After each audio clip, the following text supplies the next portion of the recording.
The chair recognizes a member from Auburn, Representative Osborne, who moves the House adjourned from the session of February 5th, 2026. Are you ready for the question? All those in favor say aye. Those opposed, nay. The ayes have it, and the House is adjourned. The House will attend to a prayer by House Chaplain Reverend Kevin Trombley, pastor at the Restoration Foursquare Church in Concord. Good morning. Let's pray. Gracious God, we pause to give thanks for the men and women who serve in this house. Thank you for those who have answered the call to public service and bear the responsibility of representing the people of this state. We acknowledge the long hours, difficult decisions, and personal sacrifices made by them and their families. We pray that you would grant their strength for the work before them and peace when the work feels heavy. We're mindful of the words of Daniel Webster, who reminded us that justice is the great interest of man on earth. May that pursuit guide this House, shaping leadership with wisdom, words with care, and decisions with integrity. Where opinions differ, foster respect. Where challenges arise, provide patience and perseverance. May each representative remember that leadership is stewardship, an opportunity to serve with humility and faithfulness. Bless the people of New Hampshire, and may the work of this House contribute to the flourishing of all who call this state home. As today's session begins, may it be guided by wisdom and sustained by grace. Amen.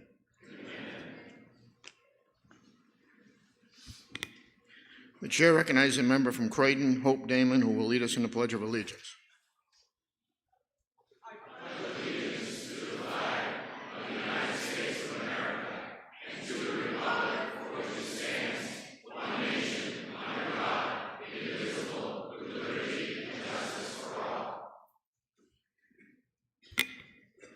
The chair recognizes Madison McNeil from Concord, who will now sing our national anthem.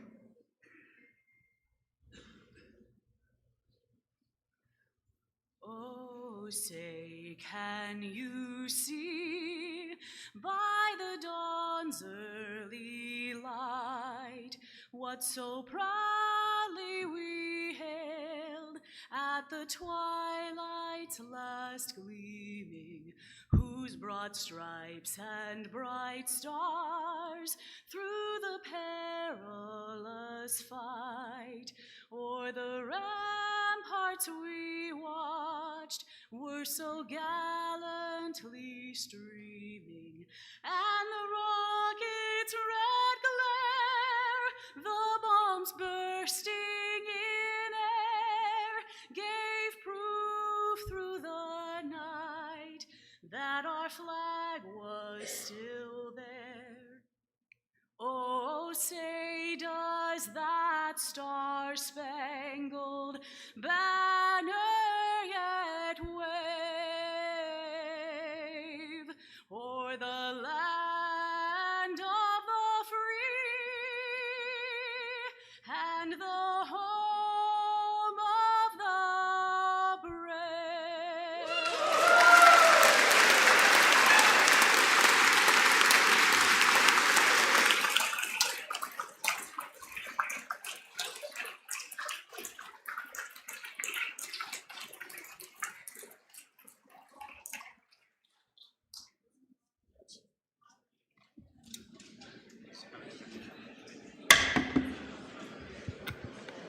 The House will attend to requests for leaves of absence. Mr. Speaker, the day, illness, Representatives Bean, Bucco, Durkin, England, Foote, Mary Murphy, Beth Richards, Sofakidis. The day, important business, Representatives Richard Brown, Dolan, John McDonald, Tim Mannion, Muse, Michael Murphy, Tensar, and Varney. The day, death in the family, Representative Gilman. These leaves of absence shall be granted unless otherwise ordered by the House. The House will attend to the introduction of guests. Mr. Speaker, please welcome Lucas Baker, student at Fall Mountain High School, and Natalie Brooks, student at Bishop Brady High School, our pages for the day.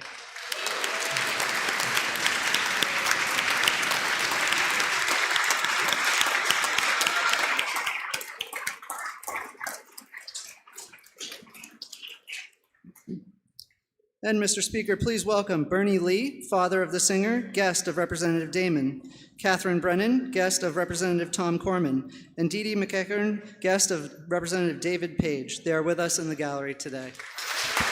Welcome to the New Hampshire House.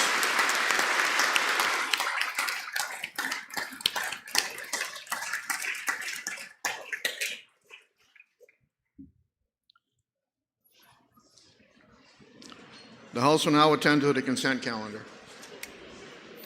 And Mr. Speaker, there are no bills to be removed from the consent calendar today.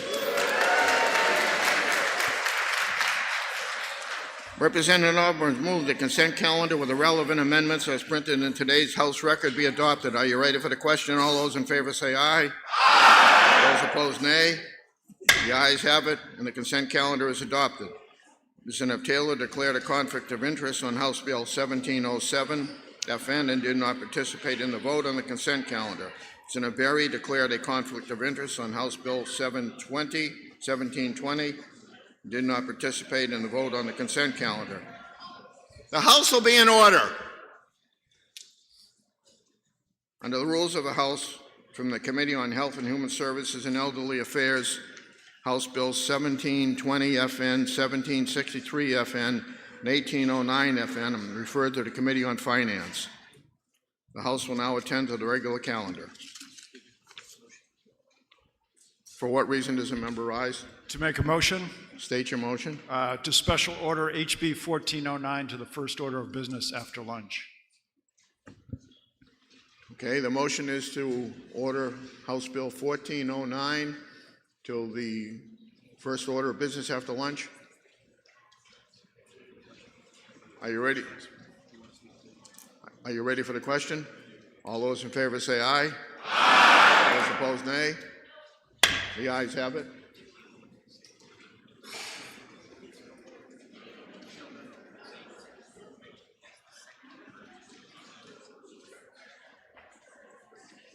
For what reason does member rise? To make a motion to special order HB 1596 to the second order after lunch. The motion is to special order 1596 to the second order of business after lunch.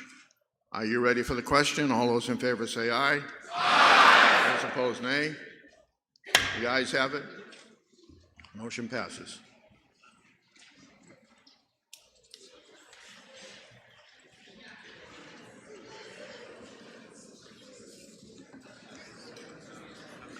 Majority of the Committee on Children and Family Law, to which was referred House Bill 1323 FN, an act relative to parental alienation. Having considered the same, report the same with the recommendation the bill ought to pass. Senator Kimberly Rice from the majority of the committee. Minority of the committee, having considered the same, being unable to agree with the majority, report with the following resolution: resolved that it's inexpedient to legislate. Senator Heather Raymond for the minority of the committee. Chair recognizes Representative Raymond. Good morning, Mr. Speaker. I rise in opposition to the motion of ought to pass on HB 1323. In 2022, the National Council of Juvenile and Family Court Judges issued a brief stating, quote, "Parental alienation should not be admissible in court," after a review of thousands of cases over a span of decades. The Council of Judges found that the vast majority of cases where parental alienation was argued, it failed to meet the multi-factor Doebert test for testimony and, quote, inappropriately modified the best interest of the child analysis. The American Bar Association, the National District Attorneys Association, and the Leadership Council on the Abuse of Children have all also independently conducted case reviews in the last 10 years and have recommended that parental alienation not be considered in high-conflict divorce and custody cases. 5 states have updated their statutes in the past 3 years to prohibit parental alienation as a justification for modifying parenting time.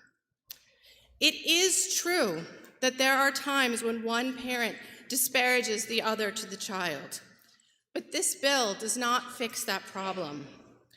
Right now, New Hampshire family courts are under strain. Our committee frequently hears from parents who feel that judges are not applying the rules of evidence fairly. This bill would introduce a controversial new term that has been rejected by judicial experts while providing absolutely no training or guidance to New Hampshire judges on how to apply it fairly. We could easily end up in a situation where judges are impeding on the First Amendment rights of parents and making custody determinations based on hearsay. New Hampshire families do not need more confusion and opportunities for judges to act without sufficient rules in custody cases.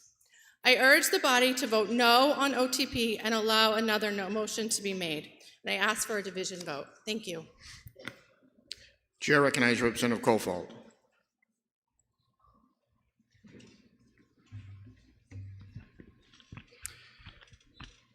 Thank you, Mr. Speaker.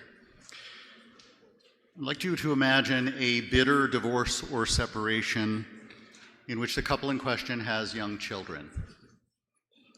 Both parents love their children. Both parents want desperately to be involved in their children's lives. Both parents bring unique gifts to the relationships they have with their children. It might not be hard to imagine that one parent, or perhaps both parents, have negative feelings about their ex. That's very common, and it often goes both ways. That's not parental alienation. Typically, both parents would love to win the love and affection of their children. That too is normal, natural, and it's not parental alienation. But there does come a point where some parents cross a line. They use their children as pawns. They pit their children against the other parent. They seek to deprive their ex of quality time with the children repeatedly. Some will resort to false allegations, which turn out to be unfounded, repeatedly. Some will coach their children to make misleading statements repeatedly.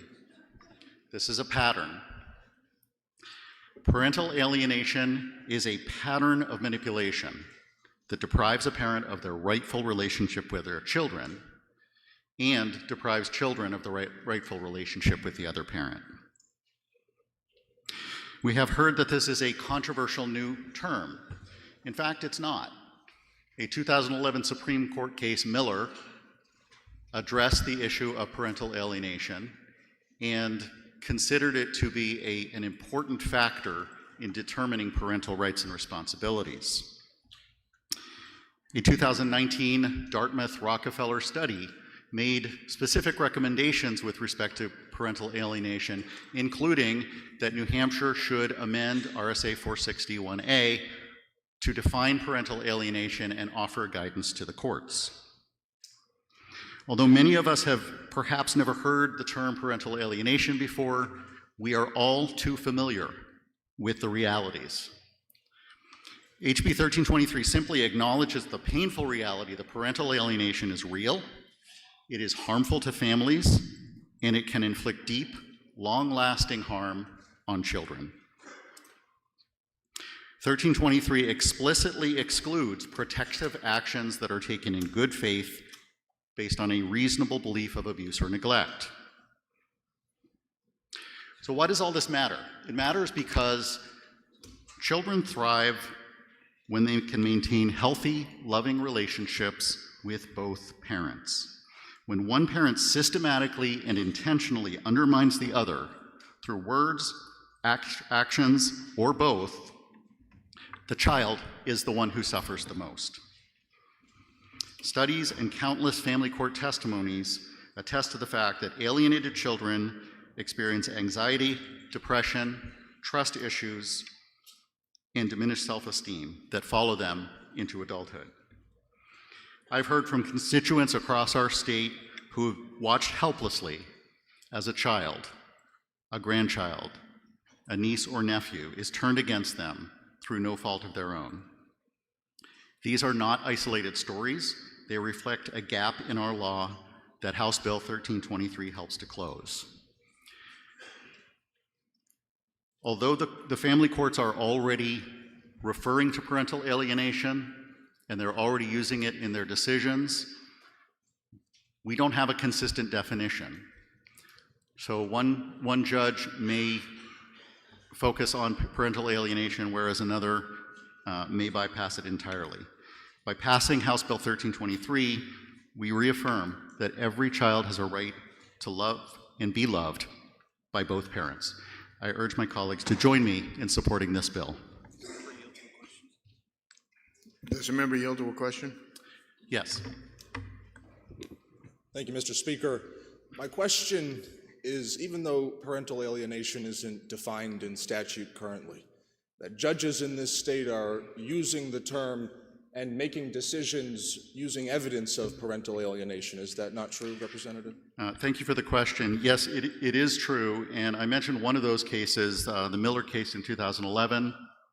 There's another, Albrecht versus New Hampshire, where parental alienation was specifically listed. But unfortunately, we're in a case right now that without a definition, without a definition in statute and direction to judges, judges are at the discretion to consider it or not consider it.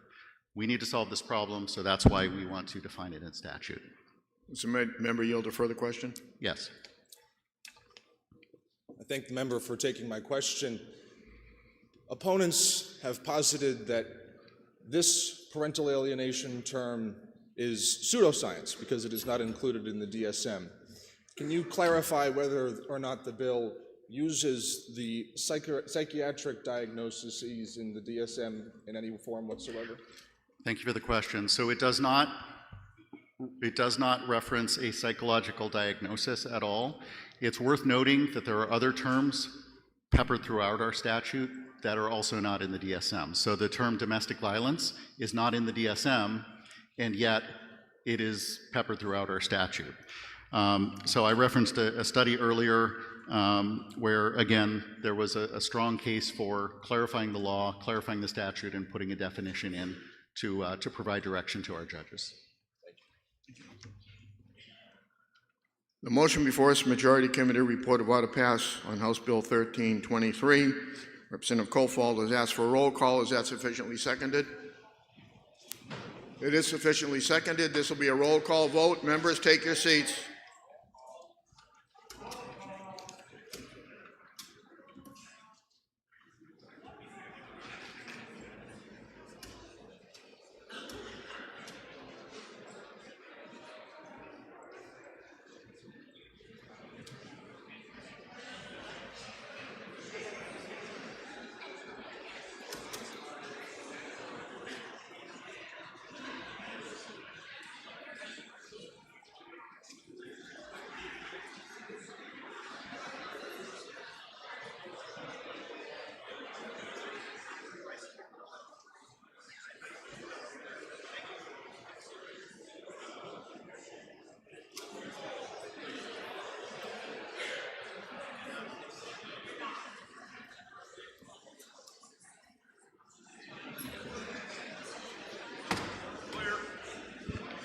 The motion before us is a Majority Committee report of order pass on House Bill 1323. This is a roll call vote. Chair recognizes Representative Scheer for a parliamentary inquiry. Thank you, Mr. Speaker. If I know that the definition of parental alienation in HB 1323 means that if one parent states the truth about the other parent and it has negative implications, that is what HB 1323 covers. It can be used against them even though it's the truth.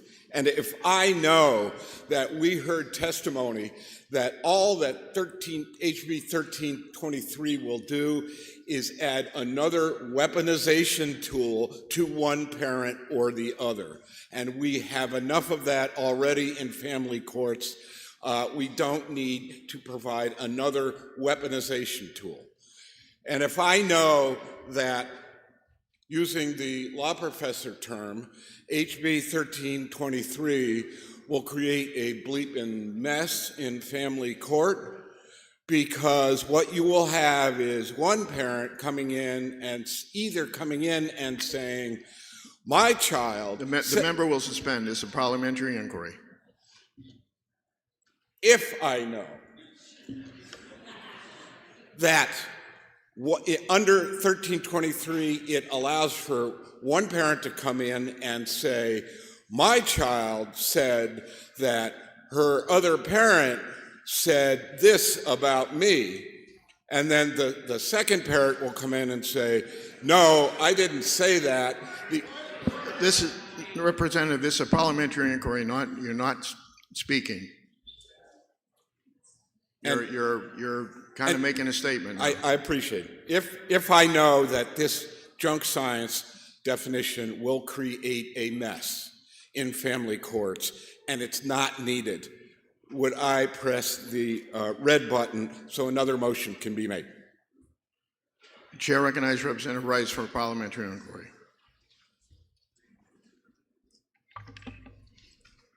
Thank you, Mr. Speaker. Mr. Speaker, if I know that this bill focuses specifically on repetitive patterns of behavior in which a parent intentionally undermines a child's relationship with their other parent, resulting in harm to the child, and if I know the family court judges are already considering parental alienation but lack a clear, consistent definition, and Mr. Speaker, if I know that this bill explicitly protects good faith statements and actions aimed at protecting children from abuse, would I then press the green button to send a clear message that it's time to put kids first? Thank you, Mr. Speaker. Make sure your voting stations are turned on. The motion before us is a majority committee report of order passed on House Bill 1323. This is a roll call vote. If you're in favor, you'll press the green button. If you're opposed, you'll press the red button. Voting stations are open for 30 seconds.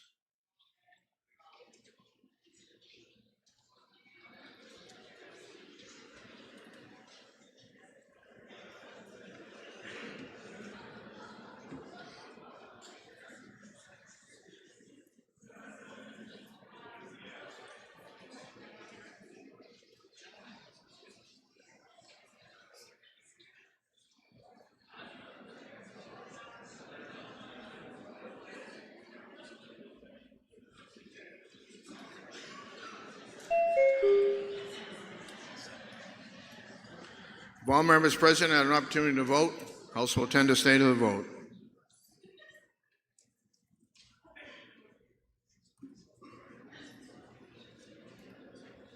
(197) voting yea, 157 voting nay. The motion committee report is adopted. And it is going to finance.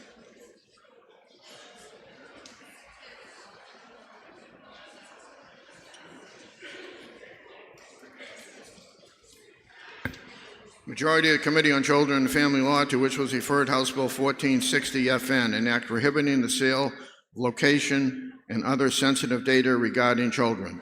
Having considered the same, report the same with the recommendation bill ought to pass. Representative Mark Peterson for the majority of the committee. Minority of the committee, having considered the same, being unable to agree with the majority, report with the recommendation that the bill be referred for interim study. Alicia Gregg for the minority of the committee. Chair recognizes Representative Gregg. Good morning, Mr. Speaker. I rise today to speak against the ought to pass recommendation from the committee on HB 1460. Not because I can tell you this is bad legislation, but because I cannot tell you this is good legislation, and neither can anyone else based on the hearing and correspondence in our committee. Why is that? The prime sponsor was unable to attend due to a family emergency, and we all extend our sympathies to her. But no written explanation was provided in her absence.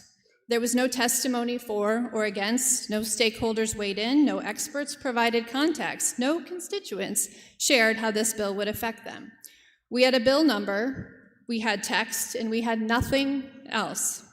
And yet the majority of the committee voted ought to pass. Now it's possible, even likely, that the sponsor shared her intent with some of the members privately. Perhaps she spoke with leadership or committee chairs or individual legislators.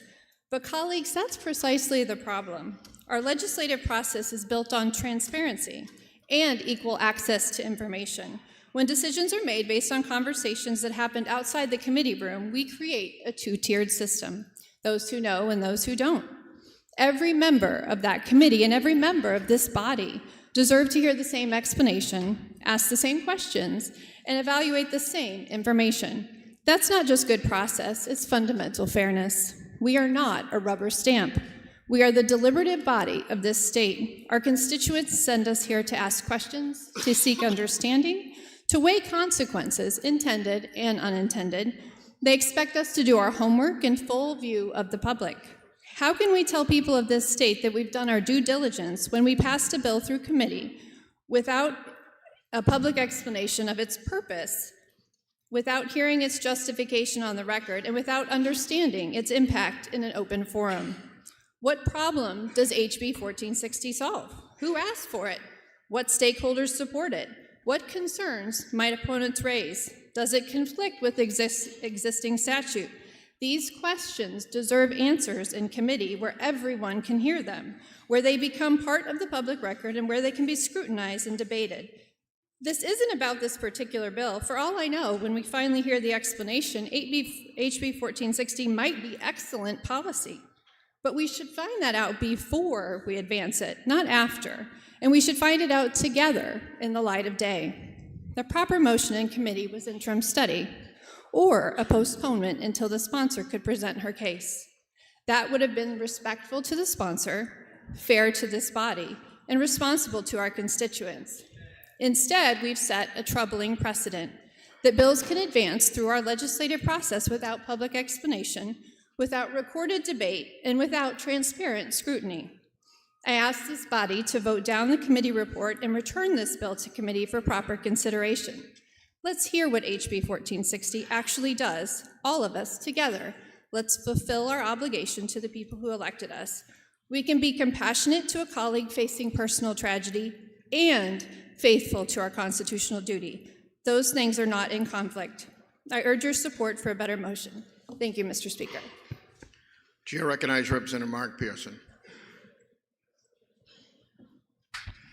Thank you, Mr. Speaker. Let me personalize this bill. My granddaughter is a gymnast. In fact, she has placed second statewide in her age group 2 years in a row. And her friends, her fellow gymnasts and their parents, of course they share names and contact information with each other. What this bill prevents is making money on doing it by selling this information to anyone out there. This is not a complicated bill. It's a very brief bill that seeks to do one simple thing. That's it. I encourage my colleagues to press the green button. Does the member yield to questions? Member yields. Thank you, Mr. Speaker, and thank you for taking my question. I understand what you're saying, but I think there was some legitimate points raised by the previous speaker. Could you care to address the fact, is she accurate saying that no one spoke in favor or against the bill? There was no testimony, and yet we're going to go forward with the bill. Wouldn't it seem, based on that, it would be based to postpone this so that people, the public, could have a chance to speak on it? Thank you for the question. People did have a chance to speak on it. The bill is so darn simple. You do it or you don't do it. You sell the information to the public or you prevent it. That's it.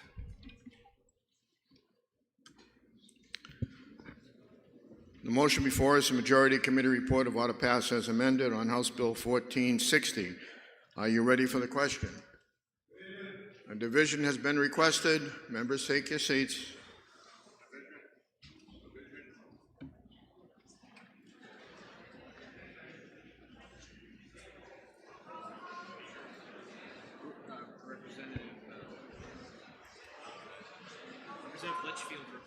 Representative Litchfield requests a roll call. Is that sufficiently seconded? It is sufficiently seconded. This will be a roll call vote.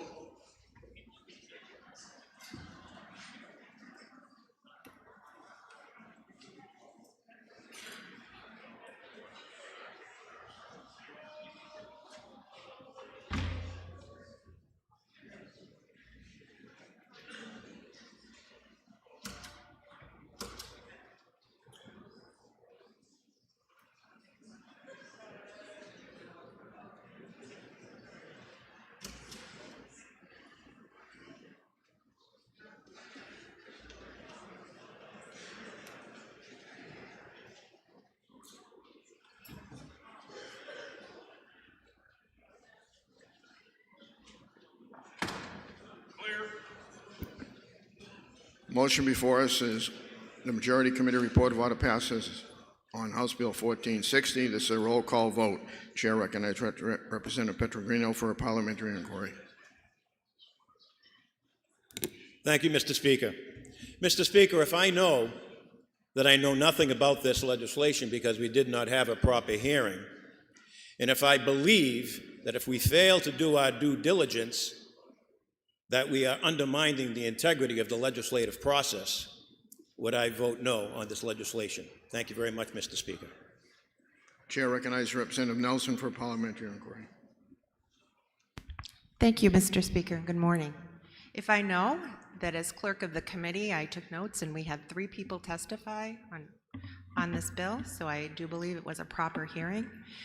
And if I know that, sorry, my phone timed out. If I know that the commercial sale of personal data belonging to minors constitutes a material risk to the safety and privacy of New Hampshire children, if I know that New Hampshire would join other states such as Texas, Florida, Vermont, Colorado, Connecticut, that have expanded federal child privacy laws, and further, if I know that legislation prohibiting the sale of data of minors falls within this legislature's constitutional authority to protect the health, safety, and welfare of minors, would I now, Mr. Speaker, press the green button? The motion before us, Majority Committee report of order pass on House Bill 1460. This is a roll call vote. If you're in favor, you'll press the green button. If you're opposed, you'll press the red button. Voting stations are open for 30 seconds.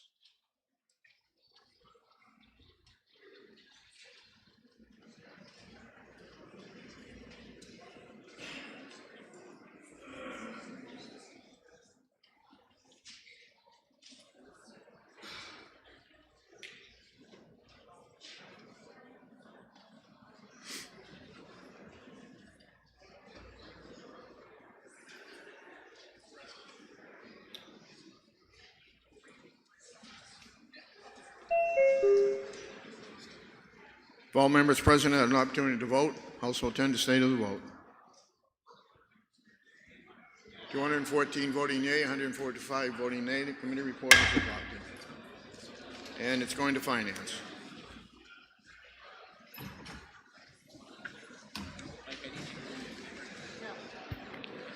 Majority of the Committee on Children and Family Law, to which was referred House Bill 1710 FN.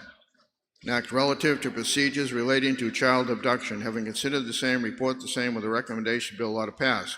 J. Markell for the majority of the committee. Minority of the committee, having considered the same, being unable to agree with the majority, report with a recommendation that the bill be referred to interim study. Representative Peter Petrogrino for the minority of the committee. Chair recognizes Representative Petrogrino. Thank you, Mr. Speaker.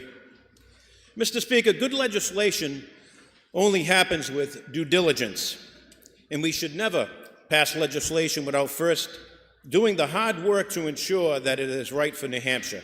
And frankly, we do not believe that this was the case with the legislation before us. It seeks to establish court procedures in which petitioners may request orders imposing child abduction prevention measures. In doing so, it would adopt the Uniform Child Abduction Prevention Act, which was established 20 years ago by the Uniform Law Commission. The Commission's objective is to have state laws consistent and uniformed across the nation. And this sounds all well and good.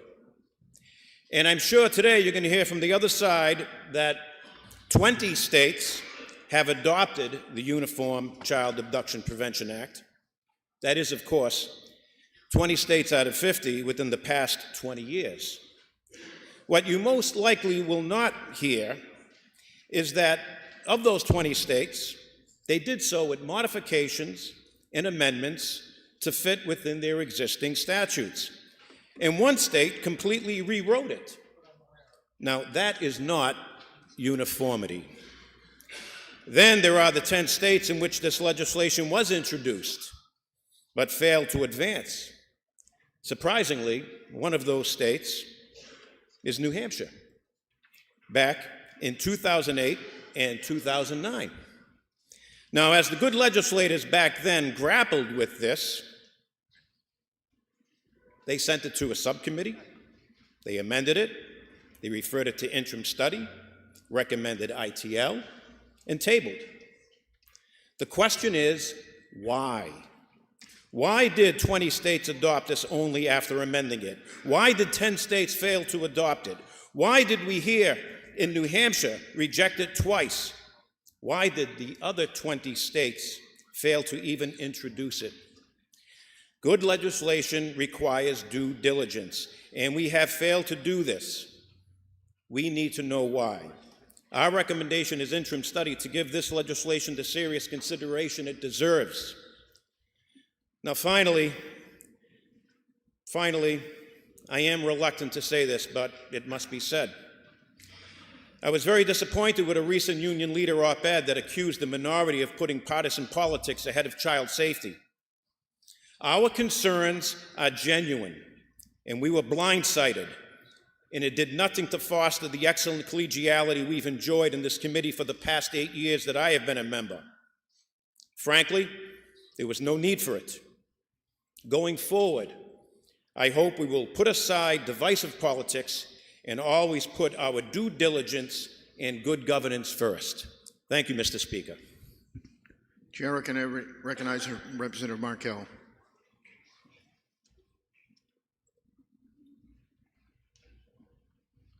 Thank you, Mr. Speaker. Imagine that you are a practicing attorney. Imagine the client comes to you upset. Imagine that the client has come home from work. He has 3 children with a woman he lives with, and he finds when he gets home that the entire apartment he lives in has been stripped bare. The furniture is gone, everything is gone. It's like no one ever lived there. Upset, he knows that his girlfriend and the children's mother is a foreign national. She lives in the United States. There's only one place he thinks that she would be going, and that might be the Caribbean, the Dominican Republic. The children are by birth available to get Dominican citizenship. What you end up doing is you get an emergency order in the court for custody, and then your client has to fly on an airplane down to Florida to be able to domesticate that order so it has validity in Florida. At the same time, you are, as an attorney, on the phone to the State Department, advising them of what's going on. You are also on the phone to the Miami-Dade police. Your client has also hired a private detective. Now, they put 2 and 2 together, and she is picked up and stopped at the Miami International Airport on her way out of the country with the children. Your client then is able, with the assistance of the Miami-Dade police, to be able to obtain legitimate custody, bring the children back to the state, which in this particular case was Massachusetts. The woman is ordered to surrender the passports of the children into the probate and family court, which is similar to our family division. And you ask yourself, if we had had this bill in place as law, would that have been necessary? And the answer is no.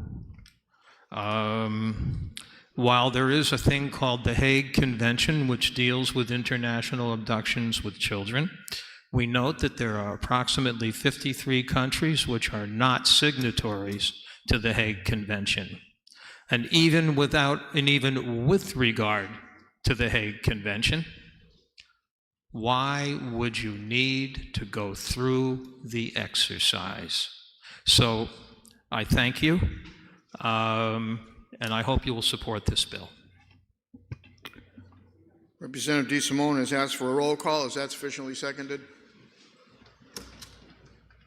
It is sufficiently seconded. This will be a roll call vote. Members, take your seats.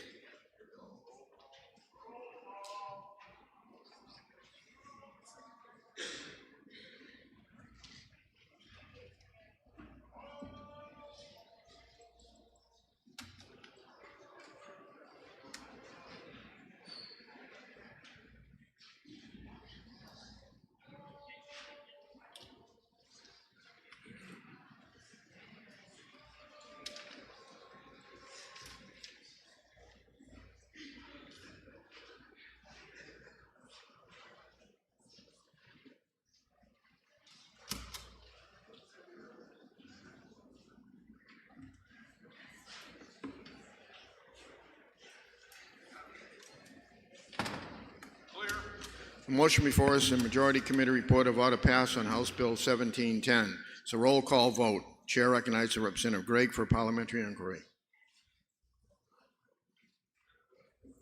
Mr. Speaker, if I know that New Hampshire RSA 633-4 applies to parental abduction and that the federal law International Parental Kidnapping Crime Act makes it a felony to remove a child from the U.S. or retain a child abroad within the intent to obstruct another parent's custodial rights, and if I know that this body has firmly rejected vague definitions, and the credible risk standard in this bill is absolutely vague, and if I further know that there has been widespread rejection and modifications from all other states on this bill, including previously in New Hampshire, then when I look at all that I know and realize that the responsible thing to do would be to get more answers, would I not press the red button so that a better motion can be made?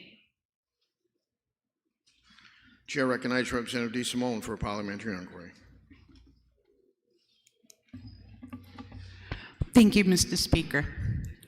Mr. Speaker, if I know that I am repeating the eloquent words of Representative Markell when I tell you and stress that there are 53 countries that are not signatories of the Hague Convention, and if I know that because of that, if a man or a woman abduct their children and go to those countries, no matter what the federal law says, no matter what our current law says, we can't go get those kids back.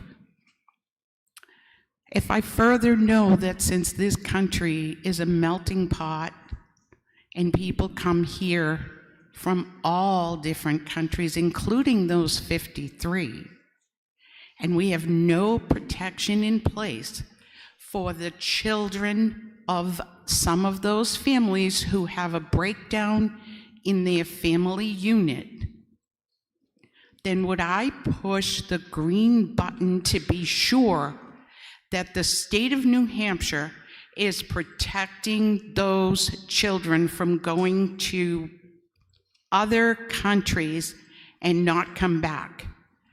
I would then ask you to read "Not Without My Daughter," whose child was held hostage in another country not a signatory of the Hague Convention, and press the green button. Thank you. The motion before us, majority committee report of order passed on House Bill 1710. This is a roll call vote. If you're in favor, you'll press the green button. If you're opposed, you'll press the red button. Voting stations are open for 30 seconds.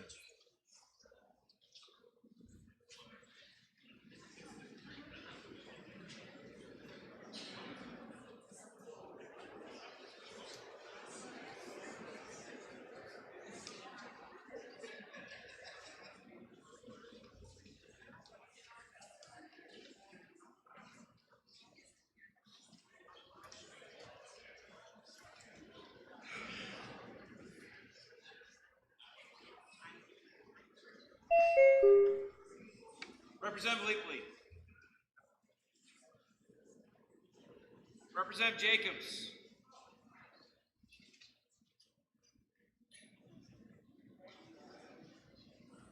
Representative Slotchik.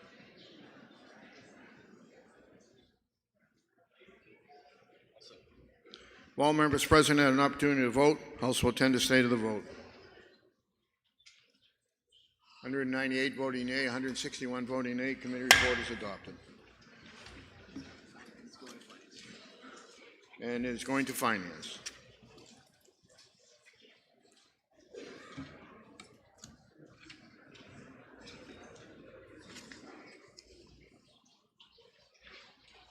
The Committee on Criminal Justice and Public Safety, to which was referred House Bill 1570 FN Local, an act relative to governmental budget authority for agreements for law enforcement agencies to participate in federal immigration enforcement. Consider the same, report the same with the following resolution: resolved that it is inexpedient to legislate. Senator Terry Roy for the committee. The chair recognizes Representative Scheer.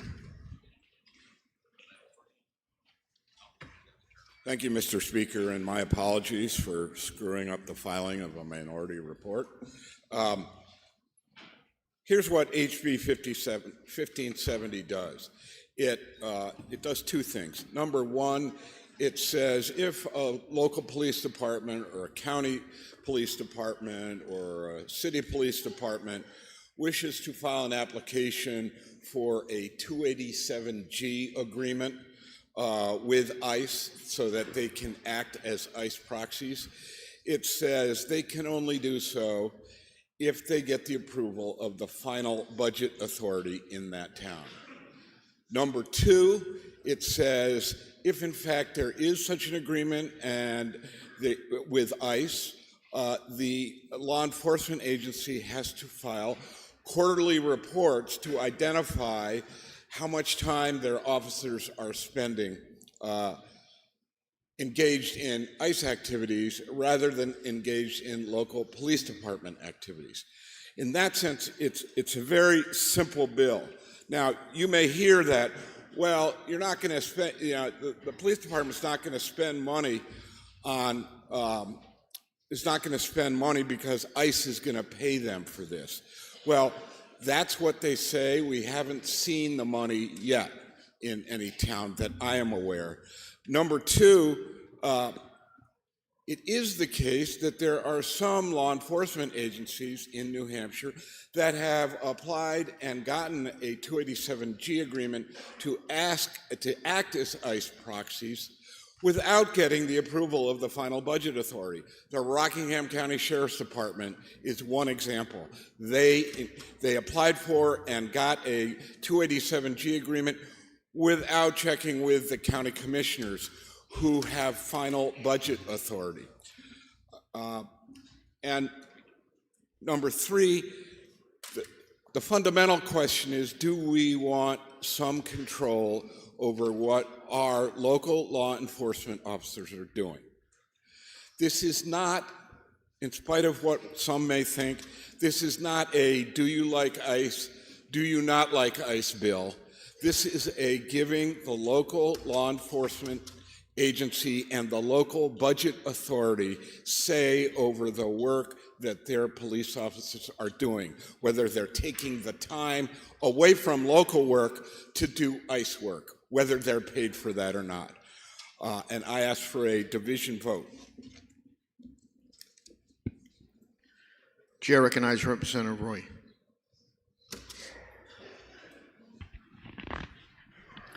Thank you. Thank you, Mr. Speaker. Mr. Speaker, we already have control over these things. We hired every town hires a position for this. It's called the chief of police. The local authorities invest in that officer the power to run his or her department in the way that they choose. As far as budget goes, every town has a budget committee, and if they don't, they have a select board that can limit the budget every year.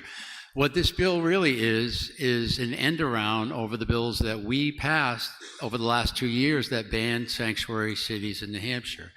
Instead of being able to do overtly, what they would like to be able to do is micromanage the police department so that they can't enter into these agreements. As far as costing money, the one big beautiful bill that just passed allocated $14 billion specifically and exclusively for the reimbursement of local and state cooperation with ICE and 287G agreements, which towns are able to say they want or they don't want. This money is actually going to fund the full salary for every officer that's trained under the 287 agreement. Listen to that again. The full annual salary is going to be covered, even if they only work on the 287G agreement for a couple days a month. So it's not going to cost money. What is going to cost money is this bill. Having to make quarterly and annual reports, some officer's going to have to sit there and calculate and look at every case to see if it was 287G. It's going to cost money. Again, this bill is just an attempt to override what we already did and say no sanctuaries in New Hampshire. And do we need it? I would say we do. Just February 6th, the Brazilian national was sentenced to federal prison for selling firearms without a license, and he was from New Hampshire. So, well, actually, he was from Brazil. But I ask you to support the committee and vote ought to pass. Excuse me, inexpedient to legislate. Representative Scheer has asked for a roll call. Is that sufficiently seconded? It is sufficiently seconded. This will be a roll call vote. Members, take your seats.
The motion before us is inexpedient to legislate on House Bill 1570. This is going to be a roll call vote. Chair recognizes Representative Alexandra Murray for a parliamentary inquiry.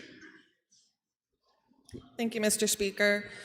Mr. Speaker, if I know that this legislation does nothing to impede the work of ICE in the state and that we passed legislation prohibiting that just last year, and if I know that this bill simply ensures fiscal responsibility and government transparency, which is especially important considering the federal government has failed to reimburse the departments that have entered these agreements as they promised, and Mr. Speaker, if I further know that our constituents are alarmed by the violence that's sweeping across our communities nationwide, and they are begging us to institute any kind of guardrails and accountability on immigration enforcement, then would I now press the button, the red button?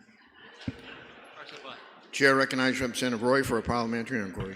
Thank you, Mr. Speaker. Mr. Speaker, if I know that this bill is just an attempt to defeat what we did last year and ban sanctuary cities, and if I know that the one big beautiful bill just passed and they might need a minute to send the checks out, and finally, Mr. Speaker, if I know that this is, New Hampshire citizens are indeed terrified by the craziness that we see around the country and don't want it here, would I then support the committee and vote ITL? The motion before us is inexpedient to legislate on House Bill 1570. This is a roll call vote. If you're in favor, you'll press the green button. If you're opposed, you'll press the red button. Voting stations are open for 30 seconds.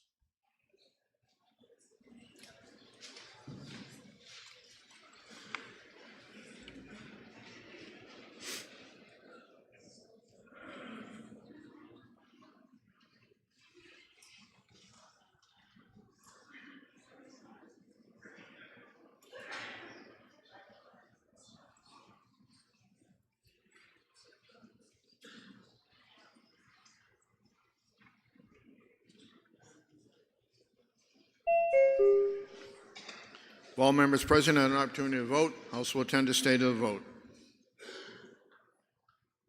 198 voting yea, 161 voting nay. Committee reports adopted.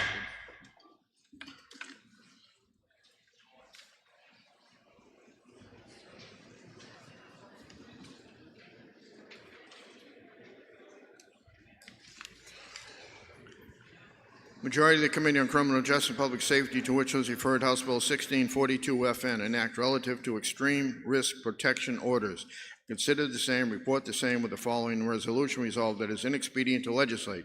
Senator Terry Roy from the majority of the committee.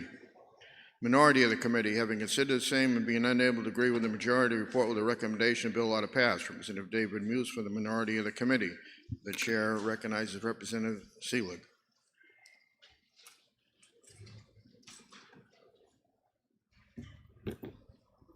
Thank you, Mr. Speaker. I rise today in opposition to the inexpedient to legislate motion for HB 1642. I want to start with a story. It's a story of a woman who had a history of making poor financial choices in her life. For a time, she seemed to regain her footing, but then everything began to unravel. She was the mother of 3 young children, 2 in early elementary school and a toddler. And she was married to a man who had been diagnosed with a particularly brutal form of cancer. My own daughter, now a first-year college student, knew this family well. She knew the father from his work in her middle school. She knew the oldest child from elementary school. During her senior year of high school, she worked every other afternoon, one-on-one with that middle child. She loved that experience so much, she seriously considered pursuing a degree in teaching in early childhood education. But by late summer of 2025, this mother was in a free fall emotionally. She began sharing her distress publicly on social media, posts that showed desperation and crisis. But under the way New Hampshire law is currently written, unless she was placed in an evaluative psychiatric hold and determined that she needed long-term care, even when those warning signs were visible, nothing more would be done, and nothing more can be with our current laws. On my daughter's very, very first day of college classes, I had to make the most horrific phone call of my life. I had to tell her that that family that she knew and cared so deeply about was gone. Everyone except the toddler. The mother had reached her breaking point, and instead of receiving the help she'd so desperately needed and was crying out for, she used a firearm to take the lives of her 2 older children, her husband, and herself. We will never know her final motivation, but we do know this. If HB 1642 had been law, when those social media posts were visible, someone could have made the call. An intervention could have happened, and lives might have been saved. This family and our community were only one of many who were devastated by gun violence in 2025. HB 1642 is about prevention. It's about giving families, communities, and law enforcement a chance to act before tragedy strikes. For those who are concerned about misuse, this bill has specific rules written into it so that people who file false reports would themselves be subject to prosecution. I want to be clear. By voting against this bill, the blood of anyone else in New Hampshire who dies by gun violence that could have been prevented will be on your hands. I urge the body to reject the inexpedient to legislate and allow another, better motion to be made. Thank you, Mr. Speaker, and I request a division vote. Chair recognizes Representative Roy.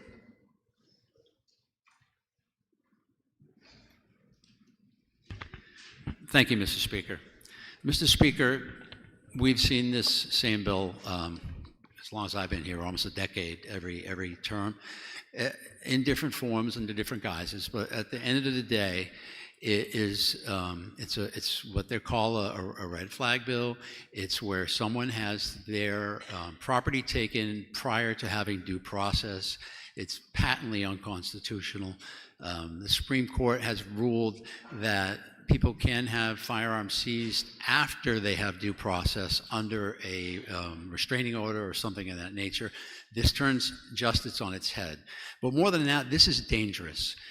It's dangerous for people in the opposite way that they claim. If they claim that someone is dangerous to themselves or others, what this bill proposes to do is allow law enforcement to break into their home, take all their firearms, and leave with the door swinging on one hinge. There's no mental health provided for them.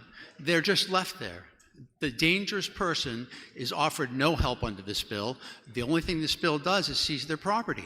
Now, we already have an involuntary commitment process in New Hampshire. If someone is dangerous to themselves or others, relatives or family can go to the court and ask for them to be committed, where the judge will determine if that's enough. They will send them to be examined by a doctor, and if necessary, they'll get treatment. And that would make them, if they were involuntarily committed, ineligible to have firearms anyway. The point being, right now, this bill proposes no help for someone who they say needs it so desperately. All it does is take their property and leave them alone. I would ask you to support the committee's recommendation of inexpedient to legislate. Thank you. Said Harriet Gothright has requested a roll call. Is that sufficiently seconded? It is sufficiently seconded. This will be a roll call vote. Hold on. Not yet.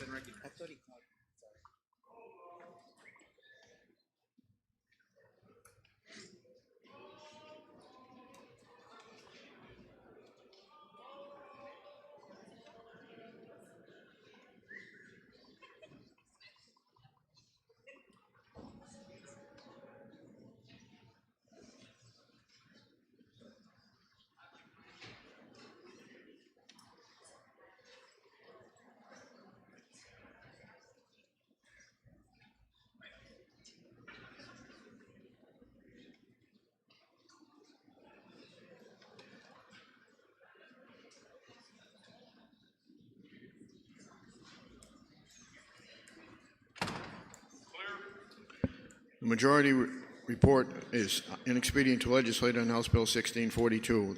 This is a roll call vote. Chair recognizes Representative Harriet Gothright for parliamentary inquiry.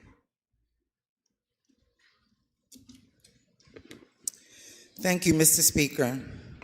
Mr. Speaker, if I know the bill creates a legal process under civil law to temporarily restrict a person's access to firearms, if a judge finds that they pose a significant danger of using firearms to harm themselves or others. And Mr. Speaker, if I know no one gets arrested, no criminal record is created unless the individual violates the order. And finally, Mr. Speaker, the court has also made clear that pre-hearing deprivations are constitutional, especially in emergency situations, repeatedly recognizing that where a state must act quickly or where it would be impractical to provide pre-deprivation process, post-deprivation process satisfies the requirements of the Due Process Clause. This bill will save lives. Colleagues, please press the red button and save lives. Thank you, Mr. Speaker. The chair recognizes Representative Rhodes for parliamentary inquiry. Thank you, Mr. Speaker. Mr. Speaker, if I know the premise of this bill is to temporarily take away a person's firearms while leaving them in the exact same environment that someone claims is creating the mental health situation, and if I know that New Hampshire has a very clear and robust involuntary commitment law that will address the very situations that were described in our public hearing, and Mr. Speaker, if I know that having a police officer invade somebody's home, seize their firearms, walk out and say, "Have a great day," does nothing to help the mental health crisis that the person is having. It just leaves them with an insult. Would I now press green? Thank you, Mr. Speaker. The motion before us is the Majority Committee report of inexpedient to legislate on House Bill 1642. This is a roll call vote. If you're in favor, you'll press the green button. If you're opposed, you'll press the red button. Voting stations are open for 30 seconds.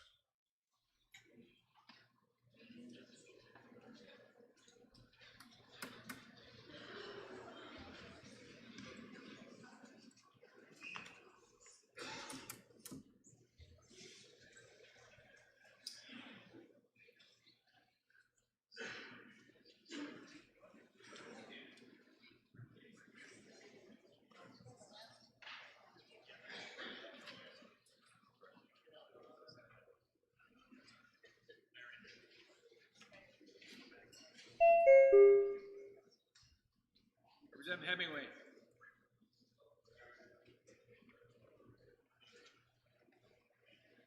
Representative Noble.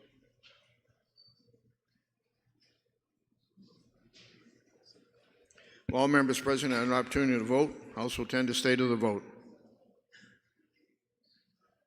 206 voting yea, 153 voting nay. Committee report is adopted.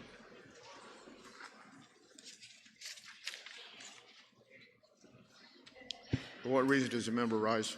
I'd like to make a motion, please. State your motion. I'd like the comments from the debate on 1642 to be put into the permanent journal, please. Without objection.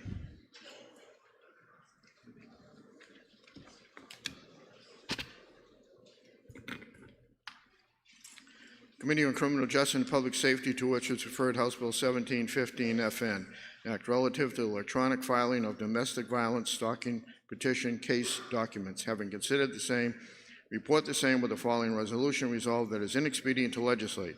Representative Terry Roy for the committee. Are you ready for the question? All those in favor say aye. Aye. Those opposed, nay. No. The ayes have it. The committee report is adopted.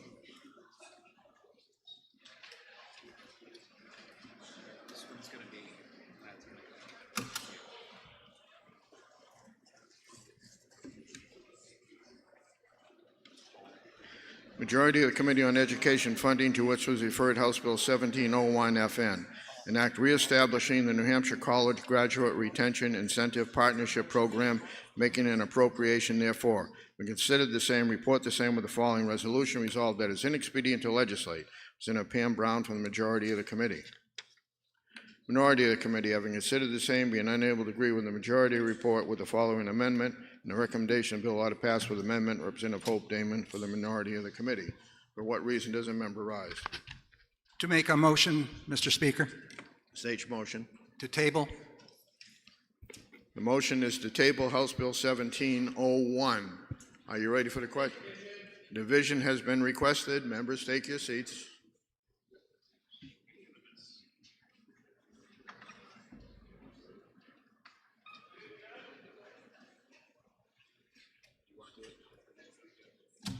When I call you. I'm asking if it was going to be you. Yes. Just to be honest. Sorry, I didn't understand the question.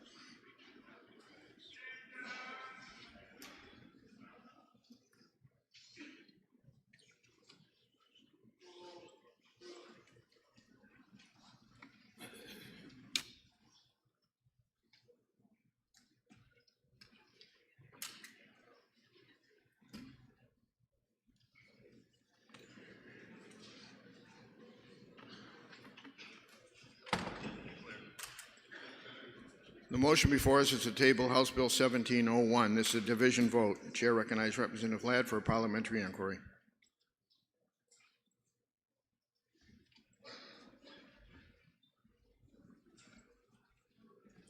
Thank you very much, Mr. Speaker. If I believe the best incentive to keep our young graduates in New Hampshire is to value the New Hampshire advantage with less government interference, would I then press the green button to table this bill? Chair recognizes Representative Damon for a parliamentary inquiry. Thank you, Mr. Speaker. If I know that our state has an urgent need to retain our college graduates as they are desperately needed to replace our aging workforce, and if I know that HB 1701 at minimal cost simply seeks to ask the state to create a framework for businesses to promote their retention incentives, hiring bonuses, if you will.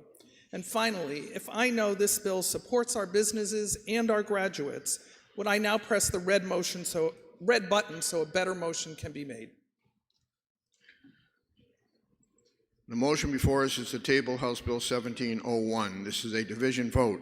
If you're in favor, you'll press the green button. If you're opposed, you'll press the red button. Voting stations are open for 30 seconds.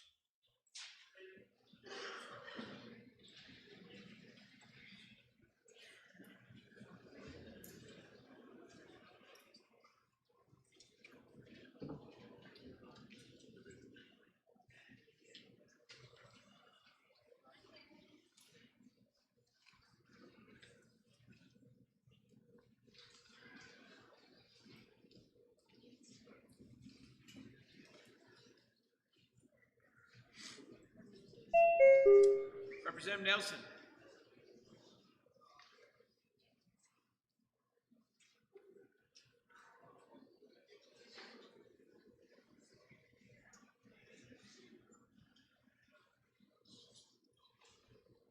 Representative Harriet Gathright.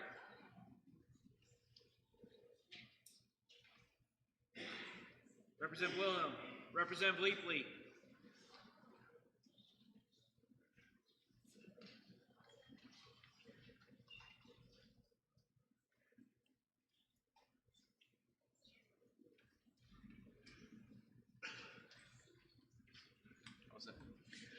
If all members present had an opportunity to vote, House will tend to stay to the vote. 203 voting yea, 155 voting nay. House Bill 1701 is laid on the table.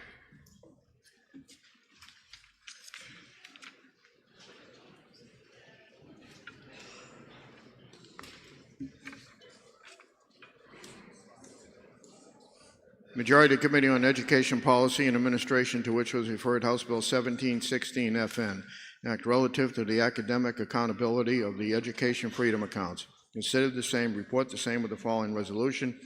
Resolved that it is inexpedient to legislate. Senator Margaret Dry for the majority of the committee. Minority of the committee, having considered the same, being unable to agree with the majority, report with a recommendation the bill ought to pass. Senator Peggy Balboni for the minority of the committee. The chair recognizes Representative Breachy.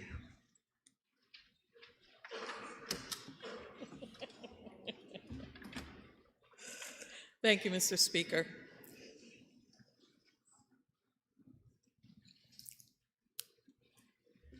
As a public school educator for 35 years, I truly value public education.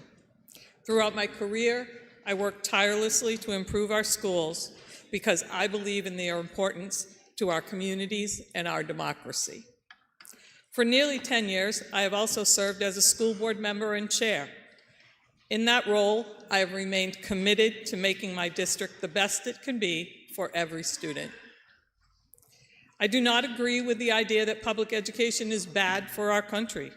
However, I do understand that those who support alternatives are deeply committed to what they believe is best for students. We may disagree, but I respect that commitment. During testimony, we have heard repeatedly that public education is failing and that simply throwing money at it won't improve outcomes. Test scores are often cited as proof. Yet, we have been spending funds on education freedom accounts for years, and we continue to hear claims that those students are wildly successful. The problem is there is no consistent data to support those claims. This bill addresses that concern. It does not create new methods of evaluation. It simply adds a reporting element to an existing statute. Under current law, students receiving EFAs can demonstrate progress in several ways: by taking a nationally standardized test, the statewide assessment, or by maintaining a portfolio reviewed by a qualified teacher. This bill does not change those options. It simply tightens the portfolio method to ensure there is clear, consistent documentation of student progress.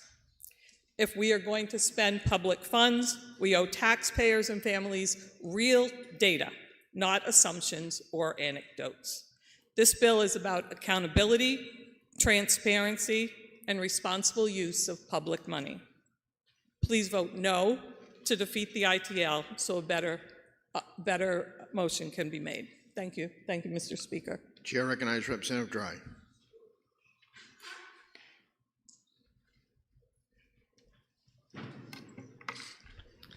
Thank you, Mr. Speaker. While public school students take assessment tests to determine academic proficiency rates in grades 3 through 8 and 1 year in high school, this bill requires all Education Freedom Account students to take an assessment test or get a portfolio evaluated every year, all grades, and report the results to determine an overall EFA academic proficiency rate. And while the New Hampshire statewide assessments parent opt-out form permits parents to exempt their public school student from participating in certain required assessments, there is no provision for EFA students to opt out of any assessment ever. And finally, in spite of almost 40 years of successful evaluations of home-educated students by teachers in non-public schools, including 30 years for my own family, this option is inexplicably stricken from the options that EFA parents can choose from for an evaluator. House Bill 1716 places a burden on 10,000 EFA students that is not placed on 160,000 public school students, while at the same time removing their ability to opt out of an assessment and limiting their choice for an evaluator. Vote HB 1716 ITL. And Mr. Speaker, I request a roll call vote. Representative Dryers requests a roll call. Is that sufficiently seconded? It is sufficiently seconded. This will be a roll call vote.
The motion before us is the Majority Committee Report of Inexpedient to Legislate on House Bill 1716.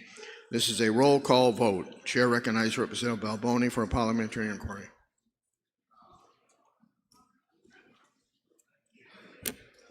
Thank you, Mr. Speaker. If I know that the success of New Hampshire public schools is most often determined by student test scores, yet students in the EFA program do not need to provide this information to the Department of Education, and if I know that HB 1716 does not change any of the 3 current required annual assessment methods by EFA students, it merely would allow for the public reporting of student results and standardize the portfolio rubric for those students who choose to opt out of the testing option. And finally, if I believe that all students, including those in the EFA program, who receive taxpayer funds should be held to the same evaluation reporting standards, would I now press the red button and defeat the ITL motion, allowing the reporting of student academic data to prove whether or not the EFA program is indeed wildly successful? Chair recognizes Representative Noble for a parliamentary inquiry.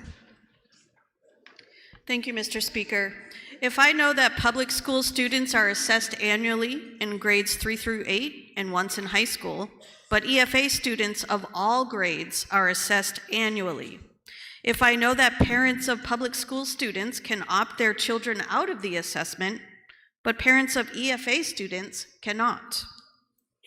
If I know that this bill would eliminate the option to have a non-public school teacher evaluate a student's portfolio, then would I now press the green button?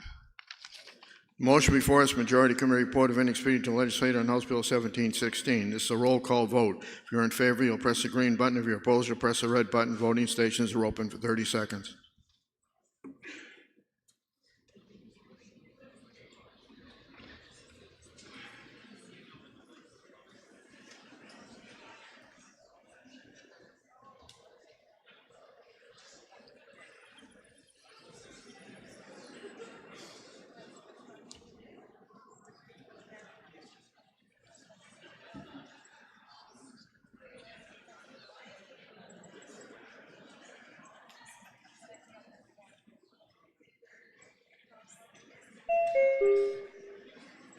Representative Bailey.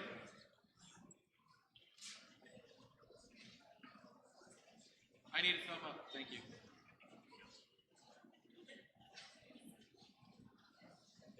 Representative Snodgrass and Stone.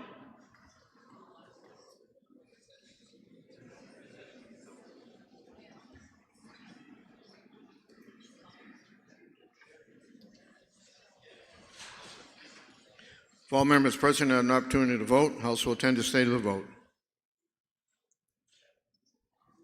194 voting yea, 166 voting nay. The committee report is adopted.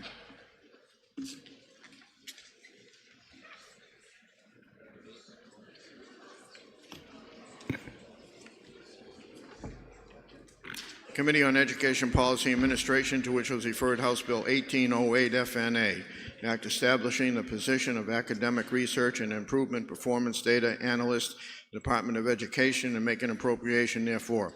Consider the same, report the same with the recommendation the bill ought to pass. Senator Katie Pettengill from the committee. Are you ready for the question? All those in favor say aye. Aye. Those opposed, nay. The ayes have it, and the committee report is adopted and is going to finance.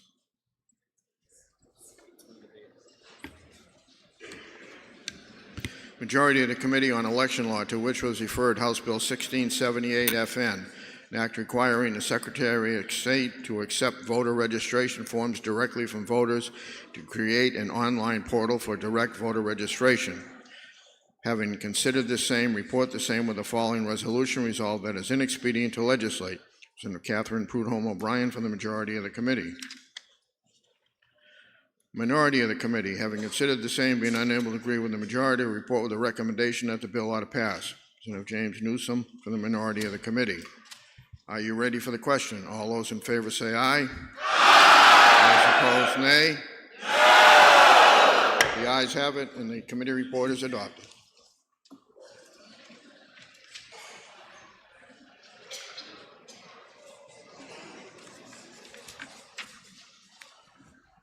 The majority of the Committee on Executive Departments and Administration, to which was referred House Bill 1636 FN, an act directing the Department of Revenue Administration to study options for generating state revenue.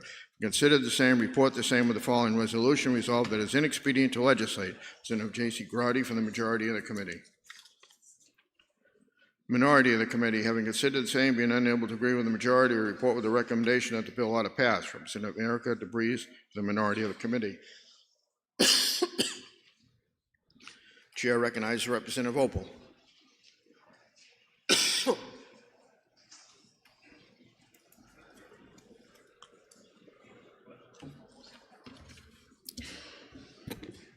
Thank you, Mr. Speaker. Mr. Speaker, House Bill 1636 is simply an effort to provide this chamber with more information to help our deliberations and to perhaps meet the challenges we all know we face. It establishes no policy, it imposes no new tax, nor does it raise any existing tax. What it does provide is an opportunity to have experts from the Department of Revenue Administration provide new perspectives on potential options to meet the cry from our citizens for relief from the downshifting of the burden of services from the state to local communities and school districts, meaning raising their property taxes. This bill is aimed at giving this chamber new ideas which may be accepted or rejected or provide a base on which to build. Why would anyone oppose getting more information? Court after court for 3 decades has decided our state is failing to meet its constitutional obligation to support public education. And despite the decisions of myriad courts, judges, and justices over 3 decades, this legislature has sought ways to ignore or circumvent those decisions. In some cases, questions have even been raised about the basic structure of the separation of powers laid out by our founders. Legislators enact the laws, executives execute the laws, and the courts adjudicate whether the laws meet the dictates of our Constitution. That's the fundamental principle in Marbury versus Madison in 1803, on which this nation has operated for nearly 250 years. There are those who believe that providing tax breaks for the wealthiest corporations and individuals will eventually trickle down to the rest of us, but history and evidence show any so-called advantage goes solely to the ultra-wealthy, while middle and working class families and those on fixed incomes are being forced to pay more or suffer a loss of services. To paraphrase the Greek historian Thucydides, we have designed a system where the wealthy get what they want and poorer communities suffer what they must. High-value communities may not feel as harshly the burden of increasing property taxes, but property-poorer towns are being crushed.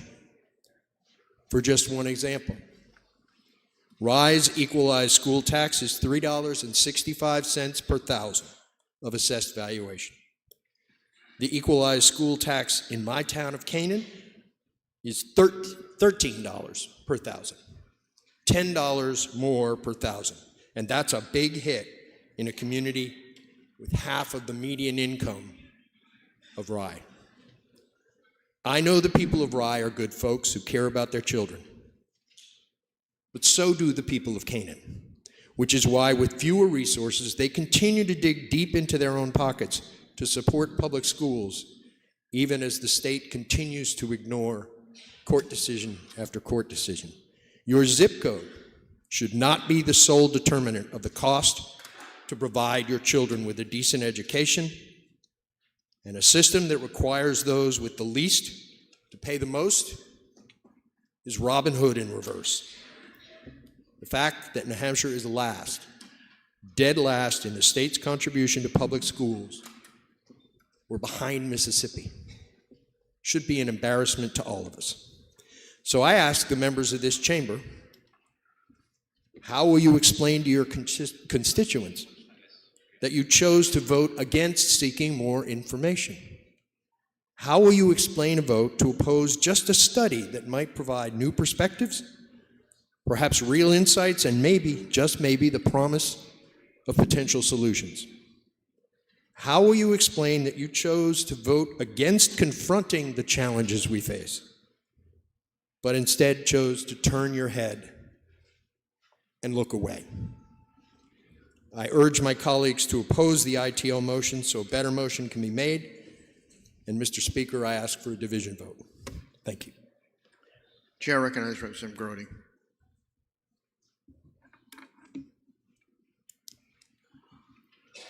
Thank you, Mr. Speaker. With deep respect from my colleague, for my colleague from Canaan, I'm here to support the committee amendment of ITL. When I think of the members in the House, Mr. Speaker, I think of all the talent that we have here. We have fantastic public speakers, we have people who are really good at math, there are out-of-the-box thinkers, and there are problem solvers. And because of this talent, House Bill 1636, creating a new committee within the Department of Revenue to do the job of this room, it is unnecessary. It is unnecessary because of the committees and legislation we already have, and the cost of creating this commission and the lack of holistic approach. First, the bill asks the department to do our job. It says it asks to develop 5 ideas for generating revenue. Well over 100 bills have been filed in Ways and Means, Finance, and Education funding. And even if not all of them are directly tied to revenue, I guarantee more than 5 are. And each of these ideas goes through a rigorous process through public hearings, committee work, and eventually ends up in this room. Not to mention that ideas that have made it through our chamber go through the same process on the other side of the wall. Next, while I generally agree with the premise that sometimes we have to spend money to make money, and that smart investment in our state's future can pay off, paying someone else in order to duplicate the work we've already done here doesn't make our government more efficient. Creating an independent commission with a price tag of somewhere between $175,000 and $600,000 just doesn't make sense. Finally, this commission would have a narrow view of one side of the equation. When we, as a body, consider revenues, we also consider expenditures. When you balance your household budget, you look at the whole picture. When you sit down to think about your salary, you don't look at each individual hour and delegate Monday's wages for paying the electric bill and Tuesday and Wednesdays for rent. You look at all the money and all the money out and adjust the equation in its entirety. House Bill 1633 ignores the talent in this room, allocates resources inappropriately, and is not the holistic approach necessary to address the school funding issues. I ask my colleagues, Mr. Speaker, to support the committee amendment and vote green on ITL. Thank you. Roll call has been requested. That's officially seconded. It is officially seconded. This will be a roll call vote.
The motion before us is the Majority Committee Report of Inexpedient to Legislate on House Bill 1636. This is a roll call vote.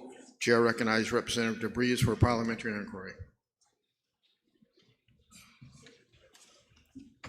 Thank you, Mr. Speaker. Mr. Speaker, if I know that those who wrote the two-year budget last year claimed that they had to make deep and harmful cuts to public services because they said we could not afford them, and if I know that House Bill 1636 simply seeks to tap new expert perspectives and sources to develop a broad range of funding options for our state, and if I know that House Bill 1636 does not impose any new taxes, does not raise any tax, does not adopt any new policy, but is simply a research effort to provide this chamber with additional information so we can do our job, would I now press the red button to defeat the motion of ITL so a more informed motion may be made? Chair recognizes Representative Leon for a parliamentary inquiry. Thank you, Mr. Speaker. If I know that the state of Connecticut implemented an income tax in order to reduce property taxes, yet they now have an income tax and high property taxes. If I know that with this bill, the Department of Revenue Administration said that they would need to hire consultants, and they would be hiring consultants that may be coming from states with income tax, sales tax, and high property taxes. And if I know that an appeal to experts is really just a way to say that somebody else suggested that we should move to an income tax, so maybe we should just follow the expert's lead, would I then press green to say that taxation is theft? House will be in order. The motion before us, Majority Committee Report of Inexpedient to Legislate on House Bill 1636. It's a roll call vote. If you're in favor, you'll press the green button. If you're opposed, press the red button. Voting stations are open for 30 seconds.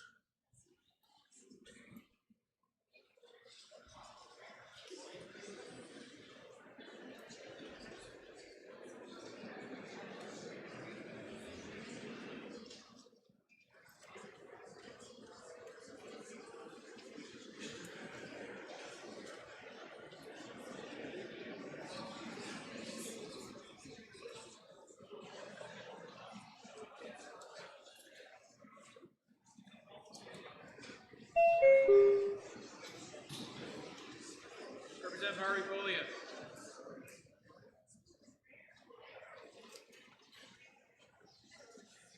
Representative Kofal.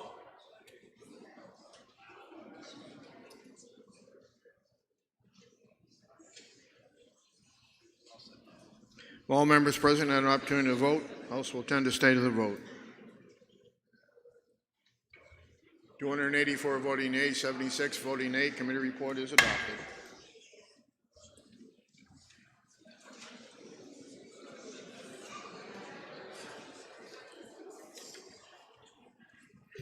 Majority of the Committee on Health and Human Services and Elderly Affairs, to which was referred House Bill 1584 FN, an act directing the Department of Health and Human Services to provide notice of medical and religious exemptions from immunization requirements and relative to the form of such exemption.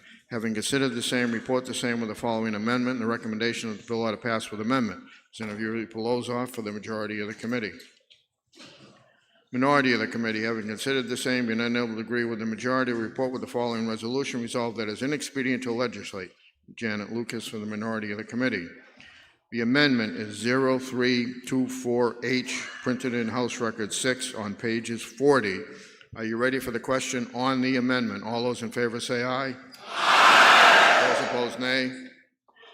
The ayes have it, and the amendment is adopted.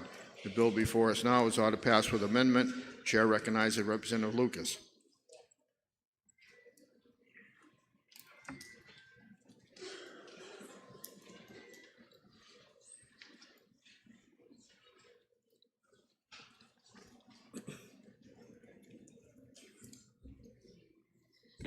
Thank you, Mr. Speaker.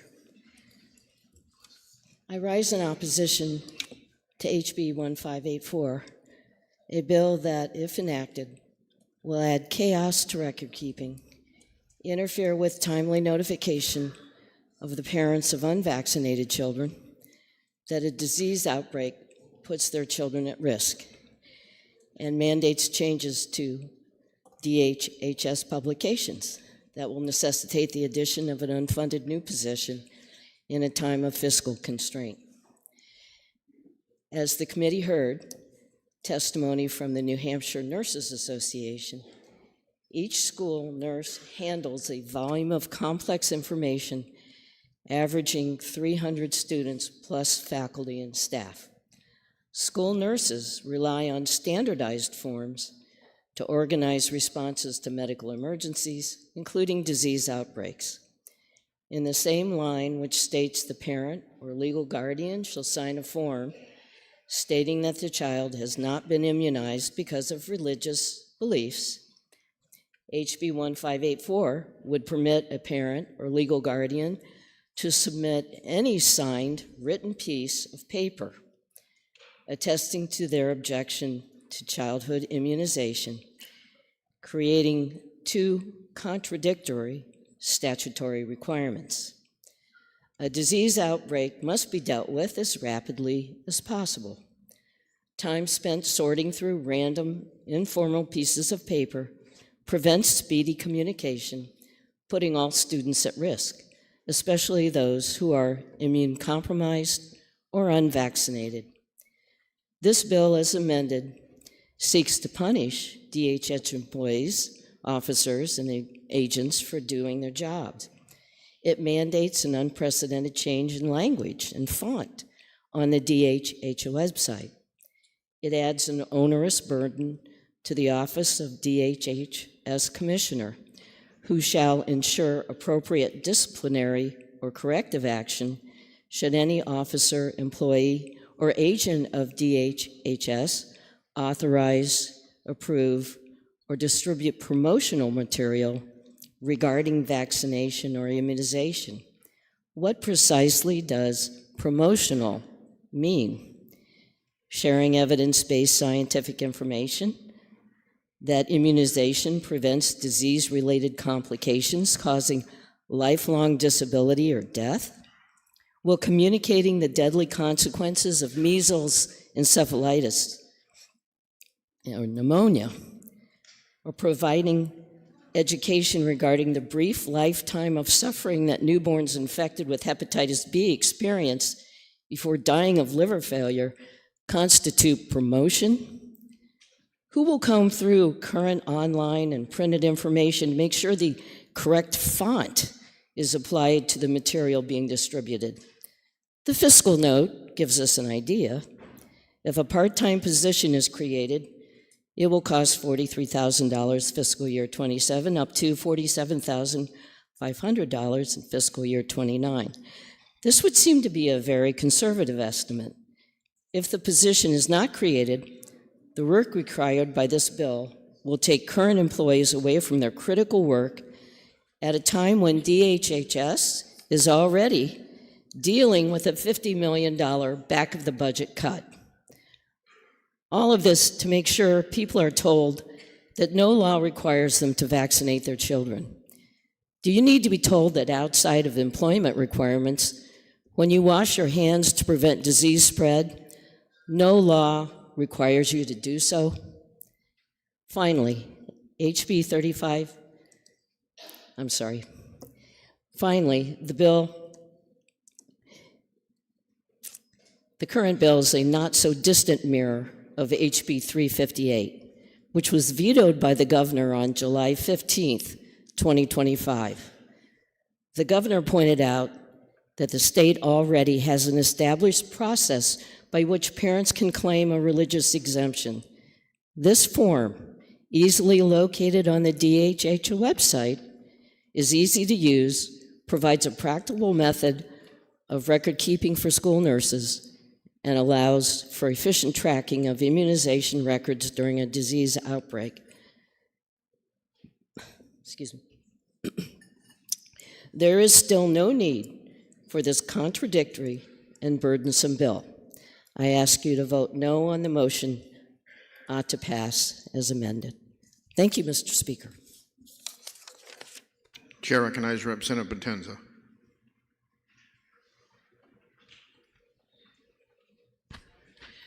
Thank you, Mr. Speaker. Good morning, House colleagues. There are two parts of this bill.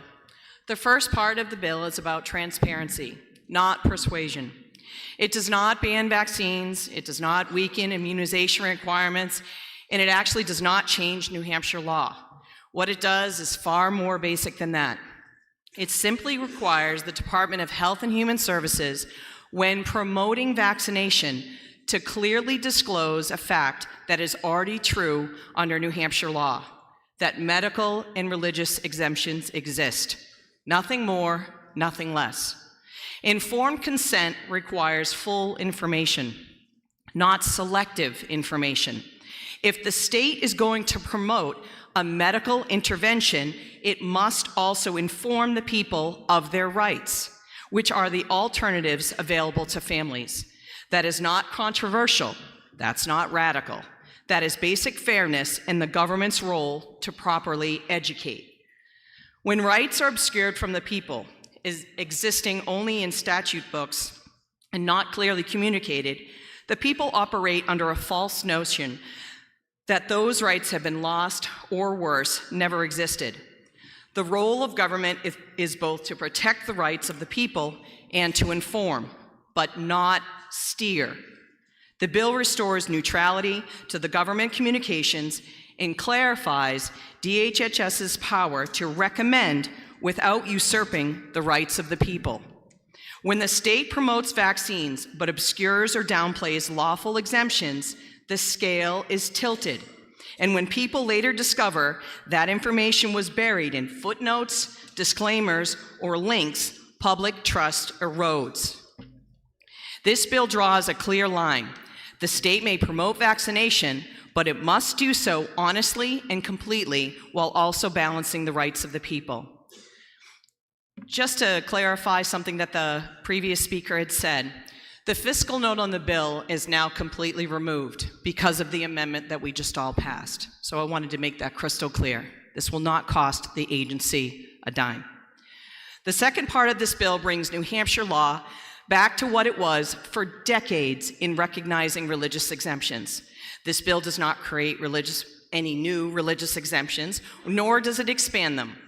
It simply ensures that parents are not boxed into a single state-approved form and may submit any signed written statement attesting to their religious objection, exactly as the law already allows and the Constitution requires. The legislature writes the law, not an agency form.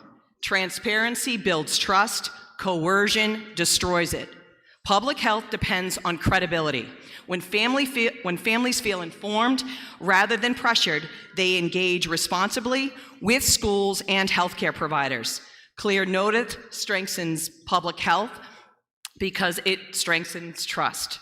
And finally, let me be absolutely clear what this bill does not do. It doesn't eliminate vaccines. It does not change the current vaccine statute. It does not change school recommendations. It does not expand exemptions or eligibility. It simply ensures honest notice, neutral communication, and lawful process. Nothing more. Just to clarify something that the previous speaker said, if there is an outbreak or anything like that, none of these religious exemption forms are ever touched. These are put in a file. What is used which is required by law, is the medical form that every single parent has to do to send their kid to public school. That is what is used in any sort of outbreak. These religious exemption forms are never touched. That argument doesn't hold any water. So if we believe in informed consent, if we believe in religious liberty, and if we believe that government should follow the law as written, then this bill deserves your support.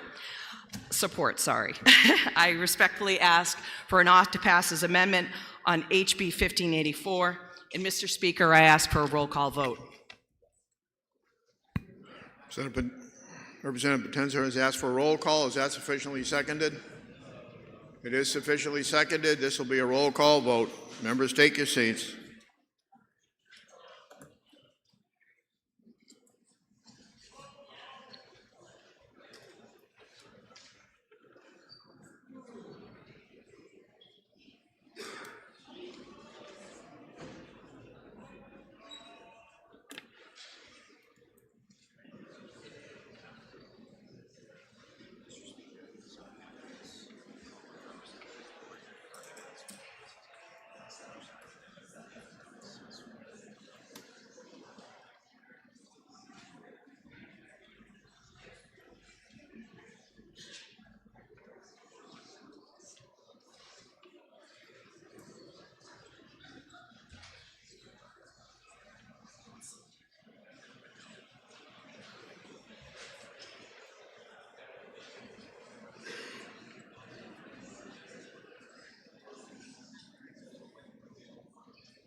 The motion before us is Majority Committee Report of Ought to Pass as amended on House Bill 1584. This is a roll call vote. The chair recognizes Representative Lucas for parliamentary inquiry.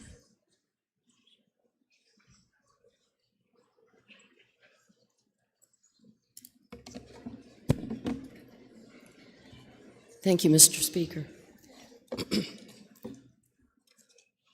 If I know that mandating how the Department of Health and Human Services presents childhood vaccine educational materials and placing into statute what that material should consist of and how it should appear down to the size of the printing font establishes a dangerous precedent on the road to interfering with public access to life-saving information.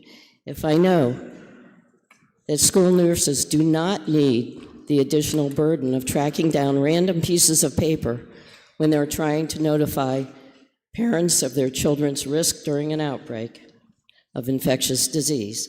And finally, if I know that an efficient, safe, and practical method for claiming a religious exemption from childhood immunizations is already in use in the state of New Hampshire, would I then press the red button to defeat ought to pass as amended for HB 1584 so that a better motion can be made? Thank you, Mr. Speaker. Chair recognizes Representative Wayne McDonald for a parliamentary inquiry. Thank you, Mr. Speaker. Mr. Speaker, if I know that the New Hampshire law already recognizes religious exemptions for immunization requirements, and that this bill simply directs the Department of Health and Human Services to provide notice of those along with medical exemptions. And Mr. Speaker, if I know that in the interests of convenience and simplicity, this bill allows a statement in any form to be used for this purpose. And Mr. Speaker, if I know that this bill recognizes that failure to comply with its provisions will be addressed through the department's current disciplinary processes and not some confusing and onerous new procedures that could hinder accountability, then, Mr. Speaker, would I press the green button and adopt the committee report of ought to pass as amended? Thank you, Mr. Speaker. The motion before us, Majority Committee report of order passes amended in House Bill 1584. This is a roll call vote. If you're in favor, you'll press the green button. If you're opposed, you'll press the red button. Voting stations are open for 30 seconds.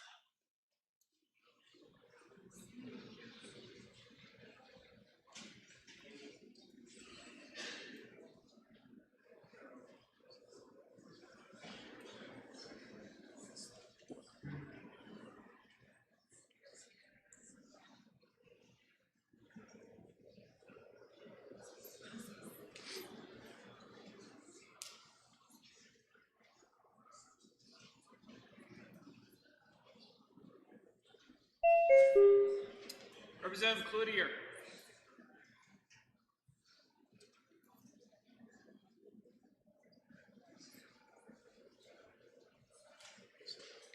If all members present had an opportunity to vote, House will tend to stay to the vote.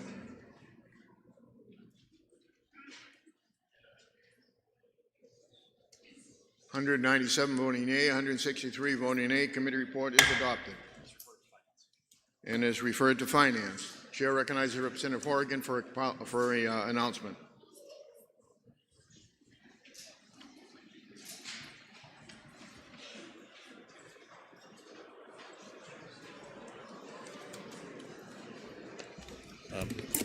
Some of you are probably already heading to the event that I'm about to announce. So a coalition of a half a dozen disabilities rights groups invite all of us to their annual lunch downstairs at the State House cafeteria. And it is appropriate that this event is happening this year on Lincoln's birthday because Lincoln's own son, Tad, experienced multiple disabilities, and Lincoln was a good friend of the disabilities community. So I invite you all to lunch. Thanks. We're in recess until 1 o'clock.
House will come to order. For what reason does the member rise? A motion, Mr. Speaker. State your motion. Mr. Speaker, as conduct of members in their capacity to serve is a privilege of the House, this is to say a high order motion. We have at this time a member from Nashua, Representative Paige Boschman, who has conducted herself in a manner inconsistent with the high ideals of her position, and I therefore move that she be reprimanded by the House of Representatives.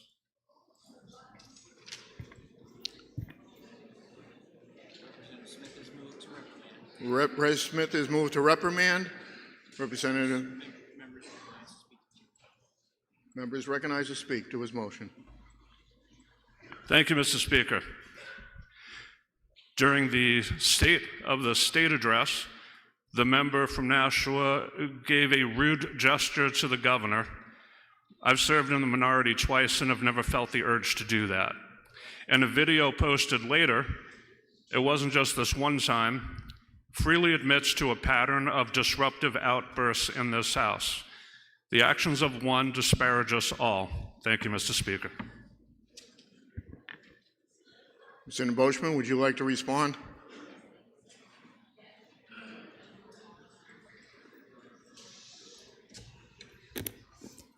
Thank you, Mr. Speaker, and thank you to the rest of the body. I stand before you to address the formal reprimand regarding the gesture that I made during the State Address last Thursday. First, I would like to sincerely apologize for the vehicle of my frustration. Despite the fact that I have never shied away from speaking up when I see injustice, I truly strive to remain respectful and polite. As a human being, I make mistakes like everybody else, and unfortunately, last week I failed in living my values. And for that lapse in etiquette, I offer my genuine apology to this body. However, I will never apologize for the source of my frustration. I am by far not the only person in New Hampshire who is angry right now. I'm simply one of the few with a microphone. My direct constituents account for a large portion of the Spanish-speaking community in this state. And while we debate decorum in this room, those constituents and so many of all of our constituents are watching a warehouse in Merrimack be measured for a mass detention center. They're watching the news from Minneapolis where US citizens were shot by federal agents during a surge that our own leaders helped authorize. They're feeling the weight of a security agenda that prioritizes cages over healthcare, housing, education, childcare, and so much more that all of our families actually need. When I look at policies that treat our neighbors as targets and our towns as warehouses, it is a struggle to remain polite. I was channeling the raw, unfiltered exhaustion of thousands of Granite Staters who feel ignored by an establishment that is more concerned with the civility of a gesture than the cruelty of a policy. I am, and our constituents are feeling the escalating disrespect from our colleagues across the aisle. And those feelings were validated by one of your own members last week when they confirmed that the intended goal of this party on this side is to demoralize lawmakers and constituents who don't share the same opinions as them in an effort to make constituents so uncomfortable that they want to leave the state. As someone who is here to represent our constituents and attempt to improve their lives and keep them in this state, this trend is exceedingly frustrating. Many of my colleagues in this room feel the same fire about injustice. We are told to play the game, to wait our turn, and to keep our voices down. But when the machine is moving this fast against the people we serve, silence is not manners. It is complicity. I would like to reiterate that I do sincerely, and I do mean this, apologize for the vehicle with which I express these feelings, and I will mind the protocol moving forward. but I will never, under any circumstances, mind my tongue when it comes to the safety and the dignity of the amazing people of New Hampshire. Thank you. The House will be in order. The motion before us is the reprimand of Representative Boschman. This will be a division vote. Members, take your seats.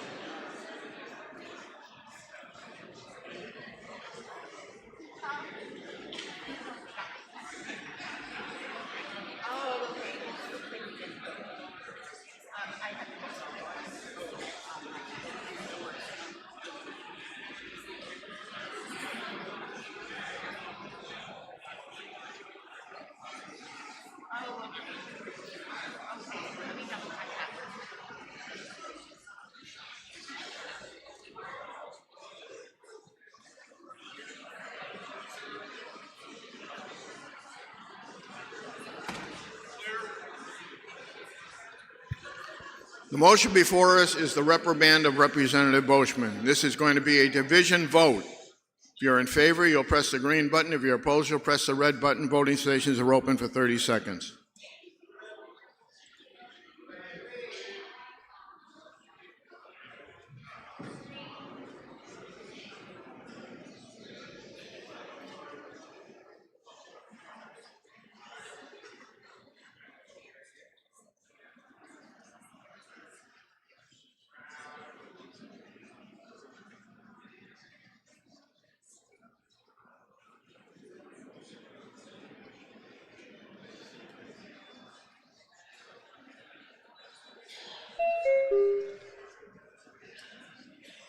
Representative Smith.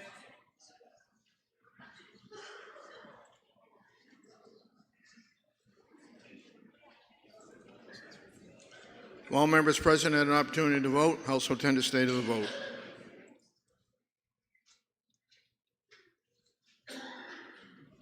(264) voting yea, 89 voting nay.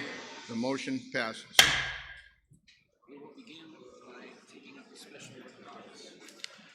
We'll now begin by taking up the special ordered bills.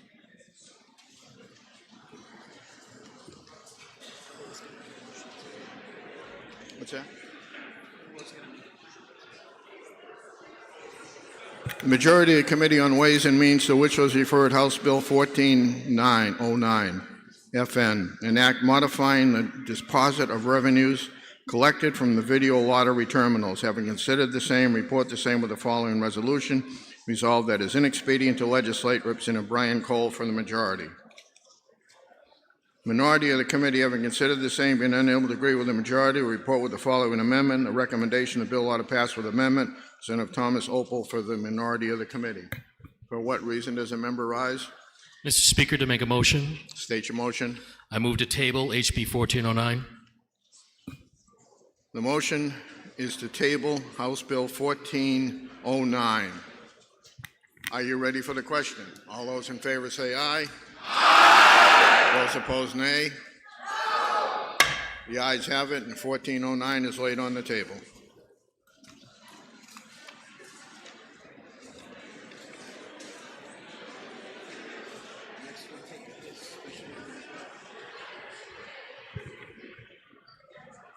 Majority of the Committee on Ways and Means, to which was referred House Bill 1596 FN, an act relative to the collection of certain health care program premiums, funding for the University System of New Hampshire, and raising the tobacco tax. Having considered the same, report the same with the following resolution. Resolved that it is inexpedient to legislate. Representative Brian Cole from the majority. Minority of the committee, having considered the same, being unable to agree with the majority, report with a recommendation that the bill ought to pass. Representative Terry Spar for the minority of the committee. Chair recognizes Representative Spar.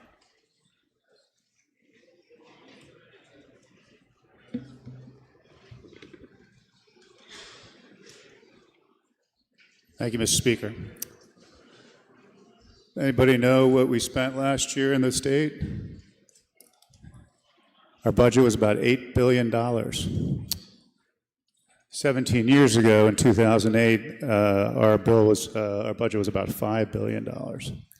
So we've seen in 17 years basically an increase of about $3 billion in our budget, and mostly that's because of inflation. You know, salaries go up, healthcare costs, technology, construction, building maintenance, office expenses, they all increase every year, just as we do with our, our own personal budgets at home. The state covers these costs through collecting through basically a percentage of business profits, or percentage of meals and rooms, of car rentals, insurance premiums, real estate transfers, casino gaming, and other sources. By collecting a percentage, the revenue keeps pace with that inflation. The tobacco tax doesn't do this. It is a flat fee per pack of cigarettes, and it doesn't adjust for inflation, and it hasn't since 2008, when our annual budget was $5 billion. Today it's $8 billion. As a result, the state is now losing tens of millions of dollars annually because of this inflation challenge. This bill would simply adjust for inflation and bring it back to the 2008 levels. That's what this bill does. So, why is that a good thing? Well, just like the other 90 flat fees that we increased last year to account for inflation and pass them into law, it's the right thing to do to adjust this one as well. Even adjusting for inflation, our state will still be extremely competitive. We're the lowest cost state in the Northeast as far as the cost per pack of cigarettes, and even with this adjustment, we're still extremely lower than all our other states. We're very competitive with this bill. Excuse me. The additional estimated amount's about $40 to $87 million, and right now, our budget's bleeding. This will help staunch that bleeding. Last year, the governor had to basically raid the rainy day fund and deplete it by $67 million. That's not good. I think, and think about this, the additional money collected would also allow lawmakers more flexibility to look at other important taxes to potentially cut. Taxes that are more impactful to New Hampshire, to New Hampshire's growth and its success. Can you guys think of one? Business profits tax. Two of my colleagues, on a different note, two of my colleagues on our committee, one's a Republican, one's a Democrat, they both shared with us last year that they actually quit smoking. Said it was the best decision they have ever made in their lives with regard to their health.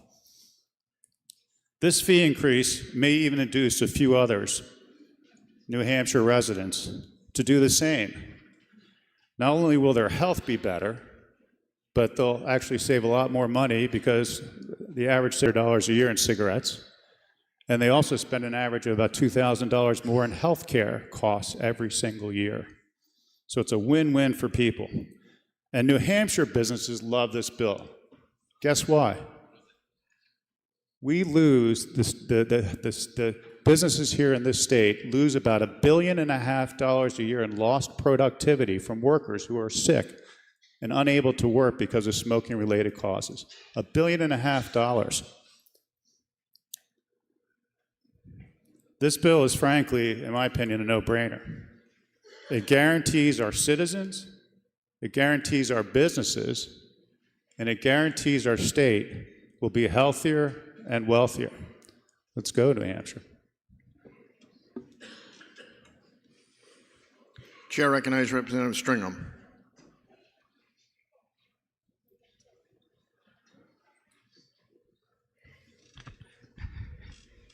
Thank you very much, Mr. Speaker.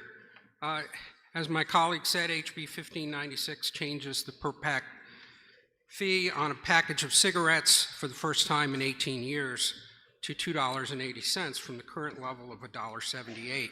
And he explained why we have to vote on that. While most taxes that we increase auto-adjust because they're percent taxes, so the fee on a hamburger that you bought at the store, the state fee is now higher than it was 18 years ago. But since the fee on cigarettes is per pack. We have to do the unenviable process of deciding when and how much to raise this tax or change it.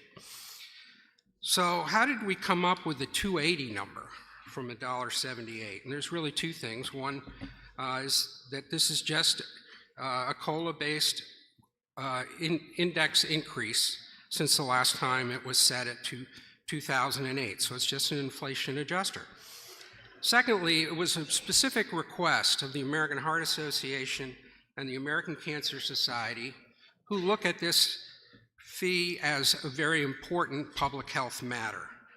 And they say it's better to raise the fee all at once, say $1 per pack at the time.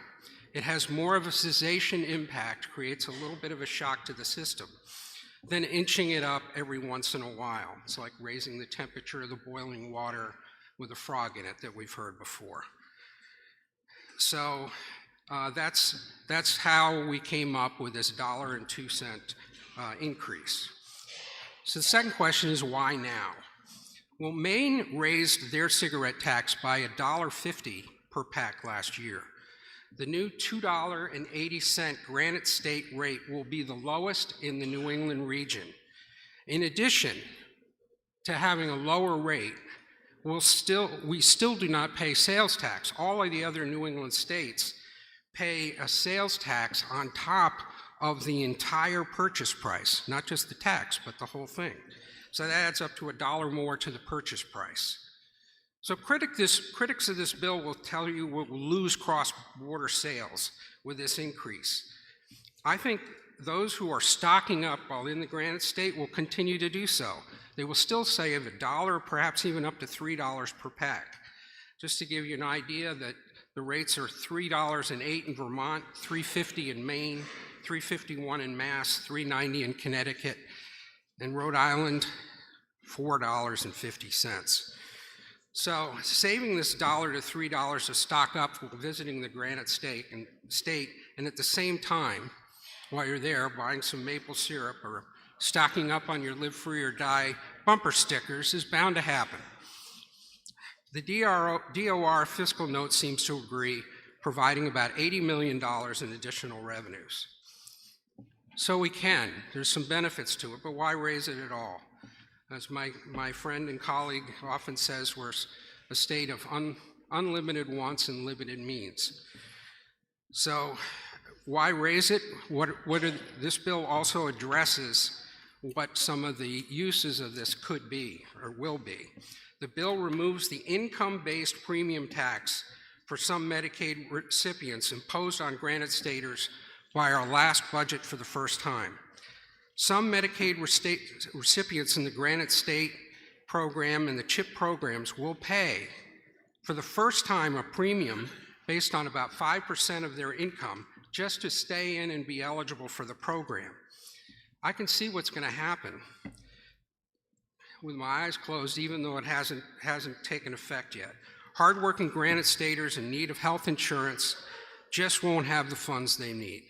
They know they need it, but the up to $270 they have to come up with, they just don't have. What'll happen, they'll lose coverage. They'll still at times end up to show up at a hospital or community health center. The facility's uncompensated care ratio will go up. Some of the facilities of this type of care will have to close, just as the Emanusic Health Clinic in Franconia just did, citing Medicaid cuts as the reason. Access will go down, and then insurer rates for everyone else will go up, impacting businesses and beneficiaries alike. So that's why this bill uses a small portion of the added revenue from the change in the cigarette tax to rid of this income-based tax on Medicaid recipients. Finally, the bill restores a portion of the funding cuts to the university system.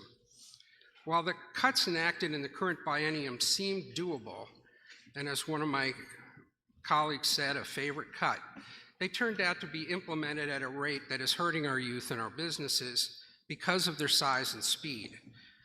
A factor we may not have appreciated is that over 50% of the university system budget comes from cost-based grants. So if you cut any of those, in the costs you save, you also cut the revenue. So a smaller and smaller piece of the university budget, which is already ranked 50th in the nation, has to bear the burden. Maybe they could have cut administrative staff, but our examination says it's already thin. Most colleges have presidents, provosts, and deans, but basically, we don't have deans at our state colleges. The president of Plymouth State is a guy named Jonathan Burks. He's a good president of the 3,182 undergraduates and over 500 graduates. So who's the president of Keene State College with another 2,700? It's a guy named Jonathan Burks. It's the same guy. They're sharing the president of two major universities in the state. It sounds like they're pretty efficient and not top-heavy to me. In response to the budget cuts in the university system, which came fast, they removed 45 teaching positions. They canceled classes and put students at risk for achieving their graduation dates. At least some have left the state for their school to attend out-of-state institutions of learning. University official told me that even with the cuts, they're still running short. They just can't cut enough teaching positions quick enough to meet the budgetary goals. Local businesses in the North Country and elsewhere are affected. The diner I also often frequent is largely staffed with college students on the weekend. And due to a diminished workforce of students, 2 weeks ago, that diner announced they were closing for the winter and would open in late May, hopefully. There's no part of this bill that doesn't help Granite Staters. I don't take raising any fee lightly, as I'm sure none of you were when we raised the auto registration fee as part of this budget. But applying this COLA to cigarettes allows us to undo some of the most egregious harms in the current budget. I'm sure the second committee will further verify the benefits of reduction income-based Medicaid taxes that were instituted and the timing of reductions to the university system, or make the bill better. And I do deeply appreciate efforts by some across the aisle on this bill, and I'm hopeful that those ideas will be considered, as I know they will, in the second House committee.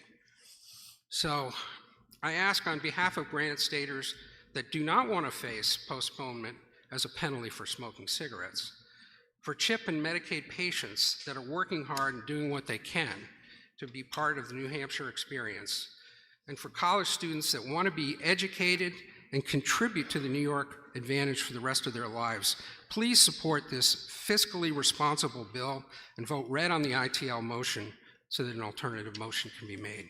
Thank you very much. Chair recognizes Representative Cole.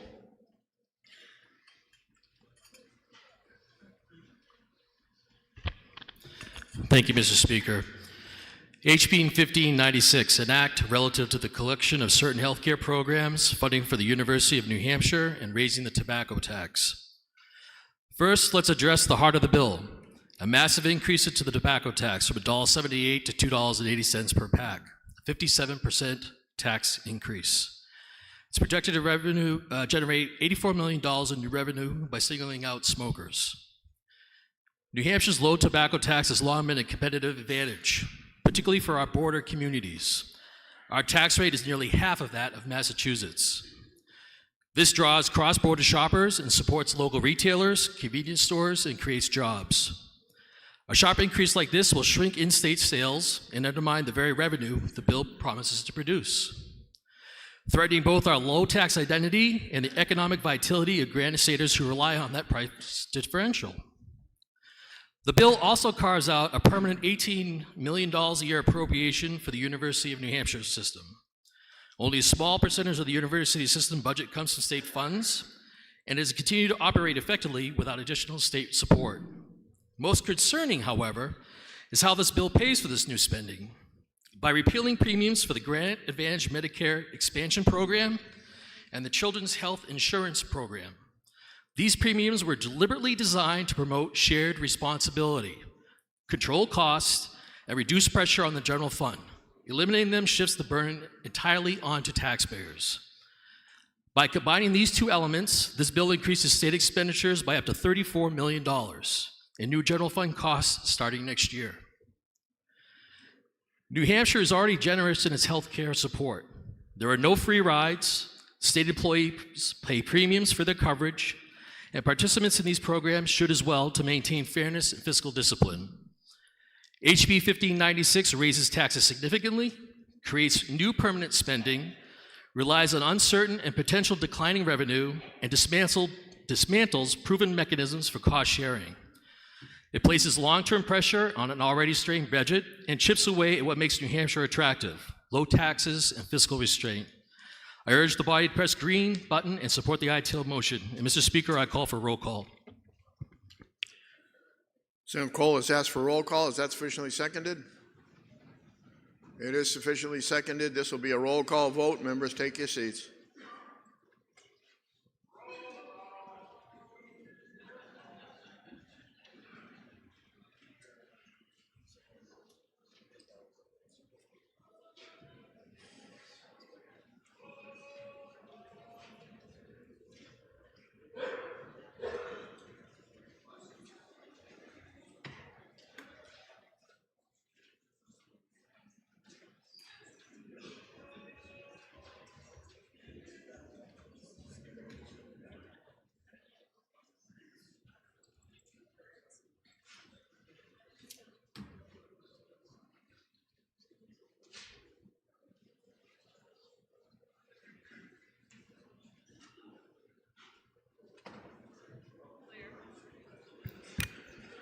The motion before us, Majority Committee Report of Inexpedient to Legislate on House Bill 1596. This is a roll call vote.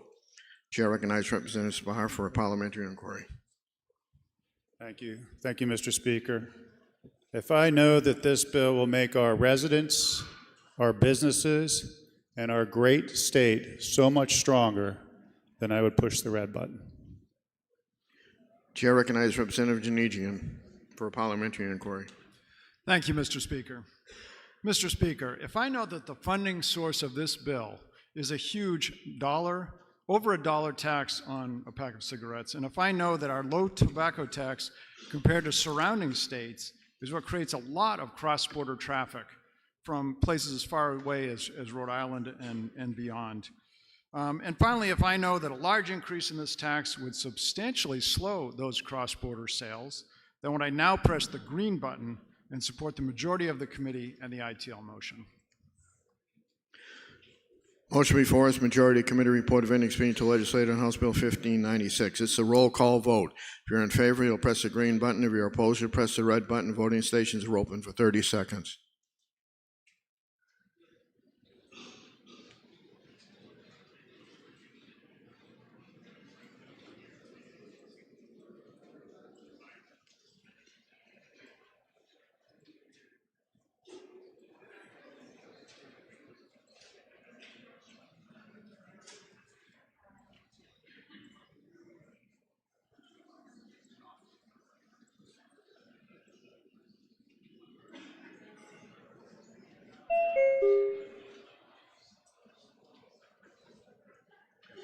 While members present have an opportunity to vote, House will tend to state of the vote.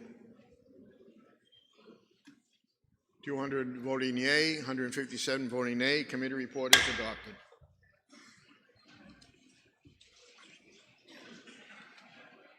For what reason does a member rise? For a motion, Mr. Speaker. State your motion. I would move that the discussion regarding the reprimand be printed in the Permanent Journal in its entirety. Thank you. Without objection.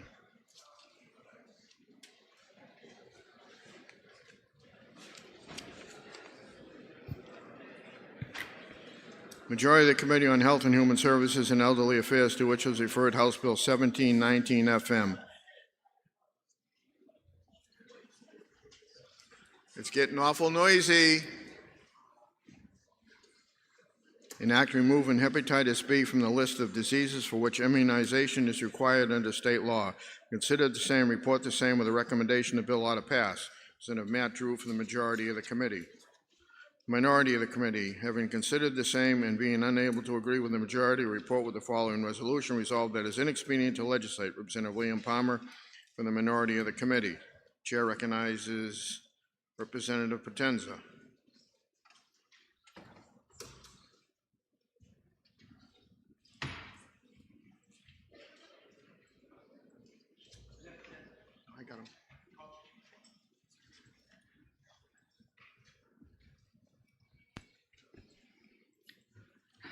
Thank you, Mr. Speaker.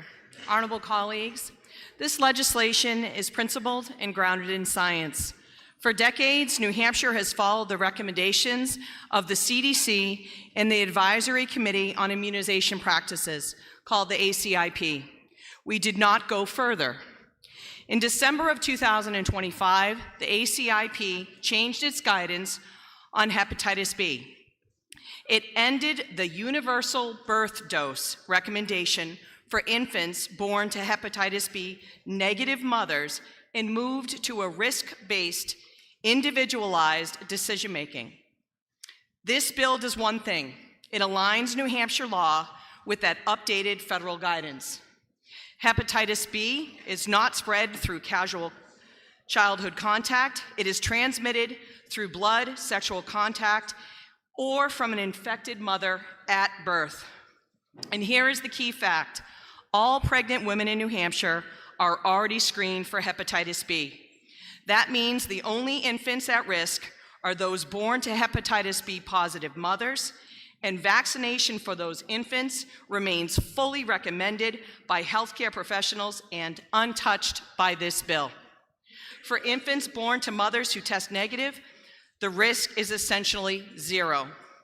Universal vaccination in that context is not a medical necessity, it is a policy preference. Many developed countries rely on screening and targeted vaccination, not universal mandates, and they do not experience higher childhood hepatitis B infection or death rates. Let me be very clear about what this bill does not do. It does not ban the hepatitis B vaccine. It does not limit access. It does not interfere with doctors recommending vaccination when risk exists. What it does restore is informed consent, parental decision-making, and evidence-based policy where no population-wide risk exists. New Hampshire has always said we follow the science. When the science changes, we should have the integrity to change it. This bill continues our long-standing practice and respects families making their own personal and informed decisions. I respectfully ask the House to support HB 1719 and press the green button to restore medical freedom for New Hampshire families. Thank you, Mr. Speaker, and I also ask for a roll call vote. Chair recognizes Representative Palmer.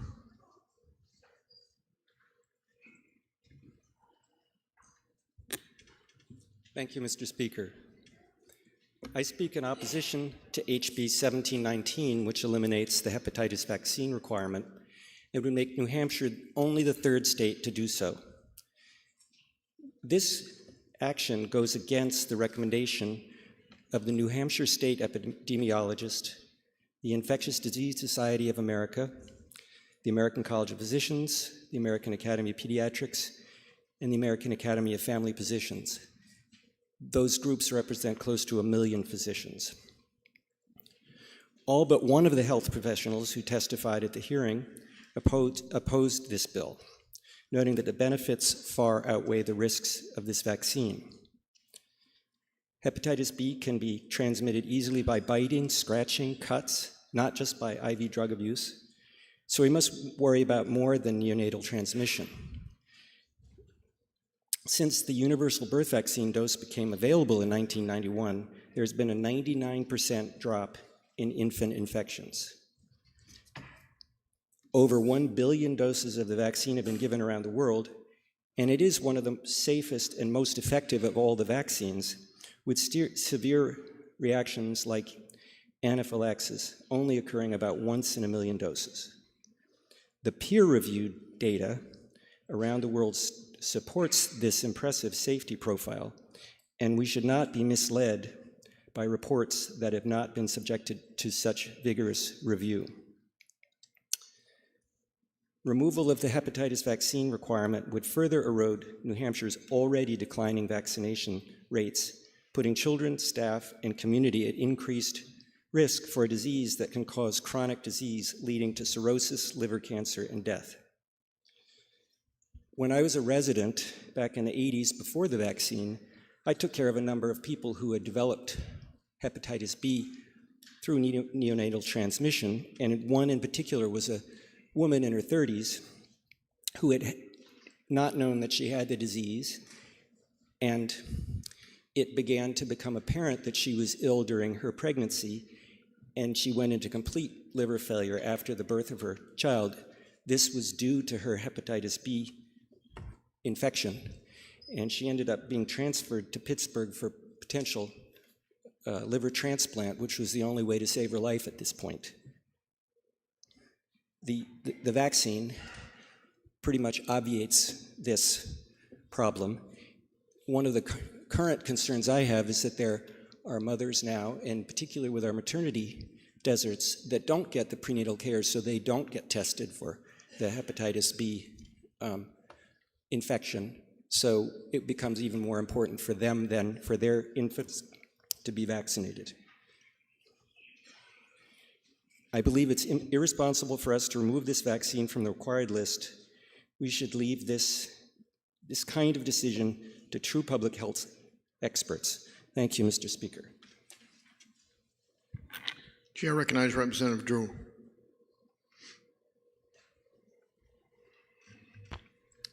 Thank you, Mr. Speaker. It's interesting that my distinguished colleague would talk about recognizing the experts. This policy is in perfect alignment with the Center for Disease Control, the federal experts. Because they've changed their guidance, the state of New Hampshire is no longer following their guidance. So let's talk about what HB 1719 is not. 1719. It is not a ban on the hepatitis B vaccine. It does not reduce the availability of the vaccine. It does not interfere with state or federal recommendations. It does not stop a doctor from administering the Hep B vaccine to newborns who are at risk from an infected mother. And it does not get between you and your doctor when making vaccination decisions. What it does is make the Hep B vaccination a real choice, not a government mandate with the force of the state behind it and the lurking threat of being banned from your daycare or school if you refuse. Real choice based on informed consent and respect for your right to protect your child, not leverage or coercion. But don't we have exemptions? We do. I don't know about you, but having to beg the government for permission to exercise my rights sticks in my craw. When you ask for an exemption, to me, this is what it seems like. Please, sir, may I have an exemption? I'd like to believe that's not how we do things in the Granite State. And here's your chance to prove it. Thank you. Representative Potenza has asked for a roll call. Is that sufficiently seconded? It is sufficiently seconded. This will be a roll call vote. Members, take your seats.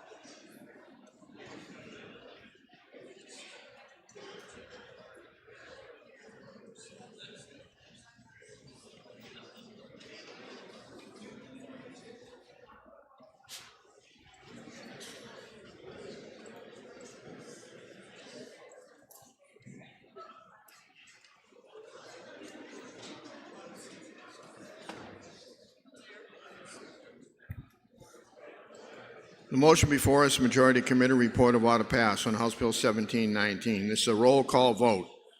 Chair recognizes Representative Palmer for a parliamentary inquiry.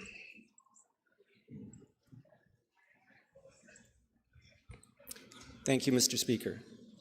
Mr. Speaker, if I know that taking the hepatitis B vaccine off the required childhood list will send the wrong message to parents, and if I know that exceptions already exist for parents who don't want their children vaccinated, and if I know that the hepatitis vaccine has made possible a 99% reduction in infections, and finally, if I know that none of the organizations that I listed in my speech support the new ACP recommendations, ACIP recommendations, then would I press the red button so a better motion could be made? Thank you, Mr. Speaker. Chair recognizes Representative Wayne McDonald for parliamentary inquiry. Thank you, Mr. Speaker. Mr. Speaker, if I know that this bill does not ban any of the hepatitis B vaccines, and Mr. Speaker, if I know that by removing the hepatitis B vaccine from the list of vaccines mandated for school and child care attendance, this bill results in New Hampshire coinciding with the updated CDC's Advisory Committee on Immunization Practices schedule. And Mr. Speaker, if I know that this bill does not prevent physicians from recommending this vaccine and does not interfere with medical advice between doctors and patients, then, Mr. Speaker, would I press the green button and support the ought-to-pass recommendation of the Health, Human Services, and Elderly Affairs Committee? Thank you, Mr. Speaker. The motion before us is the Majority Committee report of how to pass on House Bill 1719. This is a roll call vote. If you're in favor, you'll press the green button. If you're opposed, you'll press the red button. Voting stations are open for 30 seconds.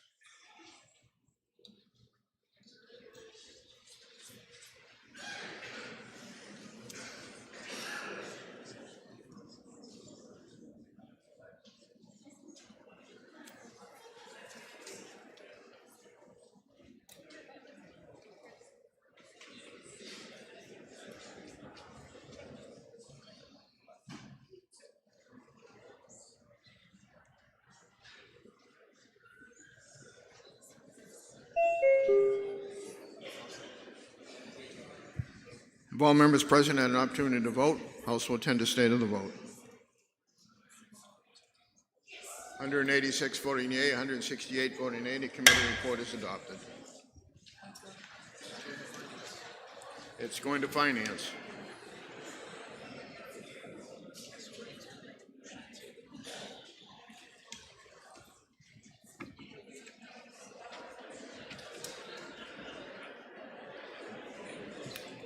The Majority Committee on Health and Human Services and Elderly Affairs, to which was referred House Bill 1798 FN, Act relative to the coverage of diapers under the state Medicaid plan.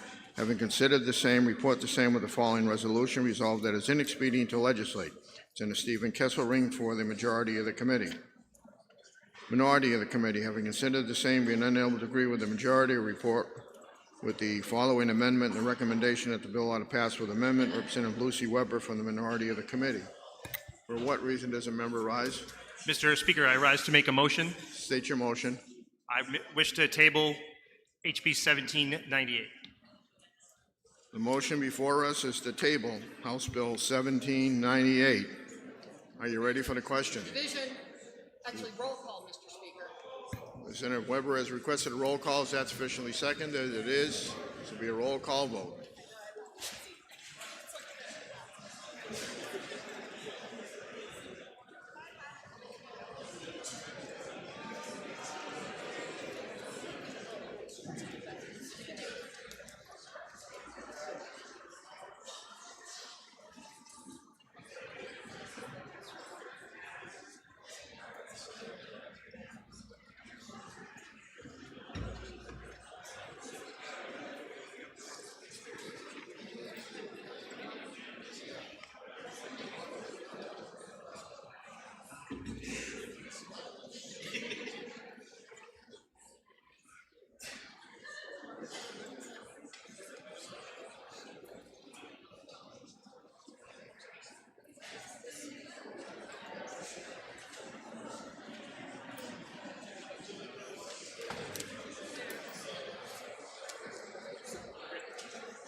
House will be in order. The motion before us is the Majority Committee report of inexpedient to legislate on House Bill 1798. This is a roll call vote.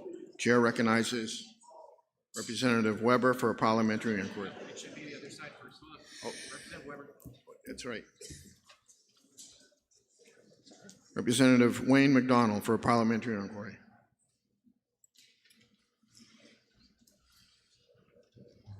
Thank you, Mr. Speaker. Mr. Speaker, if I know that this bill, while well-intentioned, increases state spending at a time when the Department of Health and Human Services budget is being cut, and Mr. Speaker, if I know that there are other organizations and means by which diapers can be obtained at no expense to parents, and Mr. Speaker, if I know that there was even a diaper drive conducted here today in rooms 122 and 123 from the hours of 11:30 to 1 o'clock, for which donations of diapers were being encouraged and accepted, and 81 boxes were collected, and sponsoring organizations received all they could handle at this time. Would I then vote in favor of the motion to table and press the green button? Chair recognizes Representative Weber for parliamentary inquiry. Thank you, Mr. Speaker. Mr. Speaker, if I know that 81 diapers does not even meet the 100 diapers per month that this bill would provide to mothers and babies who very much need them, and if I know that if we proceeded to debate and vote on this and the ITL were overturned, there is an amendment that reduces the fiscal impact. And finally, if I want to advance this common sense, family-friendly, life-affirming legislation, would I now press the red button?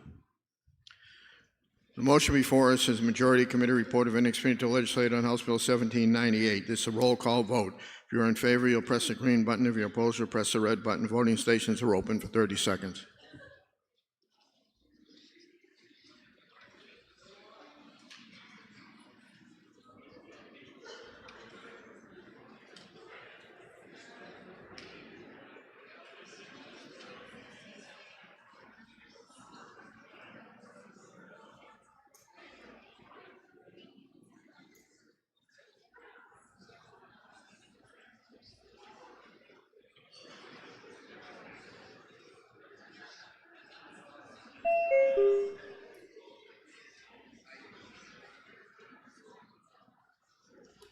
Will all members present have an opportunity to vote? House will attend the state of the vote.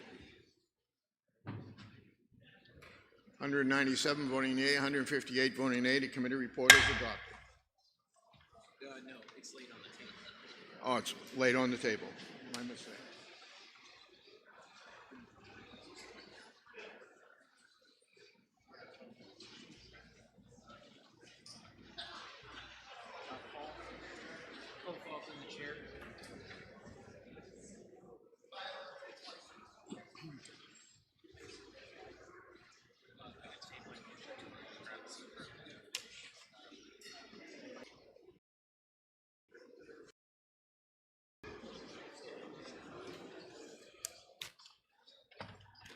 The majority of the Committee on Judiciary, to which was referred House Bill 1067 FN, an act relative to the mental health courts, having considered the same, report the same with the following resolution: resolved that it is inexpedient to legislate. Representative Joe Alexander for the majority of the committee. The minority of the Committee on the Judiciary, to which was referred House Bill 1067, having considered the same and being unable to agree with the majority, report with the recommendation that the bill ought to pass. Representative Paul Birch for the minority of the committee. For what reason does the member rise? For a motion, Mr. Speaker. State your motion. I move to lay HB 1067 on the table. That is a proper motion. A division has been requested. Members, take your seats.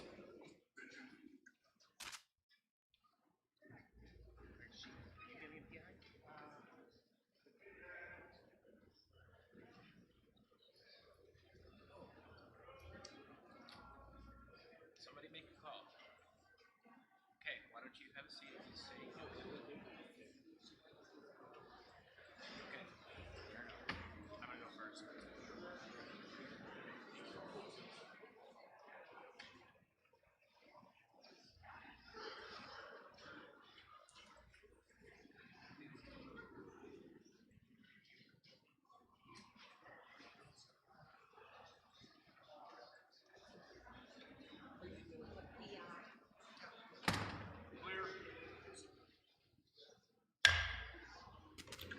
House will come to order. Chair recognizes Representative Alexander for a parliamentary inquiry.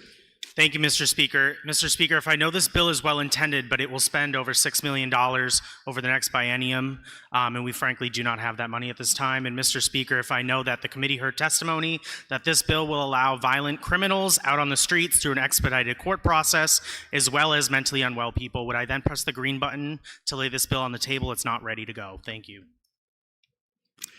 Chair recognizes Representative Mark Pearson for our parliamentary inquiry. Thank you, Mr. Speaker. Mr. Speaker, if I know the fiscal note is wrong, as we often find out, it is. Because the bill clearly states this program will kick in as funds become available.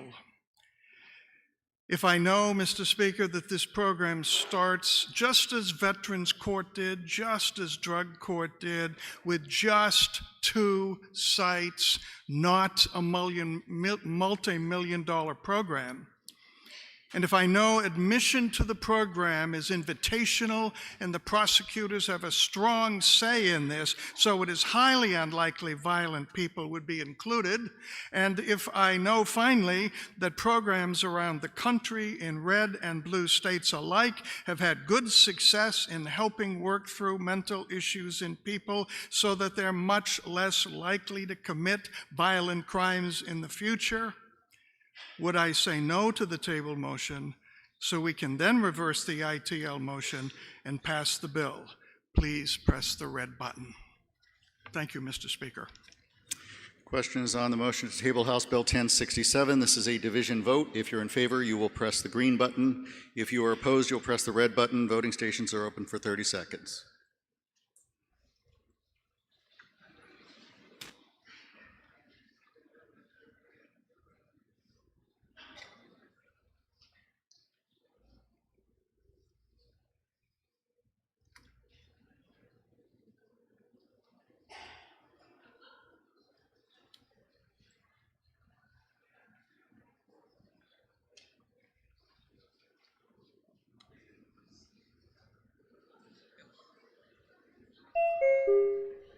Representative Katsouris, thumbs up or down, please.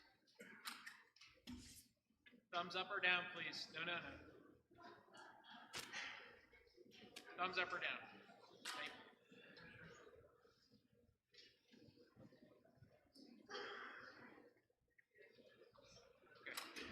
you. Have all members had an opportunity to vote? The House will tend to the state of the vote. With 182 members voting in the affirmative, 171 voting in the negative, House Bill 1067 is laid on the table.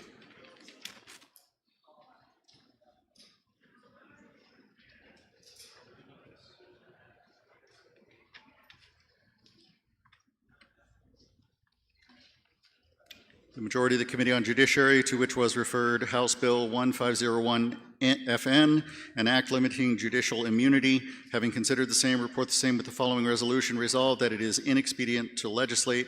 Representative Marjorie Smith for the majority of the committee. The minority of the committee, having considered the same and being unable to agree with the majority, report with the recommendation that the bill ought to pass. Representative Christine Perez for the minority of the committee. Chair recognizes Representative DeLemus to speak against the motion.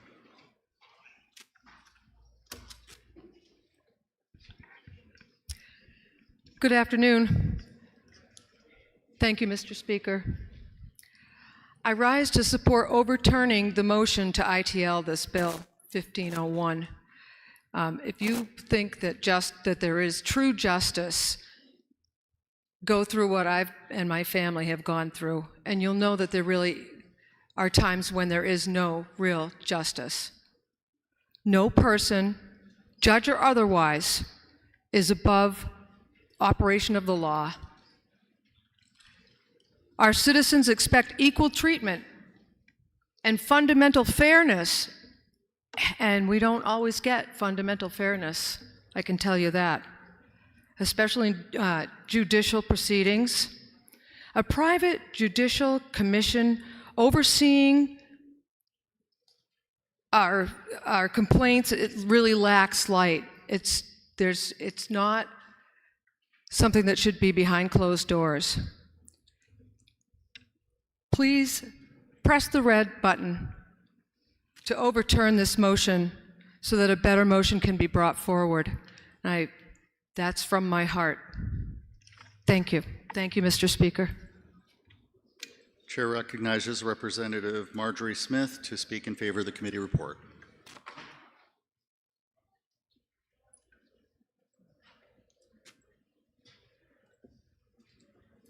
Thank you, Mr. Speaker.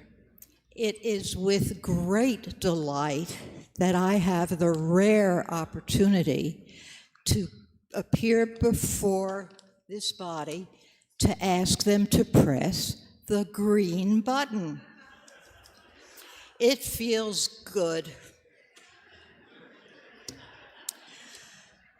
Allowing judges to be sued civilly for acts performed in their official capacity would fundamentally undermine judicial independence and the rule of law. Long-standing precedent recognizes that judges must be free to decide cases based solely on law and fact without fear of personal liability from dissatisfied litigants. When a judge is hearing a case, there are people in the room who have a clear vested interest in the outcome. And when the judge decides the case based on law and fact, it is highly likely that close to half of the participants will be unhappy with the outcome. Sometimes you win, sometimes you lose. And that is the great strength of our system.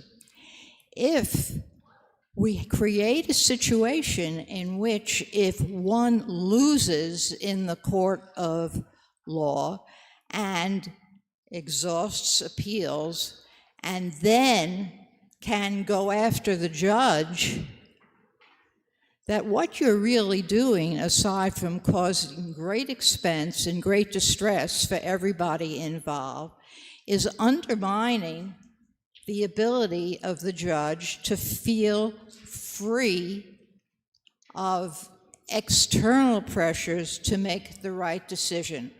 In this state, we have chosen again and again not to elect judges. We have chosen to appoint judges.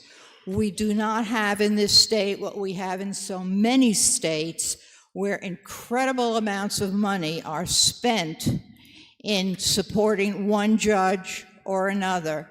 And then we wonder, is it possible that when the judge goes to make a decision, she might be influenced by who in fact gave her the most money? Judges should be held accountable, and they are held accountable in this state in any number of ways. One important way is through the Judicial Council, which, if in fact there is a question about how a judge acts, the Judicial Conduct Commission can hold a hearing, can get testimony, can evaluate, and we have in this state seen any number of examples where, as a result of that process, a judge is removed or held accountable in another way. All that is done without involving people who have had a personal case before that judge. And it is an important difference. I urge you to support the overwhelming vote in the Judiciary Committee on this 1501 to go ITL, because we have a system that's working, and if it doesn't work, we have ways to address the problems. Please support the overwhelming vote in the committee and press the green button.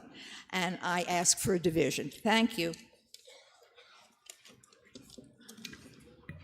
This will be a division vote. Members, take your seats.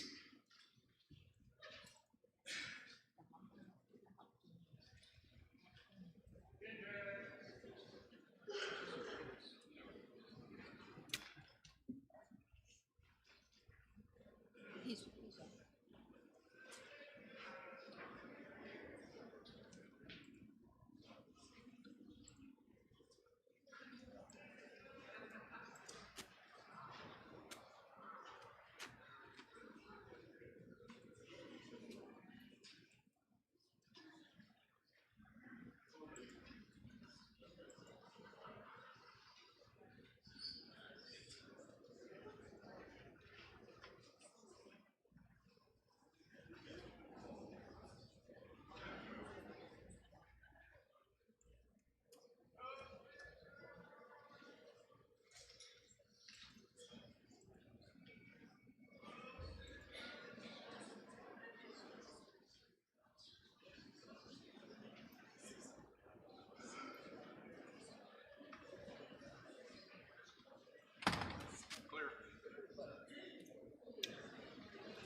House will come to order.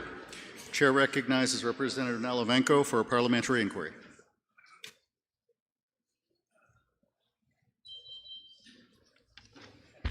Thank you, Mr. Speaker.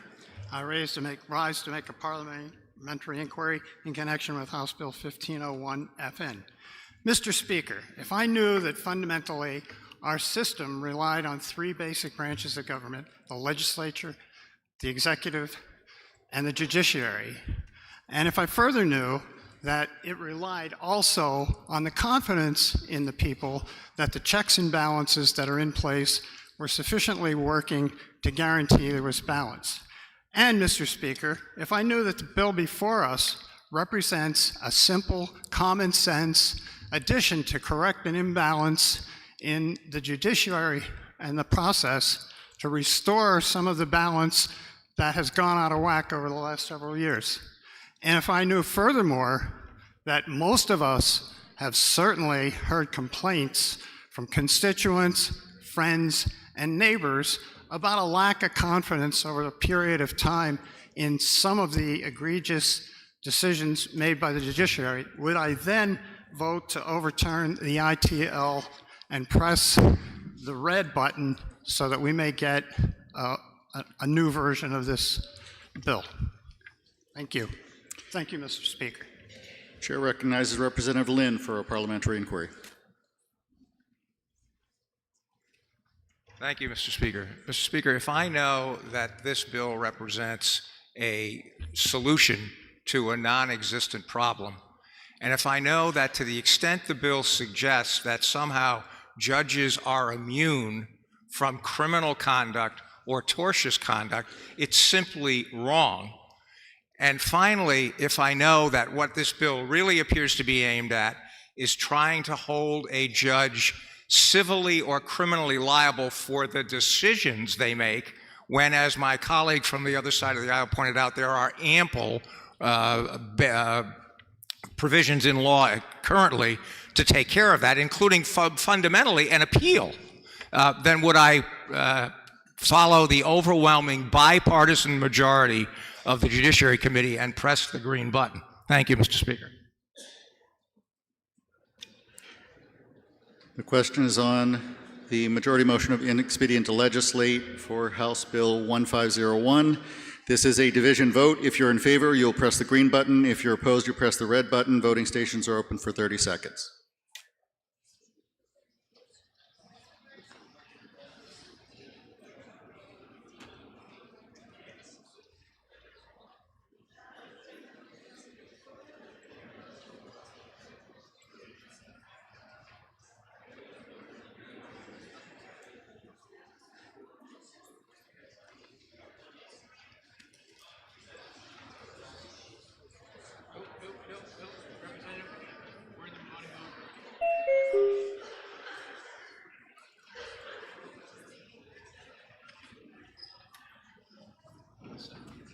If all members had an opportunity to vote, the House will attend to the state of the vote. With 261 voting in the affirmative, 94 voting in the negative, House Bill 1501, the motion passes. ITL.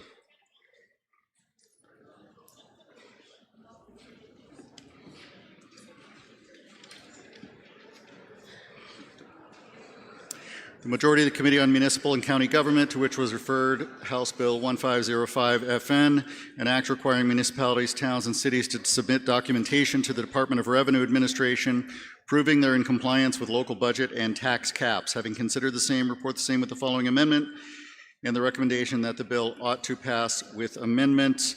The amendment is 0233H, printed in House Record 6 on pages 37 and 38.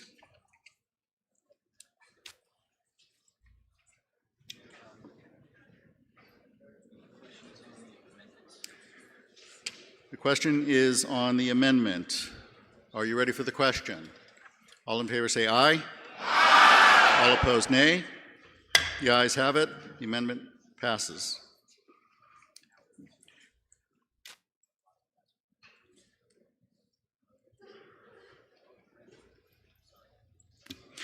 Pardon me, I duty to cover the minority of the committee. Having considered the same, being unable to agree with the minority, report with the following resolution resolved. It is inexpedient to legislate. Representative Stephanie Grund for the minority of the committee.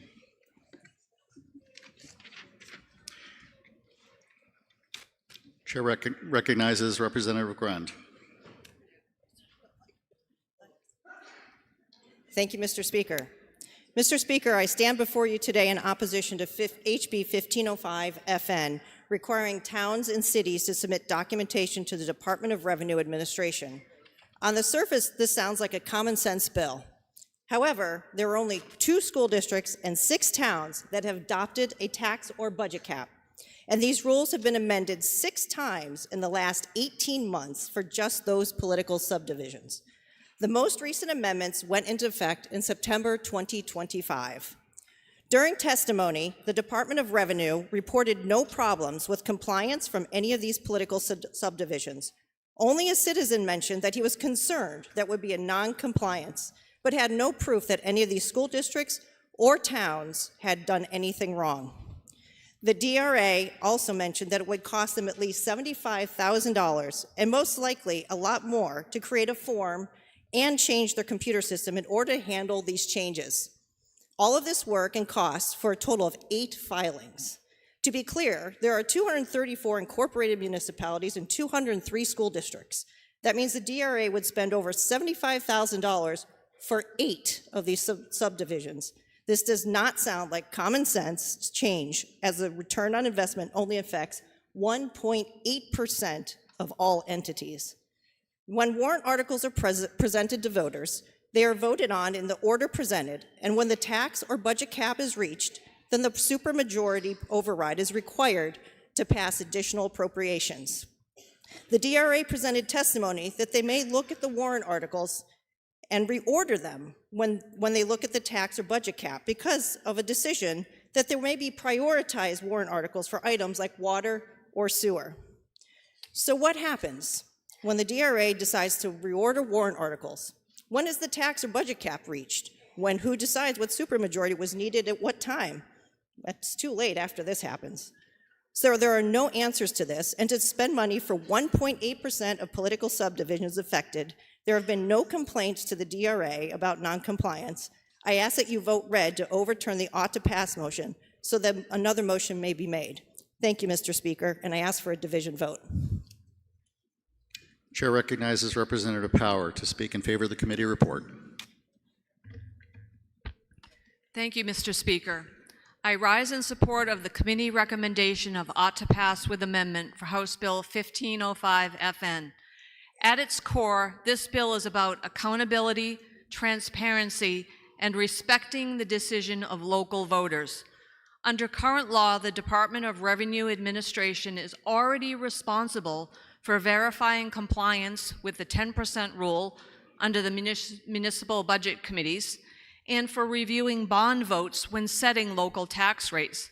However, current law does not require the DRA to verify compliance with locally adopted tax and budget caps, nor does it clearly define the commissioner's role when those caps are exceeded. House Bill 1505 FN fixes that. It requires towns, school districts, and village districts that adopt a local tax or budget cap to submit standardized documentation to the DRA detailing calculations, proposed and approved appropriations, estimated revenues, and the results of any override votes. This ensures that the DRA can verify compliance, and it maintains public confidence that voter-approved caps are being followed. Also, this bill clarifies how the DRA must reduce an appropriation when an approved budget exceeds an adopted cap without the required supermajority ballot vote. It also standardized definitions across local caps. It properly accounts for estimated state and federal funds and aligns inflation adjustments across all local tax and budget caps. In summary, House Bill 1505 FN protects appropriations lawfully approved by voters. ensures fairness in the application of caps and overrides, and establishes clear, uniform standards for compliance and enforcement. By doing so, it strengthens transparency, safeguards taxpayers, and supports good local governance.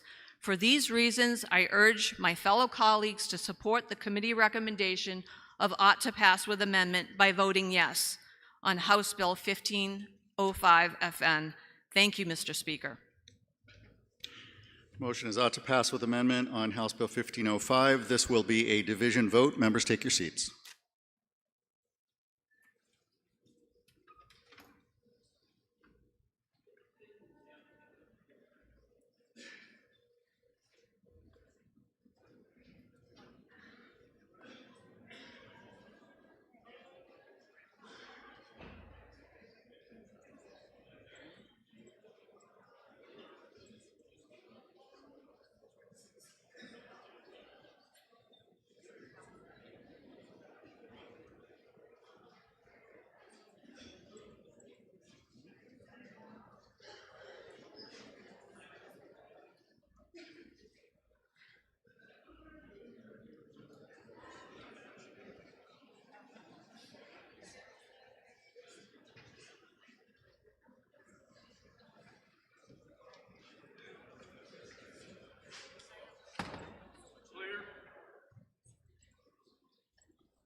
House will come to order.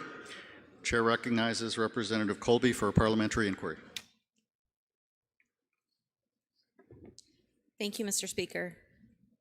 If I know that this bill represents the 6th time in 18 months these rules have been modified when the current rules are more than sufficient, and if I know that this bill will cost a minimum of $75,000 to implement and apply to only 8 political subdivisions, and if I understand that 0 non-compliance issues have been reported by or to the New Hampshire Department of Revenue Administration, would I then push the red button so a more responsible motion can be made? Chair recognizes Representative Power for a parliamentary inquiry. Thank you, Mr. Speaker. Mr. Speaker, if I know that this bill requires towns, school districts, and village districts that adopt a local tax or budget cap to submit standardized documentation to the DRA so compliance can be verified, and if I know this bill strengthens accountability and transparency, builds taxpayer confidence, clarifies enforcement when caps are exceeded, and protects appropriations lawfully approved by local voters, would I now vote yes to support the committee recommendation of ought to pass with amendment and push the green button? Thank you, Mr. Speaker. The question is on the ought to pass with amendment motion on House Bill 1505. This is a division vote. If you're in favor, press the green button. If you're opposed, press the red button. Voting stations are open for 30 seconds.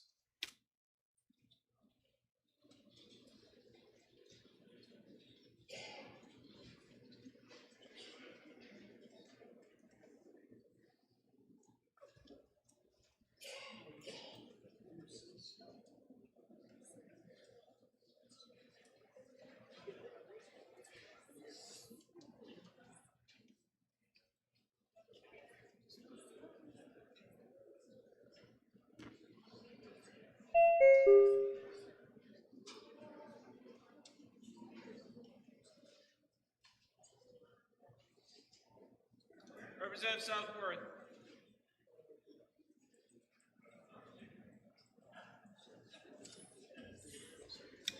All members present have an opportunity to vote. The House will tend to the state of the vote.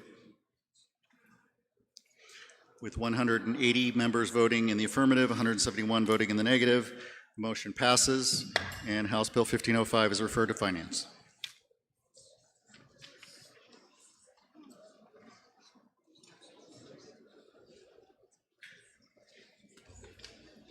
Committee on Public Works and Highways, to which was referred House Bill 1607 FN, an act relative to the use and storage of road salt.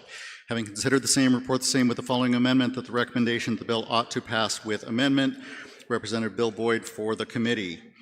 The amendment is 0497H, printed in House Record 6 on page 40. For what reason does the member rise? Make a motion. State your motion. Mr. Speaker, I'd like to table House Bill 1607.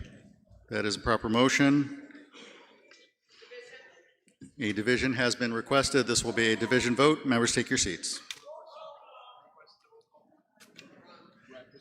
Representative Rung has requested a roll call vote. Is that sufficiently seconded? It is sufficiently seconded. This will be a roll call vote.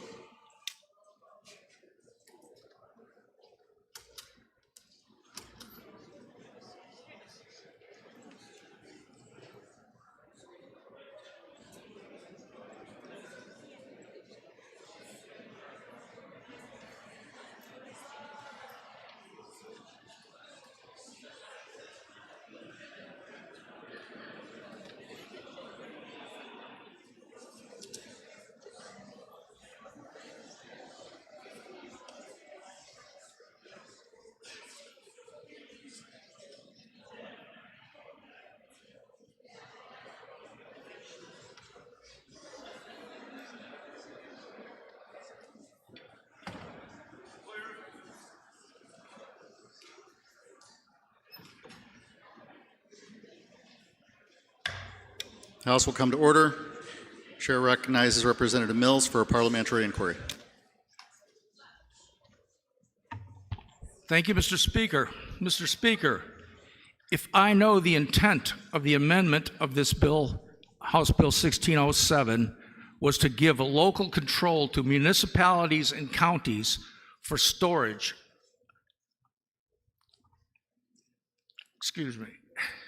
for storage of restricted materials, and if I know that due to incorrect wording placement in the amendment, which I overlooked, and I apologize to my Public House and Works Committee, control was inadvertently given to the state, resulting in individual homeowners being subject to this bill.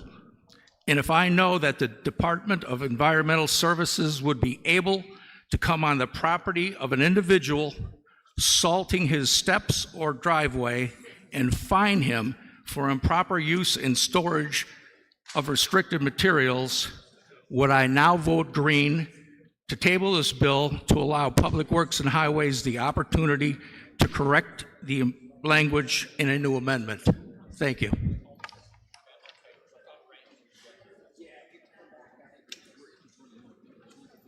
Chair recognizes Representative Rockmore for a parliamentary inquiry.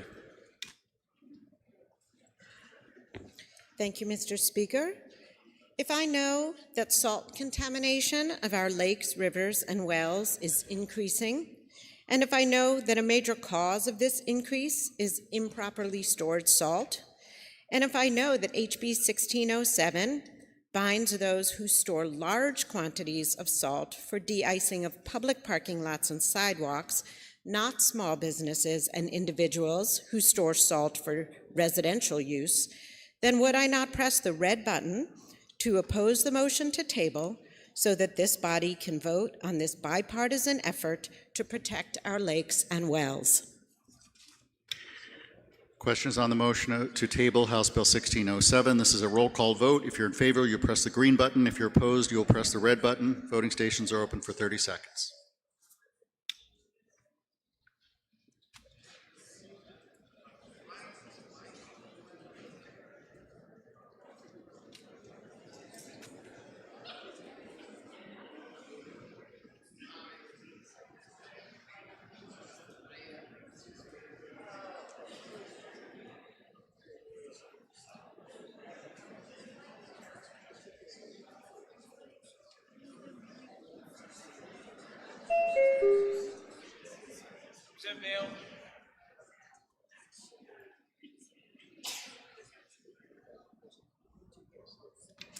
All members present had an opportunity to vote. House will attend to the state of the vote. With 188 voting in the affirmative and 166 voting in the negative, House Bill 1607 is laid on the table.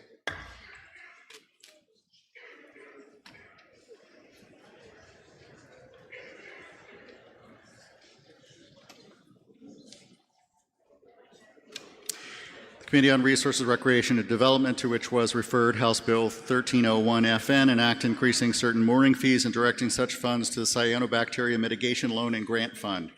Having considered the same, report the same with the following amendment to the recommendation that the bill ought to pass with amendment. Representative Will Darby for the committee. The amendment is 0181H, printed in House Record 6, page 36. Questions on the amendment? Are you ready for the question? All in favor say aye. Aye. All opposed say nay. The ayes have it. The amendment is adopted. Question is on the motion of ought to pass with amendment. Are you ready for the question? All in favor say aye. Aye. All opposed nay. The ayes have it. And House Bill 1301 is referred to Ways and Means.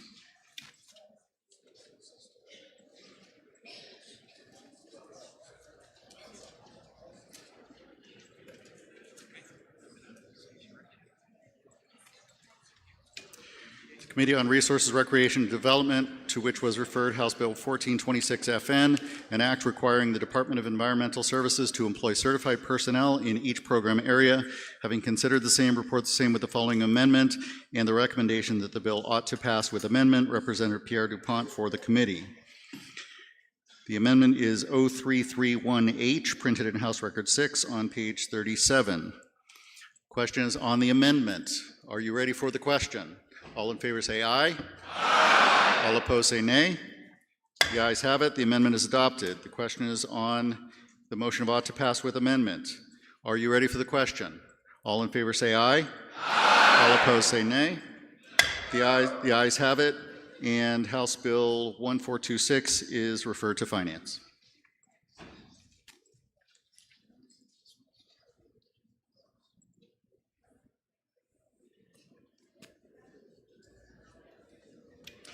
The majority of the Committee on Resources, Recreation, and Development, to which was referred House Bill 1530 FN, an act requiring notification of abutters and public review prior to disturbing beaver dams in non-emergency situations.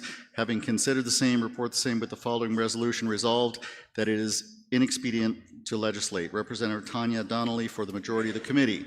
The minority of the committee, having considered the same and being unable to agree with the majority, report with the following amendment and the recommendation that the bill ought to pass with amendment. Representative Allison Knapp for the minority of the committee.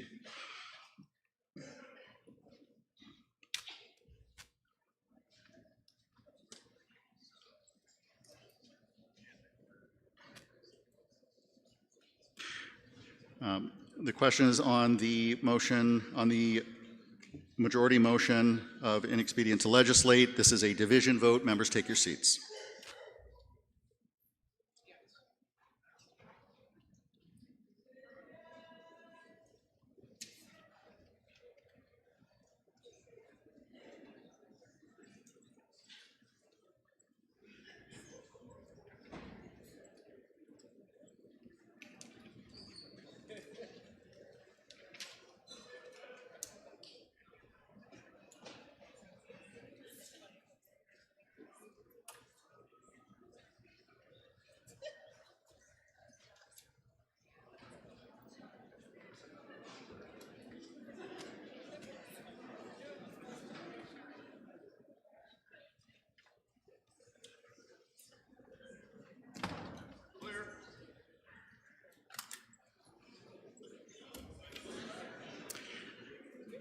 The House will come to order. The chair recognizes Representative Ryan for a parliamentary inquiry.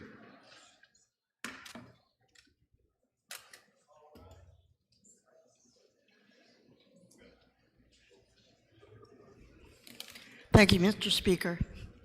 If I know that this bill will exempt land managed by the state of New Hampshire, and if I know that this bill will allow landowners, adjacent property owners, and municipalities to discuss beaver dam removal impacts and clarify the definition of abutters, and if I know that this bill respects the rights of all property owners by recognizing potential impacts on home values and homesteading activities, I would press the red button so a more appropriate motion can be made. Thank you.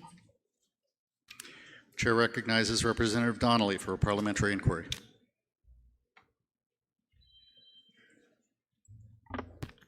Thank you, Mr. Speaker.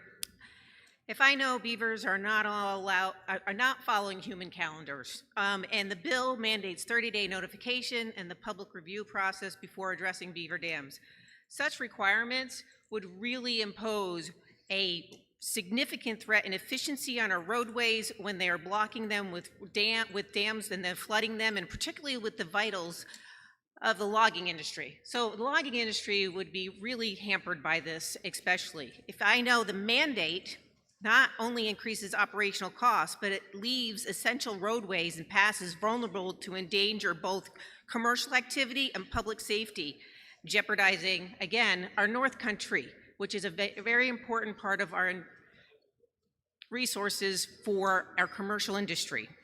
And furthermore, I know it introduces unnecessary bureaucratic hurdles to counterproductive and is projected to increase costs over $100,000. Would I press the green button and ITL this? Thank you.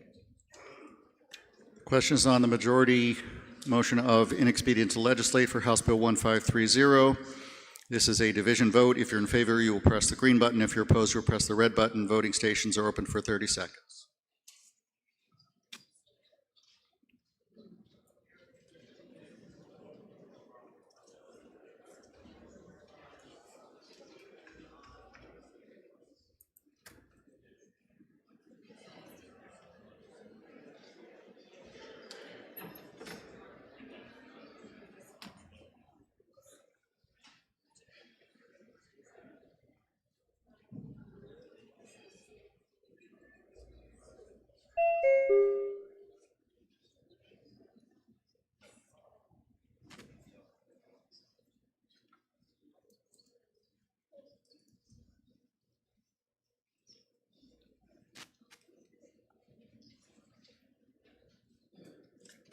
All members present had an opportunity to vote.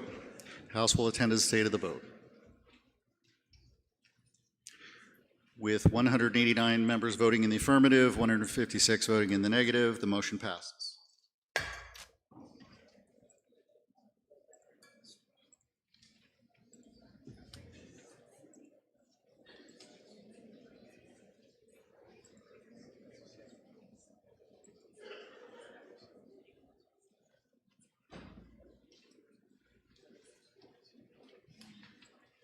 Majority of the Committee on Resources, Recreation, and Development, to which was referred House Bill 1655 FN, an act establishing a funding source for maintaining state-owned dams. Having considered the same, report the same with the following amendment and the recommendation that the bill ought to pass with amendment.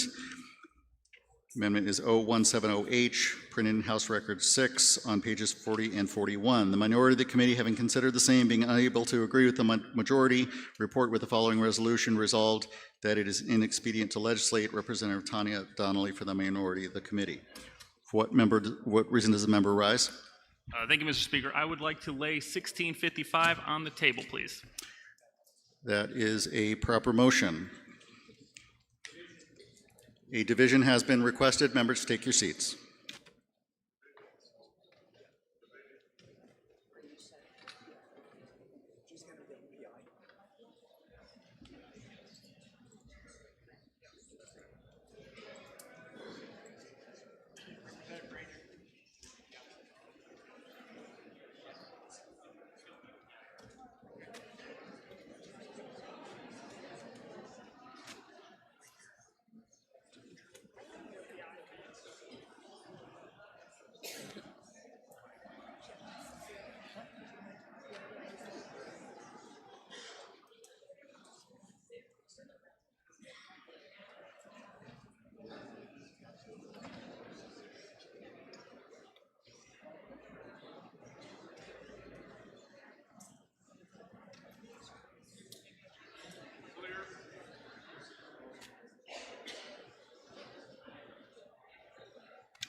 House will come to order.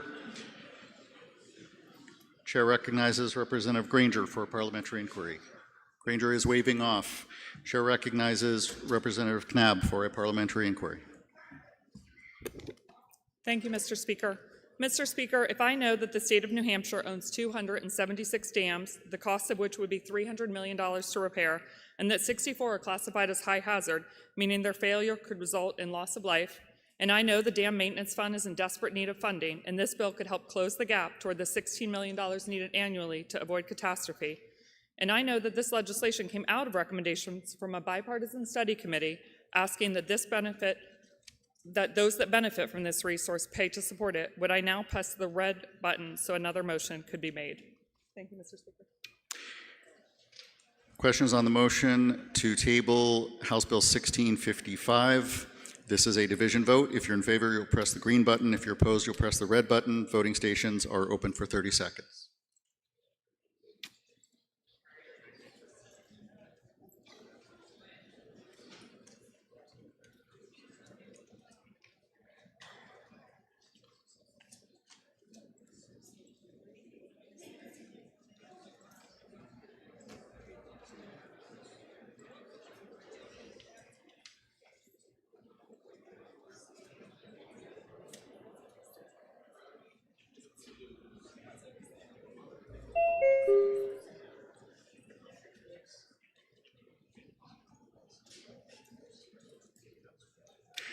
If all members present had an opportunity to vote, the House will attend to the state of the vote. With 173 members voting in the affirmative, 179 voting in the negative, the motion fails. We are on to the question of the amendment, Amendment 0170H, printed in House Record 6, pages 40 and 41. Are you ready for the question on the amendment? All in favor say aye. Aye. All opposed say nay. The ayes have it. The amendment is adopted. We are now on to the motion of ought to pass with amendment. Representative Granger has requested a roll call vote. Is that sufficiently seconded? That is sufficiently seconded. This will be a roll call vote. Members, take your seats.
House will come to order.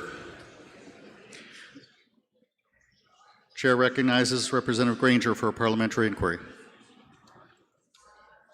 Thank you, Mr. Speaker. If I know that this is a tax and that taxation is theft, would I press the red button?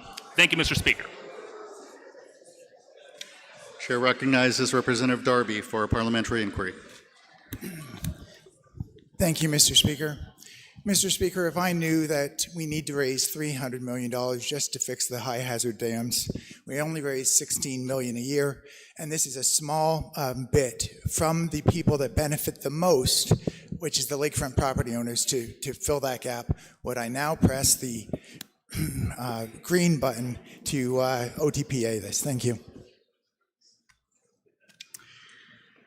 Question is on ought to pass with amendment for House Bill 1655. This is a roll call vote. If you're in favor, you press the green button. If you're opposed, you press the red button. Voting stations are open for 30 seconds.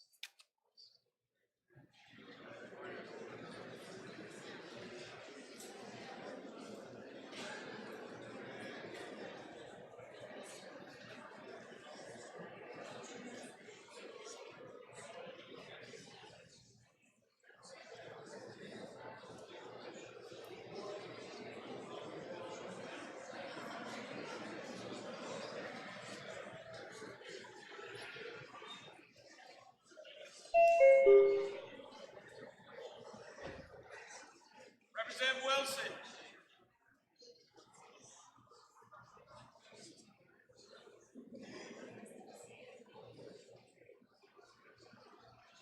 Representative Hall.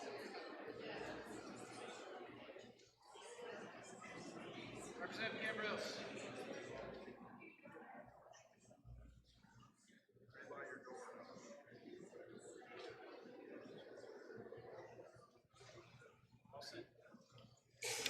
All members present had an opportunity to vote.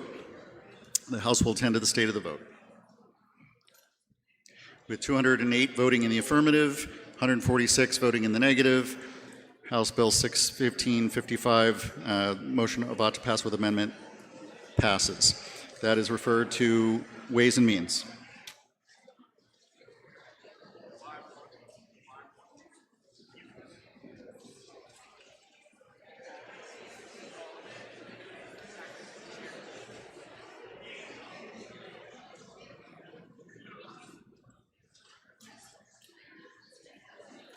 Majority of the Committee on Resource, Recreation, and Development, to which was referred House Bill 1664 FN, an act directing the Department of Natural and Cultural Resources to remove the Hannah Duston Memorial in Boscawen.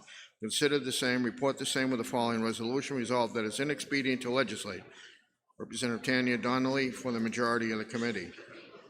Minority of the committee, having considered the same, being unable to agree with the majority, report with the following amendment and the recommendation bill to pass with amendment. McGrevery Sergeant for the minority of the committee. Chair recognizes Representative Nagel.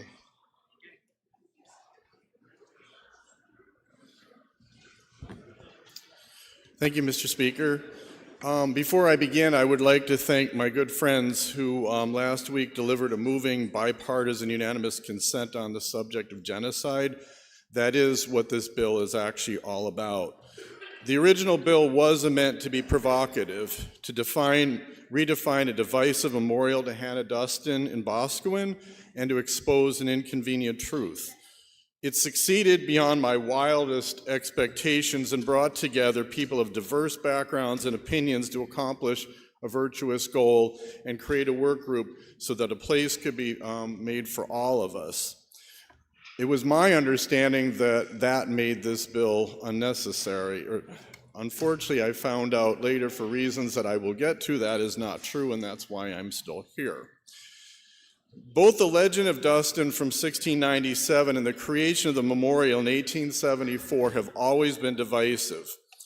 According to the legend told by Cotton Mather, Duston, her child, and her midwife were abducted by an unknown native group during a raid on Haverhill, Massachusetts during King William's War in 1697.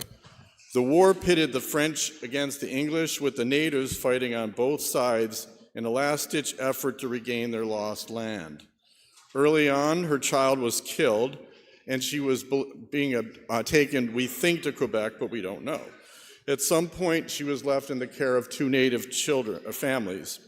Partially out of fear and partially out of anger for having been forced to pray like a Catholic, Duston and two others murdered 10 of the natives, 6 of them children, in their sleep. Then they proceeded to scalp them and return to Boston to collect a scalp bounty. It is not clear how much of this story is true. You can believe as much or as little of it as you want.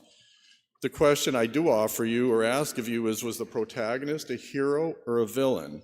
And there's no consensus on that. And for me personally, that's not the issue. The issue to me is how the narrative was used subsequently. Mather himself was a cleric, and he basically considered natives barbaric, uncivilized savages, and needed to find a way to justify violation of the 2nd, 5th, and 8th and 10th commandments in his treatment of the natives. In 1874, a memorial was created in Boscawen and dedicated with grand ceremony on the shores of the Merrimack. When the people were done with their party, they trudged over to the State House and said, "The monument is now yours, congratulations." The legislature that was there at the time said, "No, we don't want it."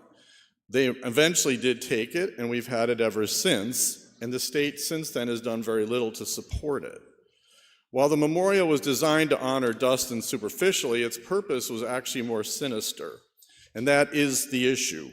The memorial is actually one of 2, the other in Haverhill, Massachusetts, and depicts the goddess Columbia, the symbol of the New World in general and manifest destiny in particular. In her hand, one hand is a hatchet, and in the other are 10 native scalps. It is a vision so repulsive to some that one observer was forced to lament, "It is shocking to humane, refined sensibilities. We shall have an increase of faith in juvenile human nature if the conquered boys don't stone that monument till not a vestige of it remains to desecrate New England's soil. In reality, the memorial was created to honor and inspire a spirit of patriotism as a means of promoting manifest destiny and solving what was known in the 1800s as the Indian problem by any means necessary. Dustin was merely a symbol. The only good Indian is a dead Indian, and that was the motto of the time. The result was so brutally efficient that in a period of 300 years, the native population in the Americas was reduced by 90%. In New Hampshire, it took only 80 years for the colonialists to do what 13,000 years could not do, and they basically eliminated the Abenaki from the state. While historians debate whether this constitutes genocide or merely ethnic cleansing, this was considered the greatest demographic disaster in human history. It was driven by a belief in racial superiority, one admired by Adolf Hitler, who chose to emulate it in his genocidal campaign against Eastern Europe and all its inhabitants. When I look at the memorial, that is what I see, an outraged image of racism and hatred, and I don't believe the state should be supporting that. What became very important, though, after I submitted the bill was I got a lot of calls, and that led to a lot of discussion. And I quickly became able to see that there's a lot of ways that people look at this memorial. And because of that, we actually created a work group to try to change this memorial site that would leave the memorial there, but at the same time honor all the participants in the process. One of the things that people justified to keep the memorial was history is important, good or bad. I quizzed everybody and I asked, do you know the history? And not one person did, which is all right, but we need to learn the history so we can avoid its mistakes in the future. Some people justified, well, it was a time of violence. And the cheap export of European colonists at that time was to actually export an exponential increase in violence in the area. Some claim that the story empowers women. And this is an amazing story. If it's true, it is an amazing story about a woman's survival, and I think that should be honored, I agree. But the minor little detail she did in fact murder 6 innocent children in their sleep and then desecrated their lifeless bodies. One other little minor detail that's often missing was the fate of abducted Native men, women, and children who often led to a different fate. They were either murdered or sold into slavery. These concerns have been discussed since the mid-1600s. There's virtually nothing I'm bringing up now that has not been brought up before. In 2017, a multi-stakeholder group was created to recreate this site to more accurately honor the history of all involved and acknowledge past sins as a way of creating a better future. That effort unfortunately died in 2021. And the report that was created at that time still has some value but needs to be updated. After I released this bill, we came together as an unusual group, having very little in common on this issue, but unified that something needed to change. And we did come up with a private funding mechanism. I personally have imagined that this site will be for New Hampshire like the Vietnam Memorial is in DC, or if any of you have been to Dachau or Auschwitz, a never again site and how we can do better in the future. The problem is it's an incredibly complicated, very small piece of property with multiple people involved, including you. You only own a small sliver, but it's really important, and because of that, I was informed by the Department of Natural and Cultural Resources that we would need to create a legislative body, in my amendment that I hope we can hear, an advisory council to oversee the work group and the work that they're doing. Therefore, I really would hope that you would push the red button on this bill to ITL it, and that way we can talk about the amendment. And I do have one more thing that I really feel obligated to say, because this has been a very challenging 6 months for me, but I do feel I need to say this. To those who sent me hate mail and threats, I ask you, who are we? I would suggest that we are all we, no matter the color of our skin. And I look forward to the day, as Martin Luther King said, that we will one day live in a nation where we will not be judged by the color of our skin, but by the content of our character. And I would add the words that we make liberty and justice real for all. It is my hope, sincere hope, that we can make this small piece of land be used to make that vision real, and I pray that those who sent me those letters can get past your hatred and join us for a place for all of us. Thank you. And I would ask for a division vote. Chair recognizes Representative Donnelly.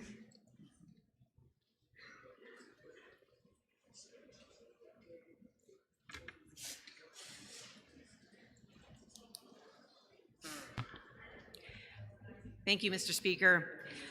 This is an inspiring story for me because I learned about Hannah Duston about 30 years ago when I first moved to Massachusetts. I was originally raised in upstate New York where they had the French and Indian War.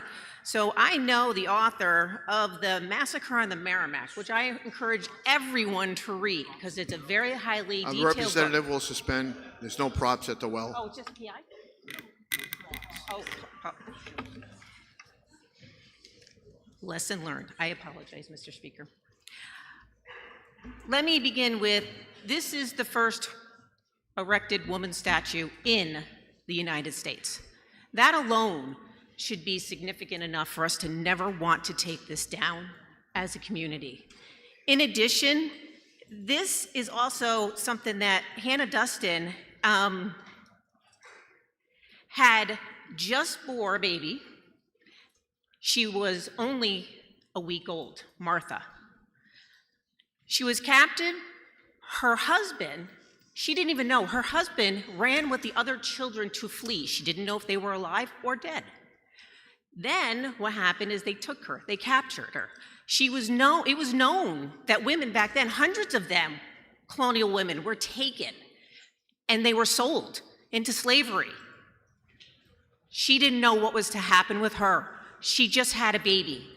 As much as we want to say that this may be a symbol, this may be not a true story, there's enough evidence out there stating that this is a true story. We have lots of true stories when we look through the hallways of our State House. Are we going to deny all of our State House stories as well? I really encourage people to say, yes, on the ITL, this is a very important statue. It has been debated enough, as we've heard. Back in 2016, there was an improvement to the memorial site to encourage people to become more knowledgeable, to become learning about this brave woman that the first statue of American history, the bill seeks to silence the resiliency of women who've lived in this time. Their voices were unheard and erased her bravery and diminished the legacy of the survival that she faced in that oppressive moment. Thank you.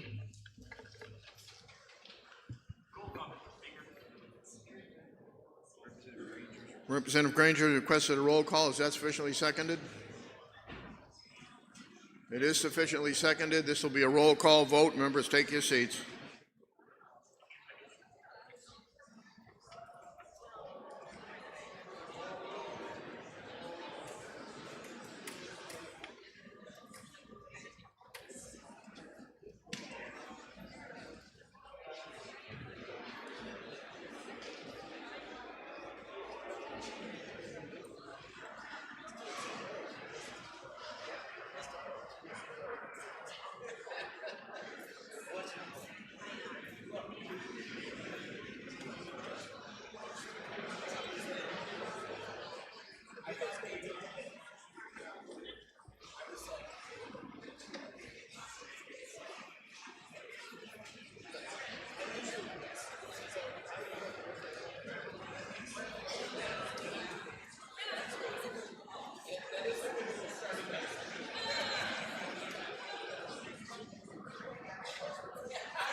The motion before us is the majority report of inexpedient to legislate on House Bill 1664.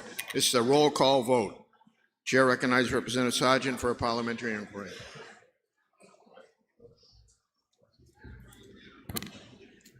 Thank you, Mr. Speaker.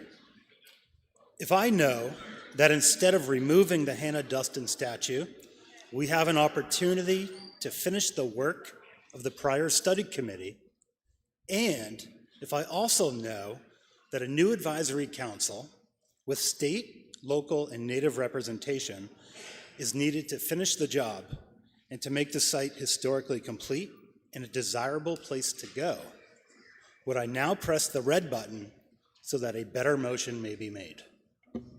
Chair recognizes Representative Donnelly for parliamentary inquiry.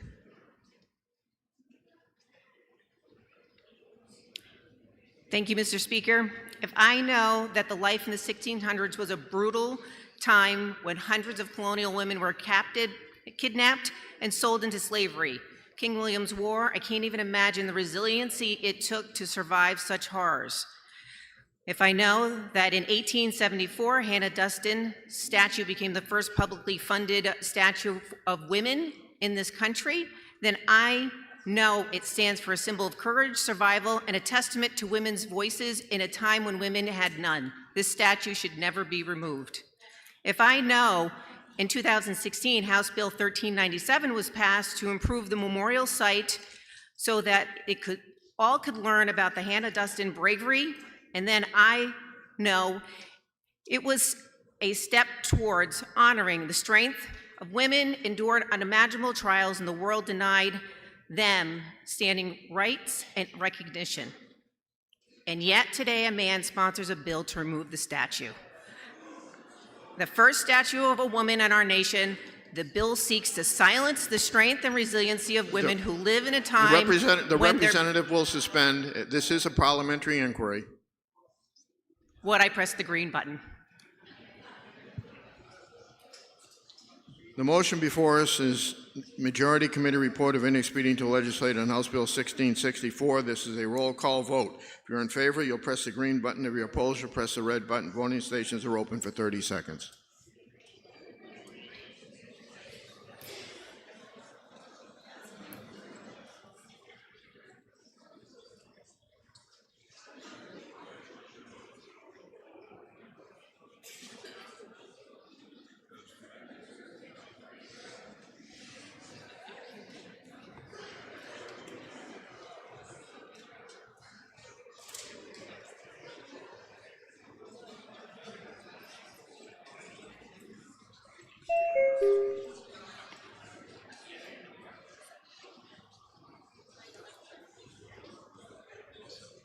If all members present had an opportunity to vote, House will attend the state of the vote. 194 voting yea, 156 voting nay. The committee report is adopted.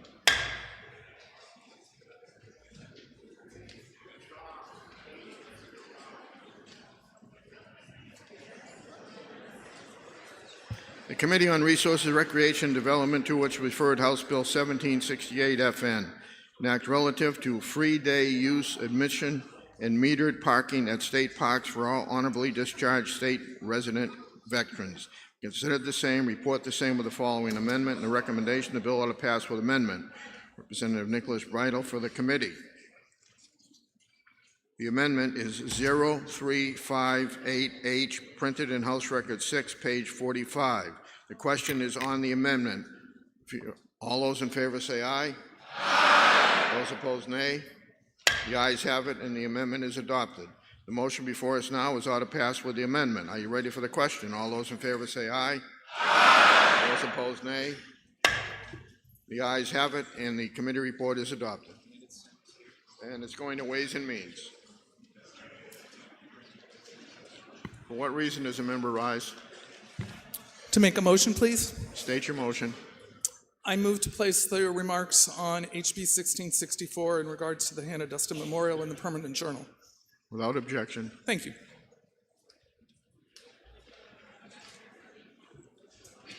Committee on Resources, Recreation, and Development, to which was referred House Bill 1837 FN, an act relative to the New Hampshire Marine Patrol. Having considered the same, report the same with the following amendment. Recommendation that the bill ought to pass with amendment. Senator Will Darby for the committee. The amendment is 0332H, printed in House Record 6, page 46. Are you ready for the question on the amendment? All those in favor say aye. Aye. Those opposed, nay. The ayes have it, and the amendment is adopted. The motion before us now is ought to pass with amendment. Are you ready for the question? All those in favor say aye. Aye. those opposed, nay. The ayes have it, and the committee report is adopted.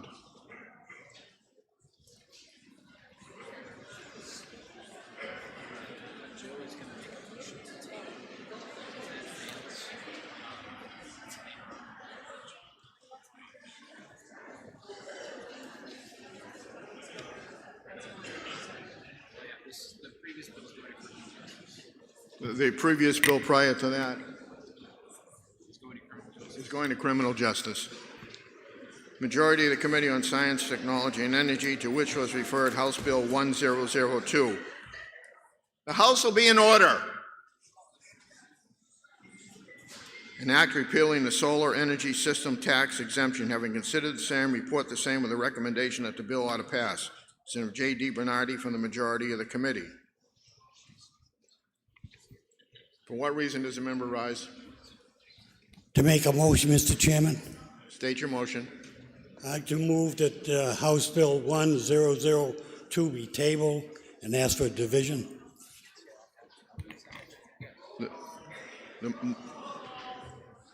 Senator Bernardi has requested a roll call. Is that sufficiently seconded? It is sufficiently seconded. The motion before us is to table House Bill 1002, and this is a roll call vote.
The motion before us is to table House Bill 1002. This is a roll call vote. Chair recognizes Representative Guthrie for a parliamentary inquiry. Thank you, Mr. Speaker.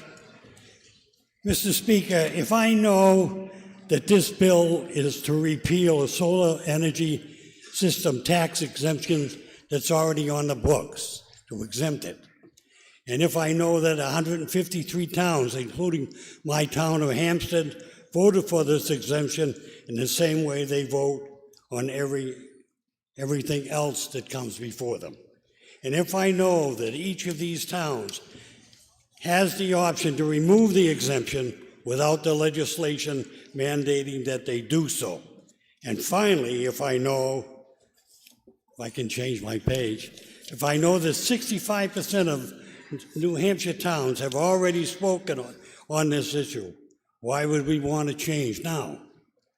Then would you now press the green button with me and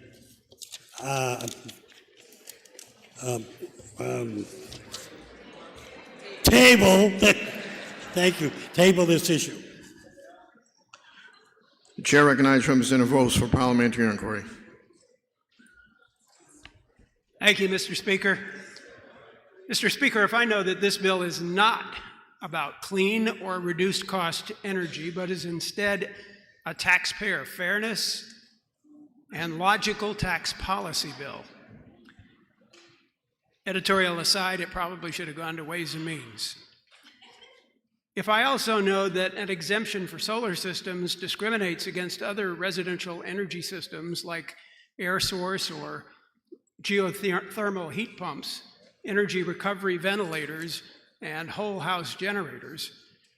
And lastly, if I know that state energy policy prescribes that, quote, government intervention to economically advantage one technology over another shall be time-limited, narrow, or necessary to achieve a specific policy goal, then when I press the red button to allow the debate to proceed on this important piece of legislation. Thank you, Mr. Speaker. The motion before us is to table House Bill 1002. This is a roll call vote. If you're in favor, you'll press the green button. If you're opposed, you'll press the red button. Voting stations are open for 30 seconds.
If all members present have an opportunity to vote, House will tend to stay to the vote.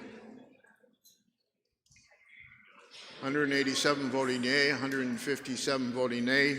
HB 1002 is laid on the table. Representative Hunt, Colfault, Hill, and Boyd declared a conflict and did not vote. For what reason does the member rise? Mr. Speaker, I'd like to request to put all the speeches on House Bill 1596 into the permanent journal. Without objection. Chair recognizes the clerk. Thank you, Mr. Speaker. Mr. Speaker, in a letter from the Chair of Finance, in accordance with House Rule 47F, I hereby waive off the second committee referral of House Bills 1323, 1460, 1808, 1584, 1719, 1763, and 1505.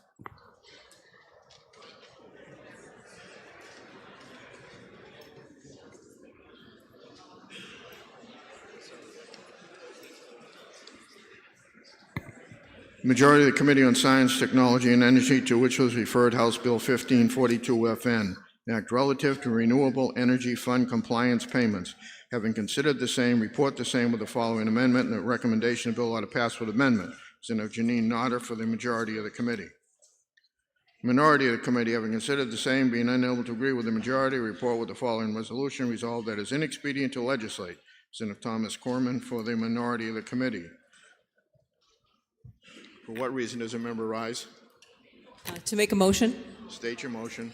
I'd like to make a motion to table HB 1542. That is a priority motion. The motion before us is to table House Bill 1542.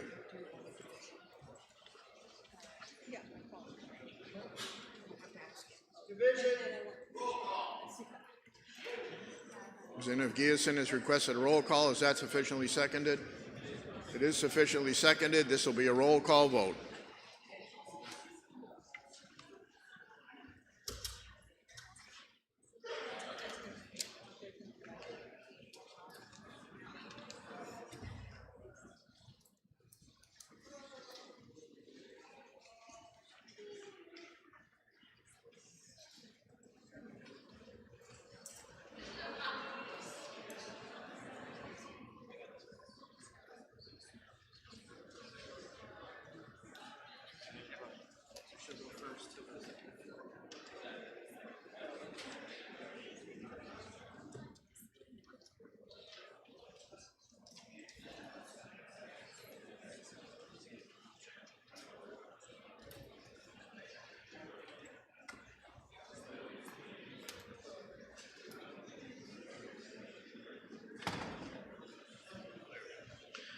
The motion before us is to table House Bill 1542. This is a roll call vote. Chair recognizes Representative McGee for a parliamentary inquiry.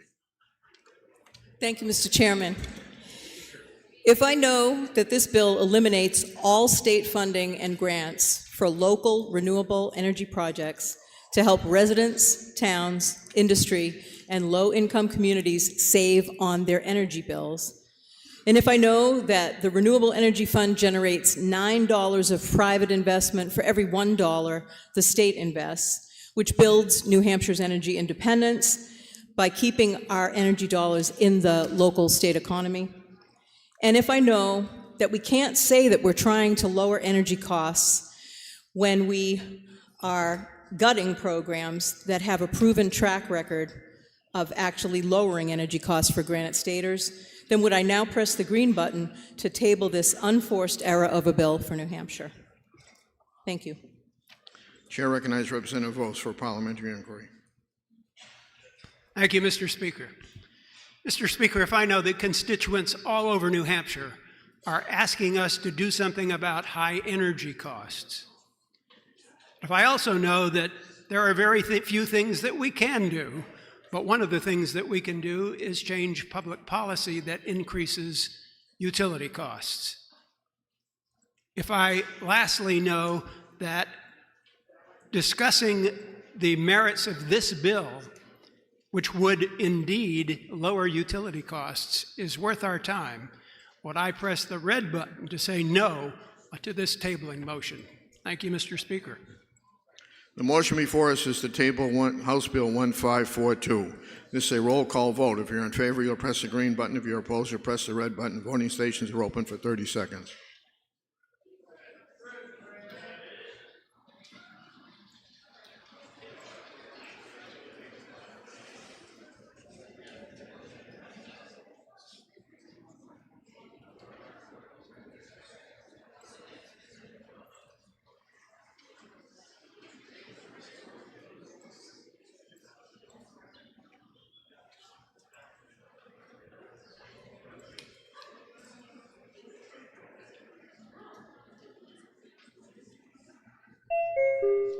Representative Burnham.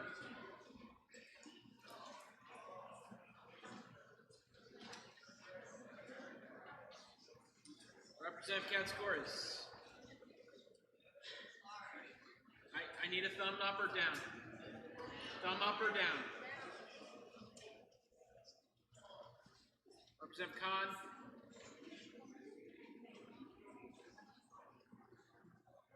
Representative Wallner.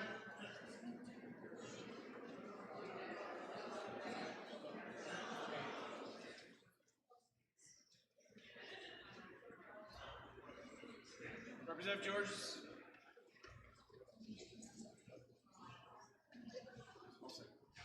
While members present have an opportunity to vote, House will tend to stay to the vote. 160 voting yea, 188 voting nay. The motion fails. We're on to the amendment. The amendment is 0241H, printed in House Record 6, pages 39 through 40. Are you ready for the question on the amendment? All those in favor say aye. Aye. Those opposed, nay. The ayes have it, and the amendment passes. The bill is ought to pass with amendment. The chair recognizes Representative Kaplan.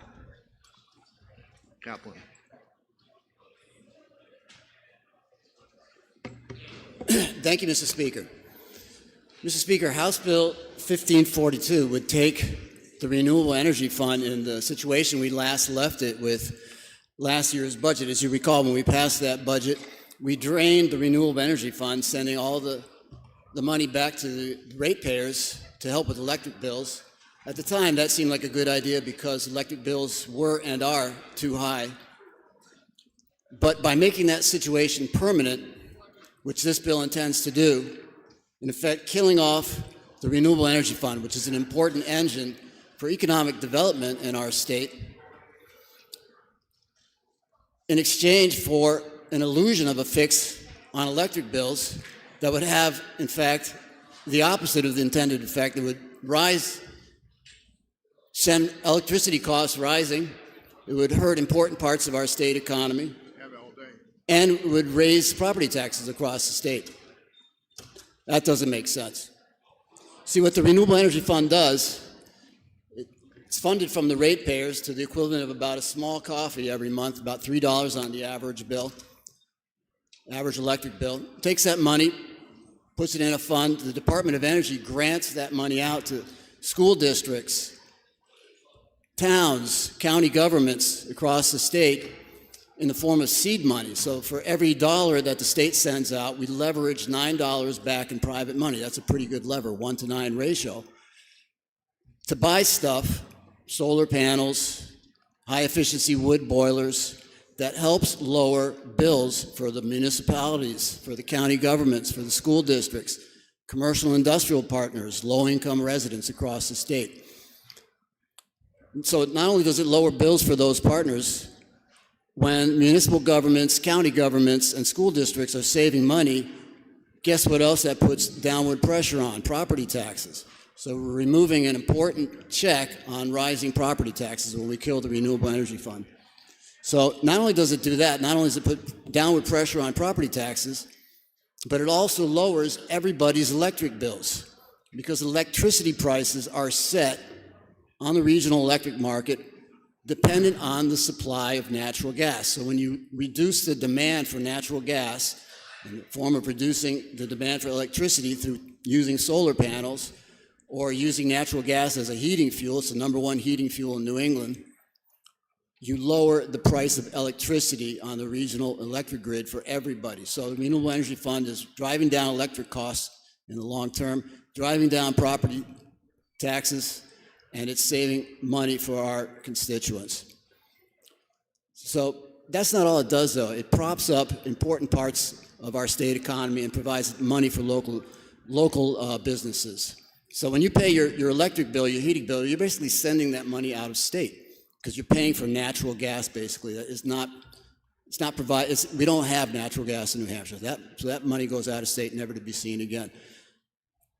On the other hand, if you're buying for example, wood pellets to fire up your wood-fired boiler, those are wood pellets that are made right here in New Hampshire with New Hampshire trees, an important part of our forest products industry, which is the 3rd largest industry in our state. Thousands of jobs, $1.5 million in annual revenue every year. So when you kill off the Renewable Energy Fund, you're pulling off the block on that Jenga tower and hoping that the tower doesn't fall over. Not a good idea. So saves money for our constituents, lowers property taxes, lowers electric bills in the long term, and props up important parts of the state economy. So in exchange, what we get is a short-term illusion of a fix that actually doesn't work. So if you're like me and you think that we shouldn't be behaving like teenagers in search of a sugar high and instead should be acting like adults, planning for the long-term benefit of our state, and lowering costs for our constituents because the bills are too damn high, then you will vote red on this shipwreck of a bill. Thank you, Mr. Speaker, and I request a roll call. Chair recognizes Representative Nodder. Thank you, Mr. Speaker. I rise in support of House Bill 1542 as part of an effort to make New Hampshire more affordable. The original bill ends the penalty associated with not fully complying with the state's Renewable Portfolio Standard, or RPS. As amended, it rebates the compliant payments back to the ratepayer, just like we did with the energy tax known as Regional Greenhouse Gas Initiative, or RGGI. And we all know what taxation is.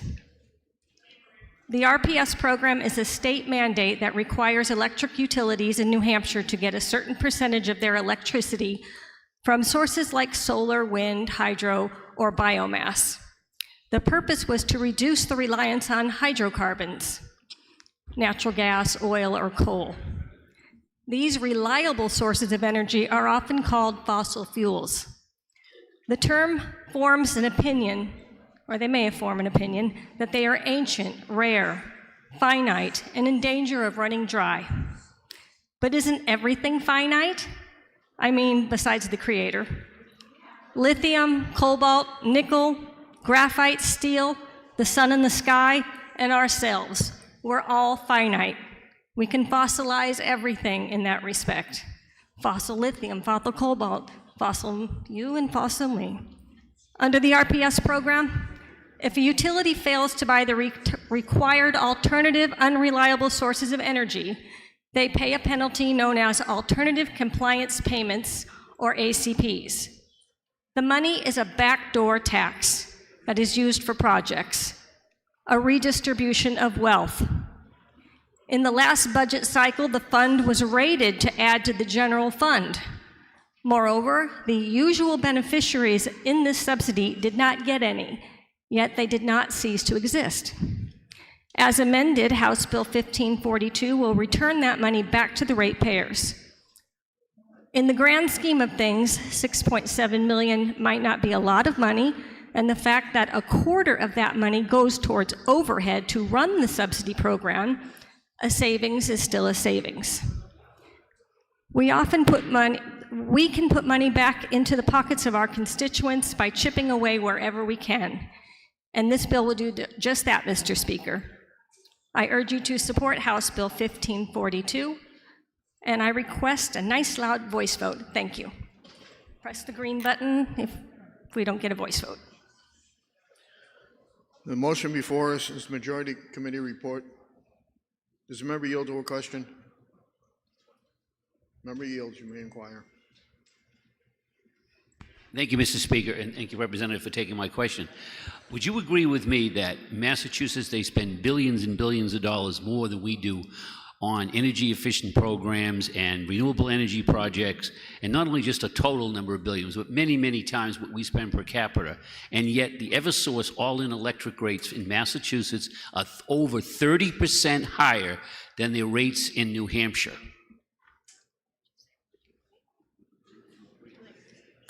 Yes, I agree with you.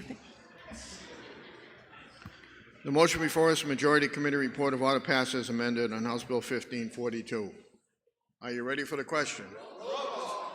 Roll call has been requested. Is that sufficiently seconded?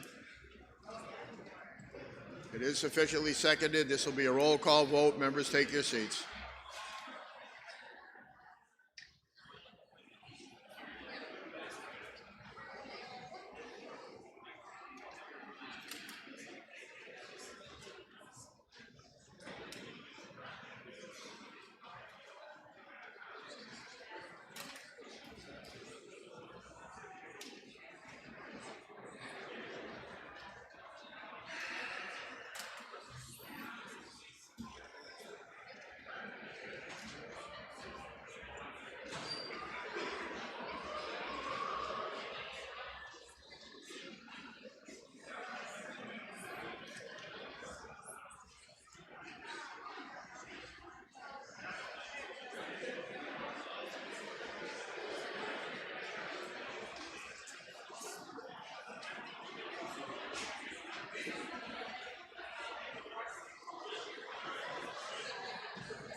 Also be in order.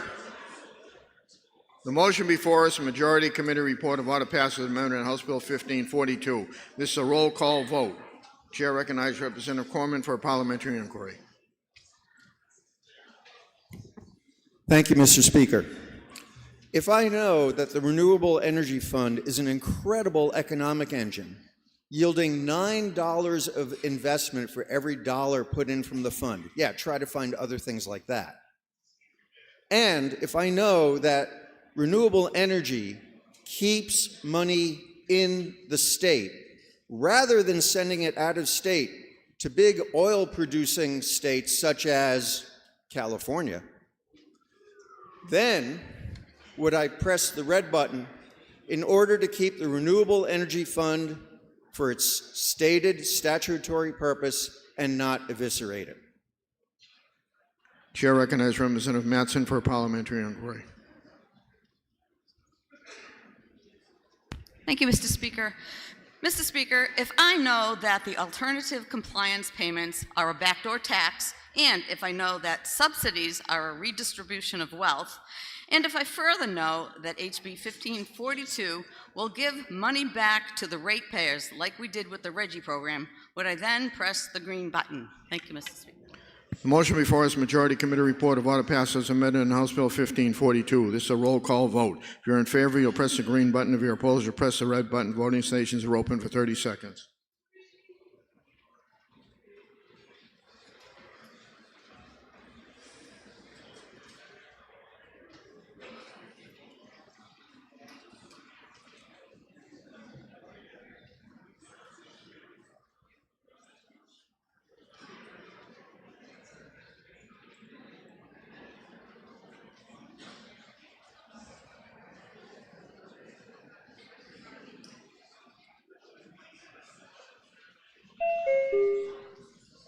Representative Scher.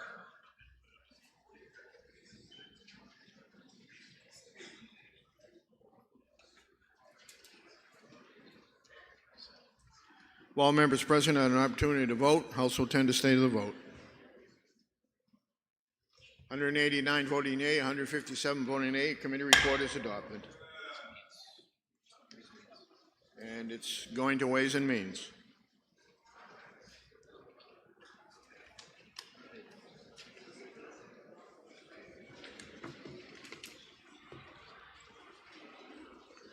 Committee on Science, Technology, and Energy, to which was referred House Bill 1738 FN, an act relative to ratepayer benefits from the regional greenhouse gas initiative. Having considered the same, report the same with the recommendation the bill ought to pass. Senator Michael Harrigan for the committee.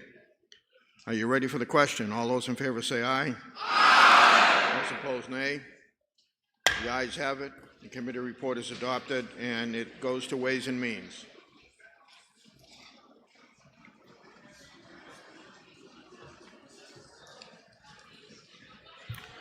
The majority of the Committee on Transportation, to which was referred House Bill 1176 FN, an act relative to the display of license plates on vehicles. Having considered the same, report the same with the following amendment. The recommendation the bill ought to pass with amendment. Henry Gieson for the majority of the committee.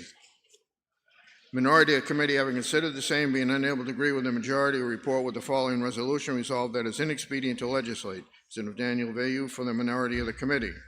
The amendment is 0197H, printed in House Record 6, page 35. Are you ready for the question on the amendment? All those in favor say aye. Aye. Those opposed, nay.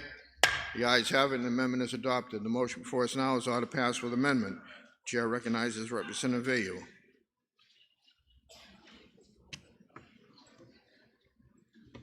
Thank you, Mr. Speaker. I rise in opposition to the ought to pass motion on HB 1176. This bill is a frequent flyer in transportation. It keeps coming back with slightly different luggage. Under this carry-on size proposal, unless you haul a trailer or operate a commercial vehicle, you would only be required to display a rear license plate. On its face, that may sound like a small change, but the question isn't whether a front plate is mildly inconvenient. The question is whether we are willing to weaken a simple, low-cost tool that law enforcement and public safety professionals rely on every day. Testimony by the Department of Public Safety provides the most compelling argument against this bill. When time is critical, during Amber Alerts, Silver Alerts, or BOLOs, fast and accurate vehicle identification matters. Seconds matter. Angles matter. Sightlines matter. A vehicle doesn't always present itself neatly from behind. Officers, witnesses, toll systems, and cameras often see a vehicle from the front first. Rather than wasting time in chasing down every vehicle fitting a description, they can be more precise and targeted in their response. A clearly visible front plate allows law enforcement to confirm a vehicle quickly and accurately, reducing uncertainty, conserving resources, and increasing the likelihood of a safe resolution. We heard testimony about vehicles that have fled the scene of an accident, where the only identifying evidence left behind was the front license plate, either because it embossed an impression on the other vehicle or was torn off and left at the scene. We also heard about tolling. Historically, some toll cameras captured only the front plate. Although we're told most systems have been updated and now capture both front and rear plates, having both plates visible provides redundancy and improves system accuracy. Because many vehicles now back into parking spaces, making rear plates less visible, this change would also affect routine parking enforcement in our communities. It may seem minor, but it is an example of how removing the front plate shifts small but real burdens onto local systems. This is not a sweeping reform, it's not a civil liberties issue, it's not even a cost savings measure. DMV will still require you to pay for 2 plates. It is the removal of a straightforward identification tool that supports public safety, toll compliance, and accident investigation, and day-to-day enforcement. The benefit here is marginal convenience. The cost is diminished identification capability in moments when clarity matters most. For those reasons, I urge you to vote no on ought to pass motion. Thank you, Mr. Speaker, and I request a division vote. Chair recognizes Representative Gorski.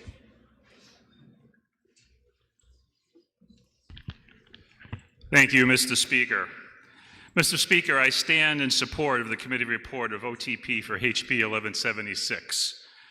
Mr. Speaker, the essence of this bill is that it will allow a passenger vehicle to display one rear license plate.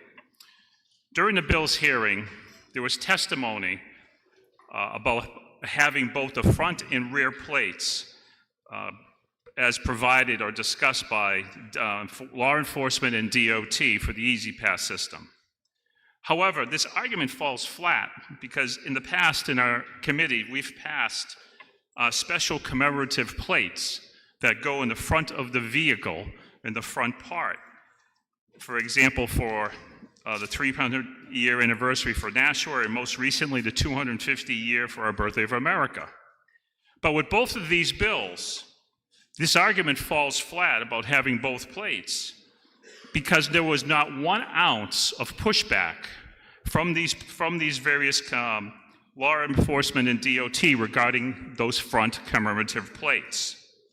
So if both plates are a must, why wasn't there any pushback? Just makes you think, how important are those front license plates? And also, did you realize that 1/3 of the new cars that are coming out do not have front plate brackets?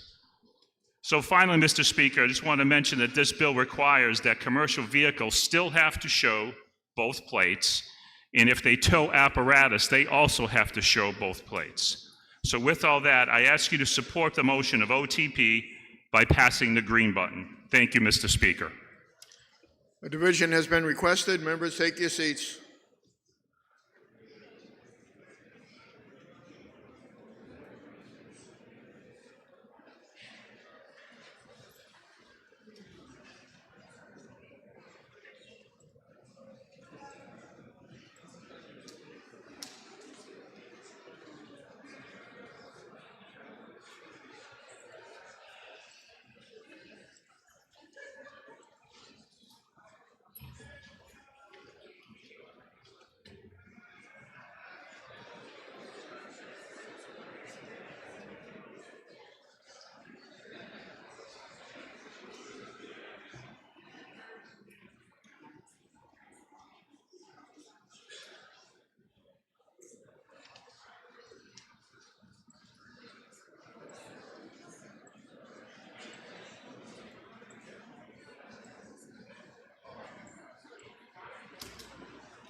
The motion before us is a majority committee report of order passed as amended on House Bill 1176. This is a division vote. Chair recognizes Representative Miller for a parliamentary inquiry.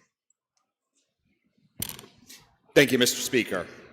Mr. Speaker, if I know that the special plates exemption that was described in the prior speech represents a tiny fraction of the total number of plates on the road, in the total number of vehicles on the road, making it irrelevant to the situation, if I know that this bill does not actually save any consumers any money, as they'll still be required to buy both plates, and most critically, Mr. Speaker, if I know that this bill will impair public safety in the moments where it matters most, when those amber alerts and silver alerts are active and time is of the essence, would I then press the red button so that a better motion can be made? Thank you. Chair recognizes Representative Pataro for parliamentary inquiry.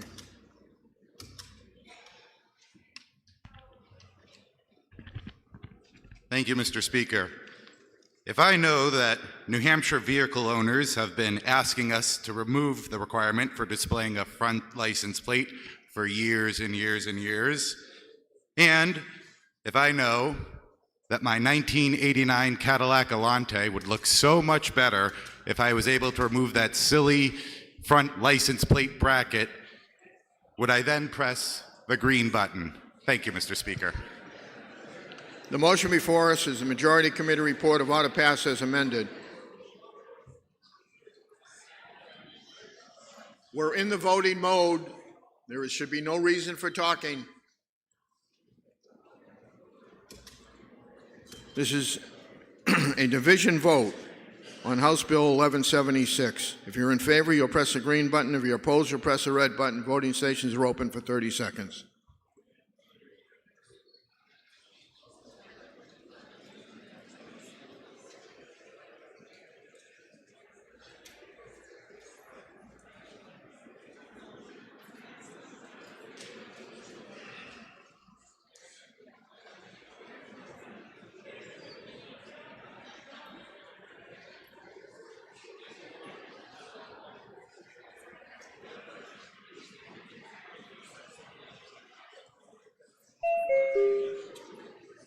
Representative Georges.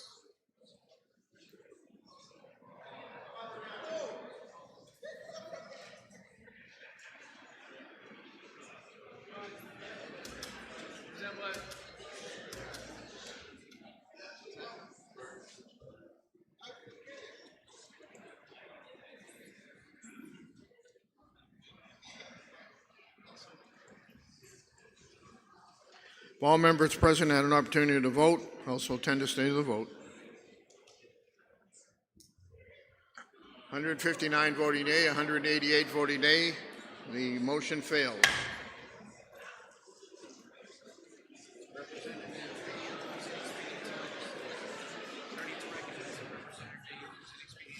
Representative Vayu moves in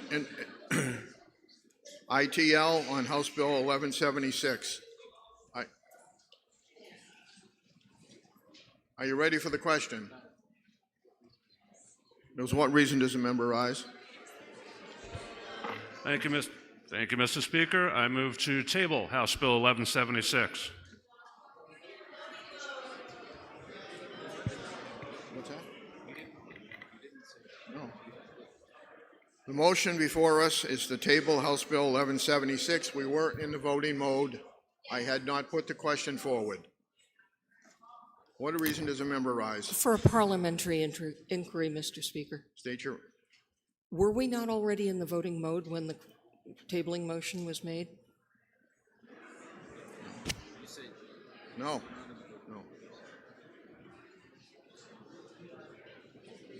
I had made a statement. I hadn't put us in the voting. I hadn't put us in the actual vote. Okay. Thank you very much. The motion is to lay 1176 on the table. Division has been requested. Everybody should be in the room. Representative Rice has requested a roll call. Is that sufficiently seconded? It is sufficiently seconded. This will be a roll call vote. That was Rice.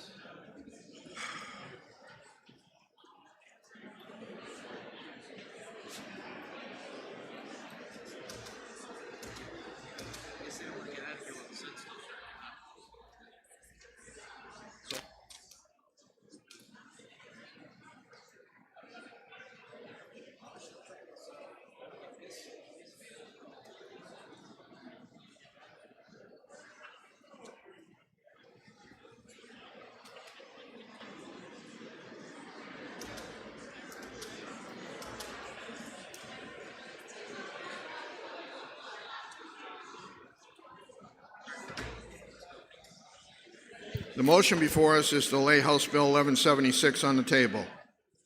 This is a roll call vote. If you're in favor, you'll press the green button. If you're opposed, you'll press the red button. Voting stations are open for 30 seconds.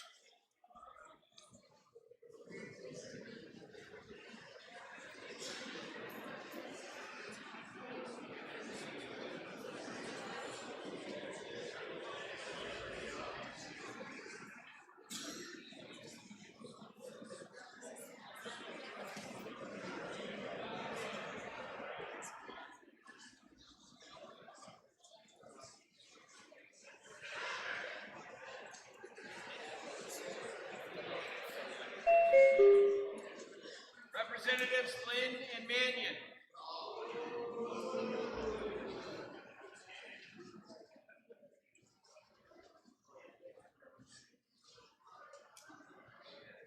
Representative Davis.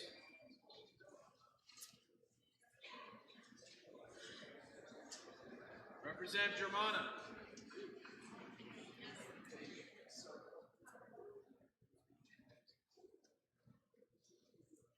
Representative Harriet Gathright.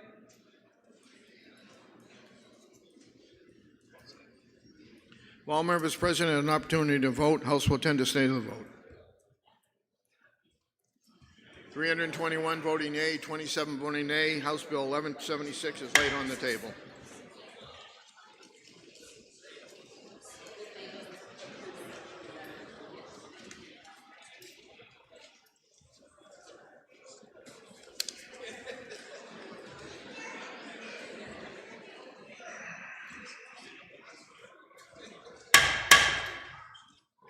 The House will be in order, or we're going to take a recess.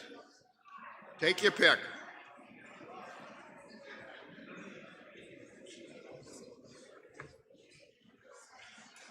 Majority of the Committee on Transportation, to which was referred House Bill 1421 FN, the Act modifying title exemptions for motor vehicles manufactured before the year 2000.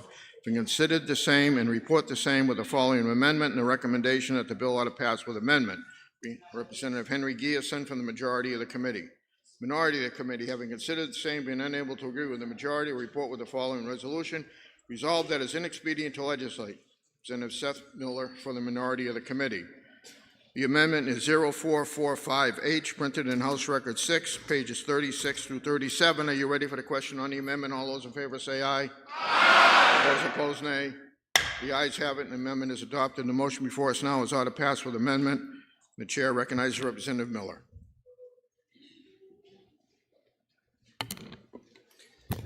Thank you, Mr. Speaker. Colleagues, this is a bit of a weird one for me because I sat on the subcommittee that negotiated the amendment. We voted it unanimous, in fact, out of that subcommittee. I support the compromise that we reached with that amendment. So I don't hate this bill, and yet I'm here speaking against it, which is a little awkward. The fact remains that, to me, I feel like the presence of the titling process remains a useful service provided by the state at a very reasonable rate that ensures continuity and knowledge of the ownership of a vehicle. It protects both the buyer and the seller at every transaction throughout. And so I understand the amendment, I understand the compromise that was made there, but I remain convinced that we should still require the title throughout the life cycle of the vehicle. And for that reason, I encourage you to vote against this bill. Thank you. Chair recognizes Representative Gierson.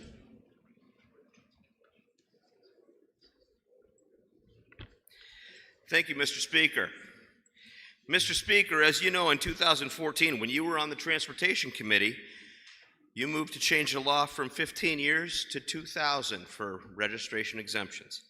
Ironically, the very same stakeholders that recommended that back when you were on the Transportation Committee are the self-same ones that were recommending we go back to a rolling cycle.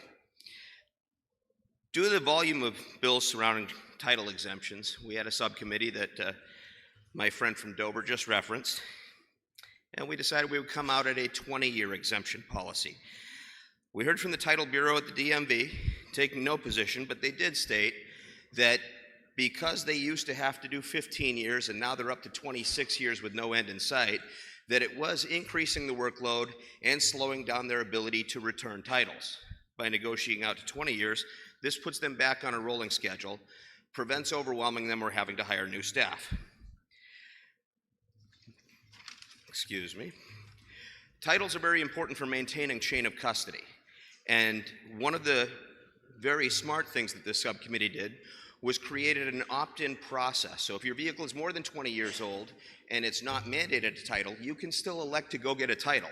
So if you believe in the security of the title, the way my friend from Dover does, you can choose to go get a title at the point of a transaction. It only authorizes you to be exempt if it's older than 20 years old. This change would help us in contractors, impounding, tow companies, private collectors, and private sales of older vehicles. And the last thing I'll leave you with is vehicles hit their lowest depreciation value at between 10 and 15 years old. By making anything older than 20 years old titleable, even the most expensive vehicles will have hit the bottom of their value. So I would encourage you to join me in voting yes and pressing the green button for this. Thank you. The motion before us is the Majority Committee report of order passed as amended in House Bill 1421. Are you ready for the question? All those in favor say aye. Aye. Those opposed, nay. The ayes have it. The committee report is adopted.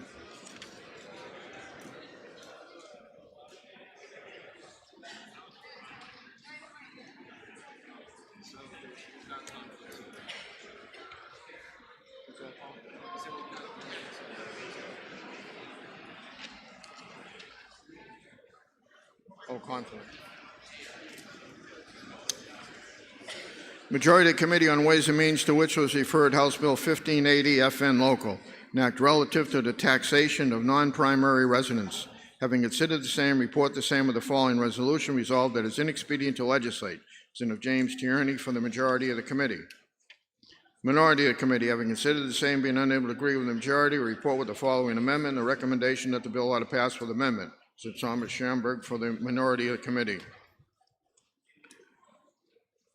Chair recognizes Representative Wheeler.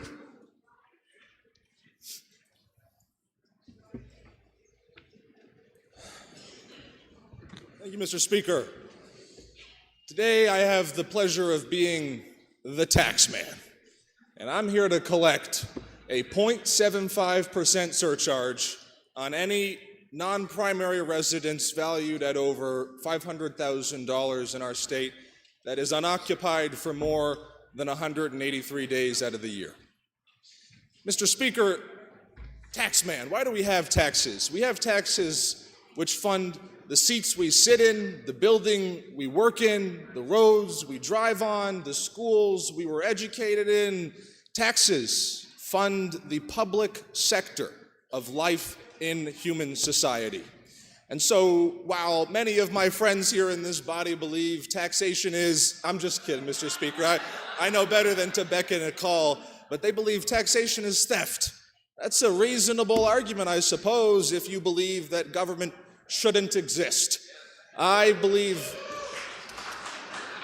well, it's interesting because you're all sitting in government, but I believe fundamentally in the public sector and what it can do to protect the public interests. And Mr. Speaker, some people have said, I support raising property taxes. I support putting in place all of these different taxes. We've seen in legislatures prior that people have implemented over 100 new taxes and fees proposed on the citizenry of this state. And over the course of the last 20 years, we have seen rising property taxes that are pushing people out of their homes. I remember the neighbor I had for a long time, just moved out of that house, who said she lived in that home since she was 1 year old. Her parents moved there when she was just born. She raised her children there. She grew old there. Her son is still living in the duplex, and she's going to have to consider leaving that home because she can no longer afford to live in it.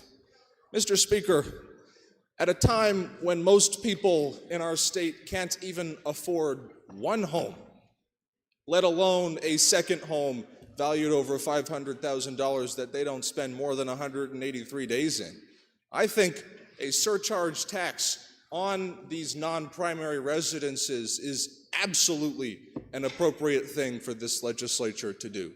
There are people out there who say this is going to tax my camp, it's going to tax my this, it's going to tax my that. Well, in some cases it might. But if your camp is winterized, can't be used throughout the winter, then there is an exemption in the bill which says that you are exempt. If you're a part of the veterans tax exemption, if you're a part of the elderly tax exemption, all of the existing property tax exemptions are still in there. Indigent voters who are unable to afford this tax can apply for those exemptions, as they already can. under the property tax law. This applies to people such as the CEO of a very powerful data mining company who likes to spend 2 weeks here skiing. I love it. I'm glad that he does. But that home, $10 million, sits empty for the rest of the year. And I do believe that a 0.75% surcharge tax on the owner of that home, remitted back to the municipality in which that home resides, to be used for the explicit purpose as stated in the bill for reduction of municipal property tax relief, is absolutely an appropriate thing to do. So, Mr. Speaker, the world is not ending. Taxes are an important part to what we do here, regardless of the funny political sayings that are said here at the well. And I hope that you will join me in voting to overturn the committee recommendation on this piece of legislation so that the people who have these homes sitting unoccupied empty, while people in our state can't even afford one home, face a small 0.75% surcharge tax on the value of said home. Thank you, Mr. Speaker. Does the member yield to questions? Always. Member yields. Thank you, Representative, for taking my question. Would you consider this to be taxation without representation, since many of the homes that we have here that are not primary residents may be owned by people who do not live in New Hampshire and are not represented? In that case, the statewide education property tax, those people own those homes, they do pay New Hampshire taxes. All of those taxes would have to be taxation without representation. My answer would be no. Chair recognizes Representative Tierney.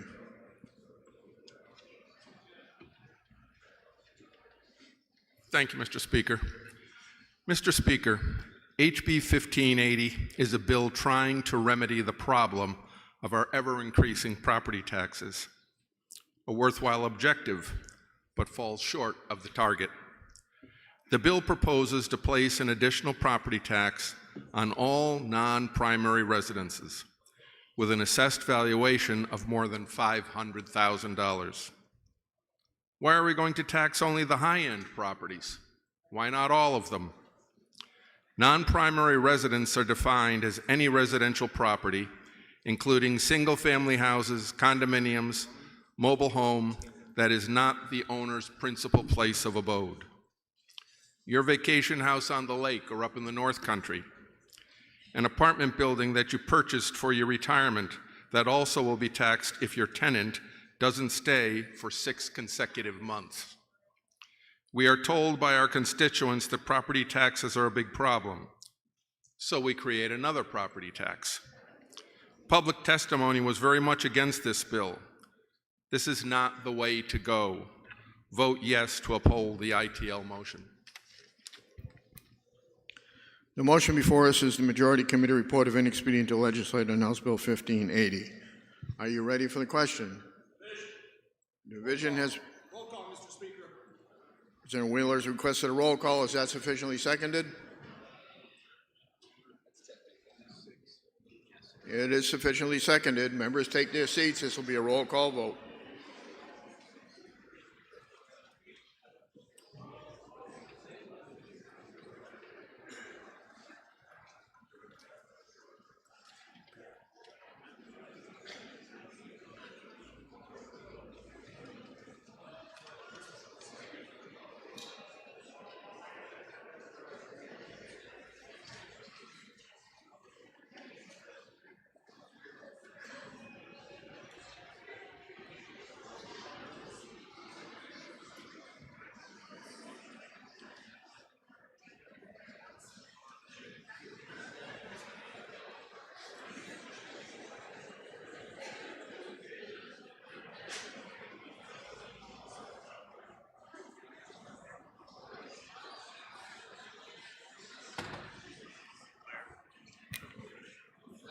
The motion before us, Majority Committee Report of Inexpedient to Legislate on House Bill 1580. This is a roll call vote. Chair recognizes Representative Wheeler for a parliamentary inquiry.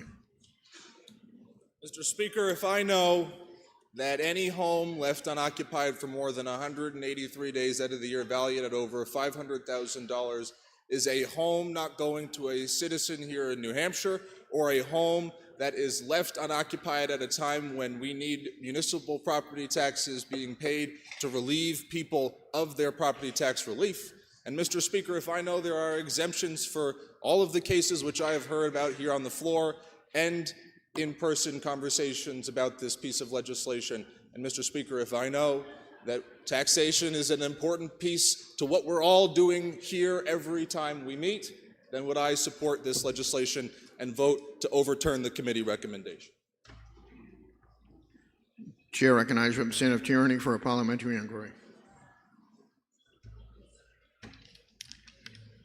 Mr. Speaker, if I know that the overwhelming public testimony was opposed to this bill, and if I know that it is directed at members of our community with expensive second homes or investment properties, would I then push the green button and give this bill a respectful ending? The motion before us, Majority Committee Report of Inexpedient to Legislate on House Bill 1580. This is a roll call vote. If you're in favor, you'll press the green button. If you're opposed, you'll press the red button. Voting stations are open for 30 seconds.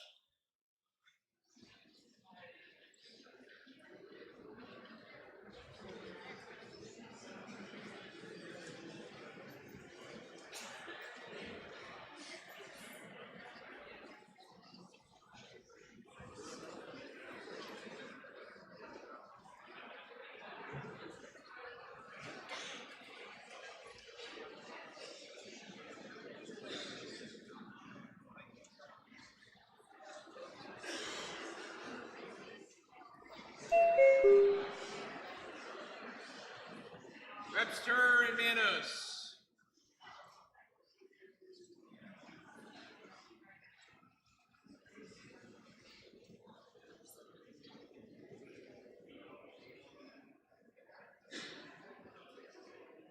Representative Wood. What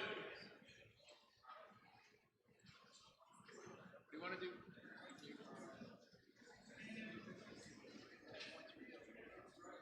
All set. Will all members present have an opportunity to vote? House will attend to state of the vote. 284 voting yea, 55 voting nay. Committee report is adopted.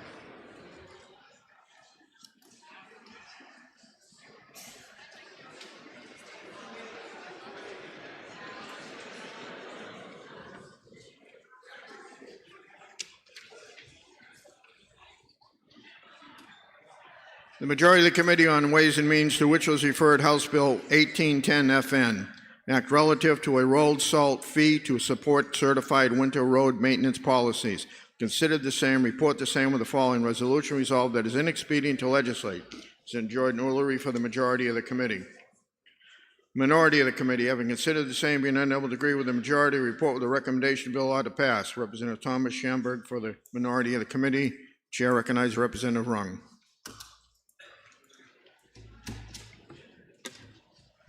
Thank you, Mr. Speaker.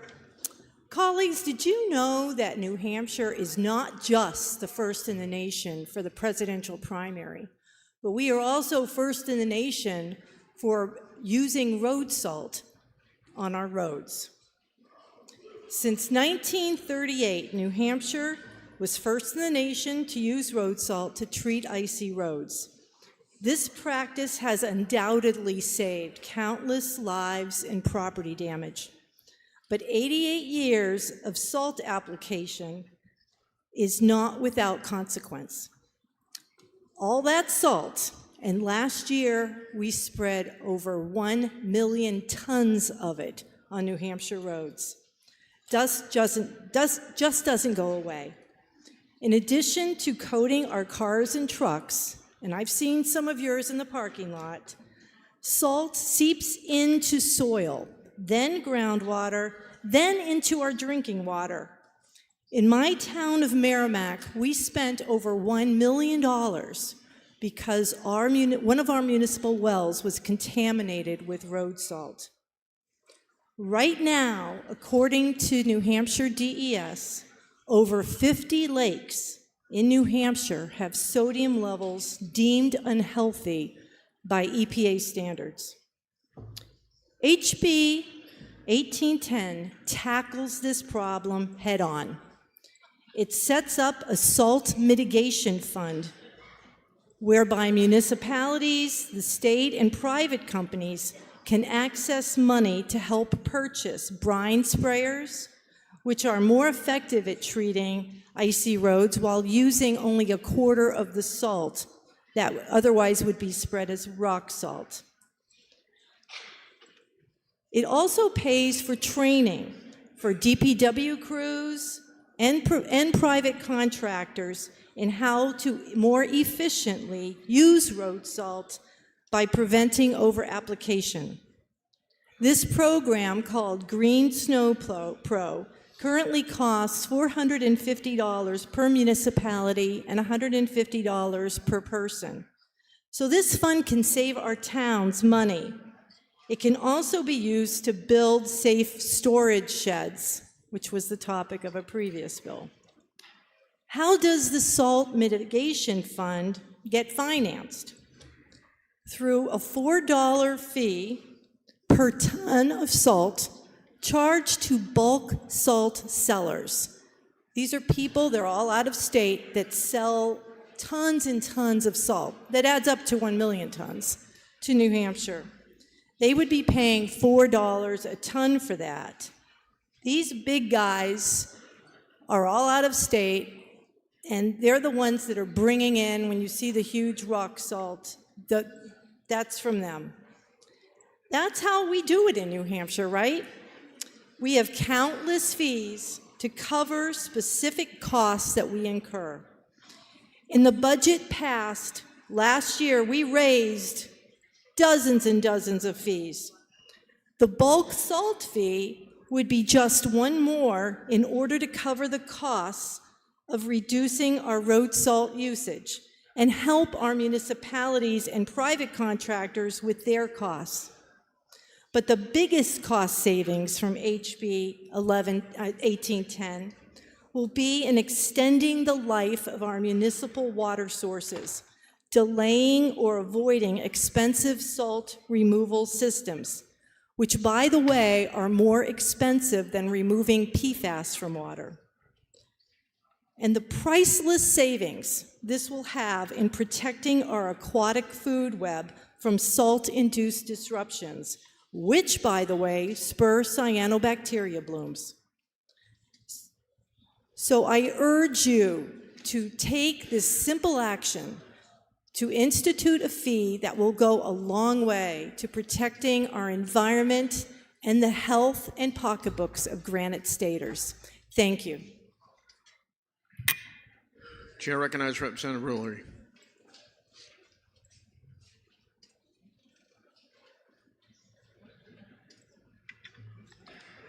Thank you, Mr. Speaker.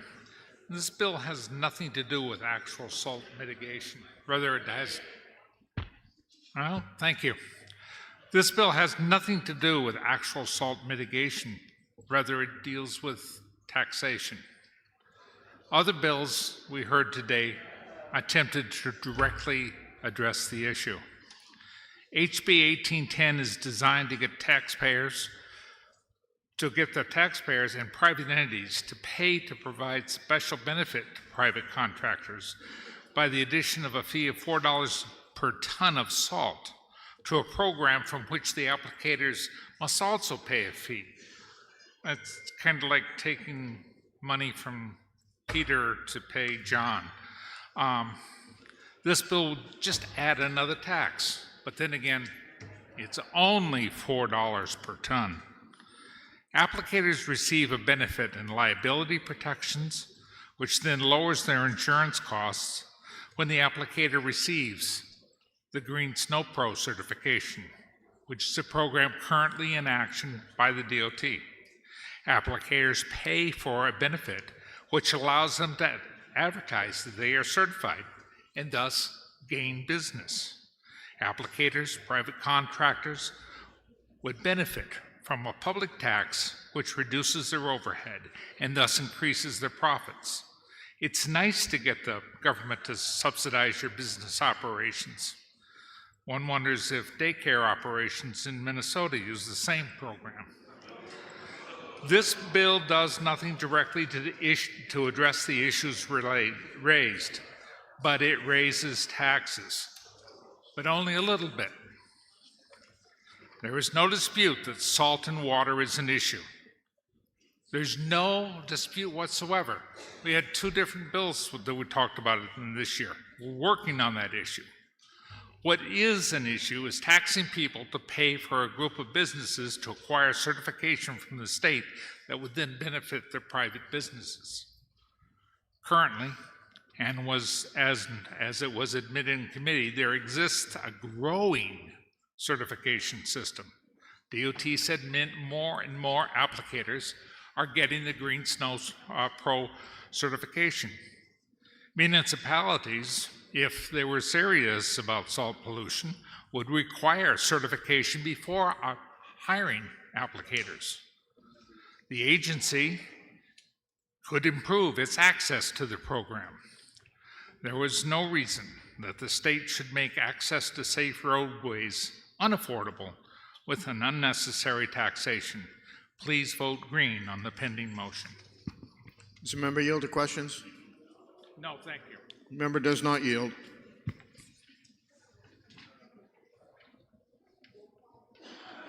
Senator Rung has requested a roll call. Is that sufficiently seconded? It's sufficiently seconded. This will be a roll call vote. Members, take your seats.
The motion before us is the Majority Committee report of inexpedient to legislator on House Bill 1810.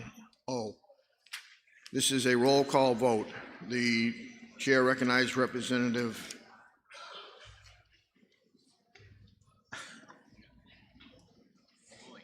Malloy. Representative Malloy for a parliamentary inquiry.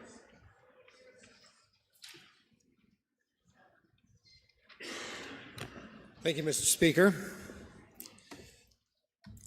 If I know this bill would establish a salt seller fee on bulk salt, and if I know this fee will be the only source of funds for the state, municipalities, and private companies to help pay for salt reduction equipment and training. And, Mr. Speaker, if I know supporting this fee will help to stem the growing contamination of our drinking water and lakes, would I now press the red button to overturn the ITL so that another motion can be made? Thank you. Chair recognizes Representative Hillary for a parliamentary inquiry. Thank you, Mr. Speaker.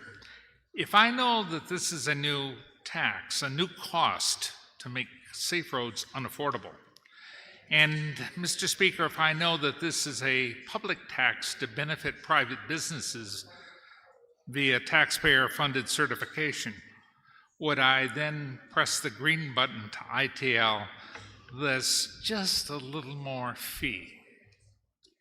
The motion before us, Majority Committee report of inexpedient to legislate on House Bill 1810. This is a roll call vote. If you're in favor, you'll press the green button. If you're opposed, you'll press the red button. Voting stations are open for 30 seconds.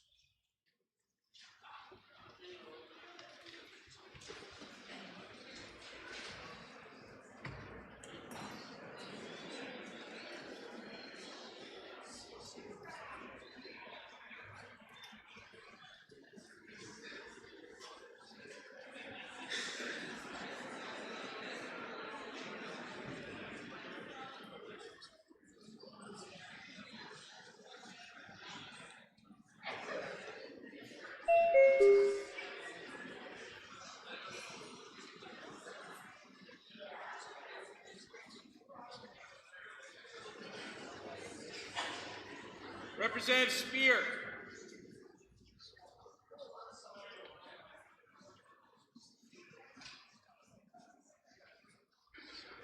All members present had an opportunity to vote. House will attend to state of the vote.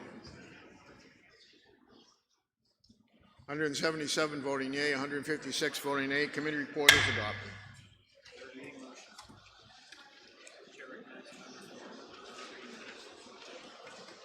Chair recognizes a member from Auburn, Representative Osborne, for third reading motion. Thank you, Mr. Speaker. Resolved that the House now adjourn from the early session, that the business of the late session be in order at the present time, that the reading of bills be by title only and resolutions by caption only, and that all bills ordered a third reading be read a third time by this resolution, and that all titles of bills be the same as adopted, and that they be passed at the present time. And when the House adjourns today, it be to meet Thursday, February 19th at 9 a.m.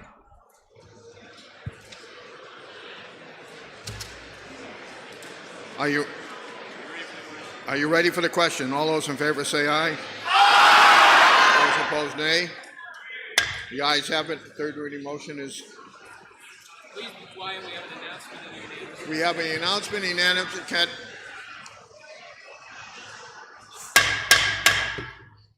If you're going to leave before we're done the business, will you please do it quietly? Representative Alexander has an announcement. Thank you, Mr. Speaker. Please join Stay Work Play tonight for a reception at the Hotel Concord starting now. For networking and to hear about recently released quality of life survey, to gain insights into life in the 603 for young Granite Staters. Event is free. Food and drinks will be provided. See you there.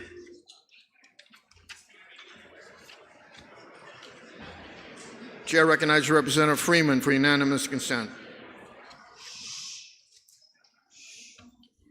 Thank you, Mr. Speaker. Good afternoon, and thank you for staying. I know unanimous consent sometimes can be a little tedious after a long day. Again, good afternoon, and Happy New Year, even though we're just a mere 6 weeks into 2026. Today, I would like to begin the new year with an attitude of gratitude and to honor a group of individuals whose courage and commitment have shaped the very foundation of our nation. Our volunteer service members and veterans. They stand as living proof that the strength of the United States has never come from its weapons or its wealth, but from the character of its people. You chose to serve, not because you were compelled to, not because it was easy, but because you believed in something larger than yourselves. You believed in protecting the freedoms that millions enjoy every day. You believed in defending the ideals that define us: liberty, justice, and the enduring promise of a democratic republic. Your service has taken you to places far from home, often into uncertainty, hardship, and danger. Yet you carried our flag with dignity. You carried our hopes with determination. And you carried one another with loyalty that only those who have worn the uniform can truly understand.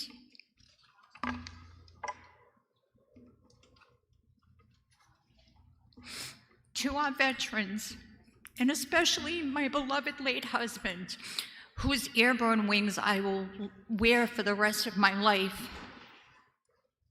your service does not end when the uniform comes off. You continue to strengthen our communities as leaders, mentors, neighbors, and cherished friends. You remind us through your resilience, your humility, and your quiet strength what it means to live a life of purpose. To our active duty service members and reservists, you represent the best of who we are. You stand watch so others may sleep in peace, without hesitation. You answer the call at any hour, in any season. Your dedication inspires us, and your sacrifice humbles us. And to the families, those who wait, worry, who hold everything together while your loved ones serve, you too are part of this legacy of courage. Your strength is woven into every victory and homecoming. Today and every day, we say thank you, not just with words, but with our commitment to honor your service, support your well-being, and ensure that the nation you defended stands worthy of your sacrifice. May we never take for granted the freedoms you protect. May we never forget the cost of that freedom. And may we always strive to live in a way that honors the example you set. To all have served and all who continue to serve, we are grateful. We are proud, and we are forever in your debt. Thank you. God bless our veterans, our service members, and the United States of America.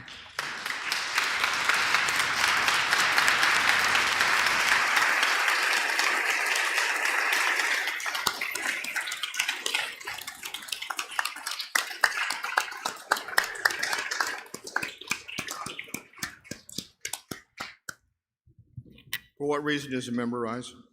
I would like to move that the remarks be placed in the permanent journal to honor them further. Without objection.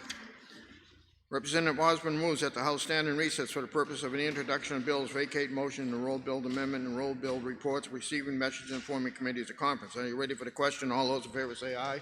Aye. Those opposed, nay. The ayes have it. And we are in recess until... The House is in recess until Thursday, February 19th, 2026 at 9 a.m.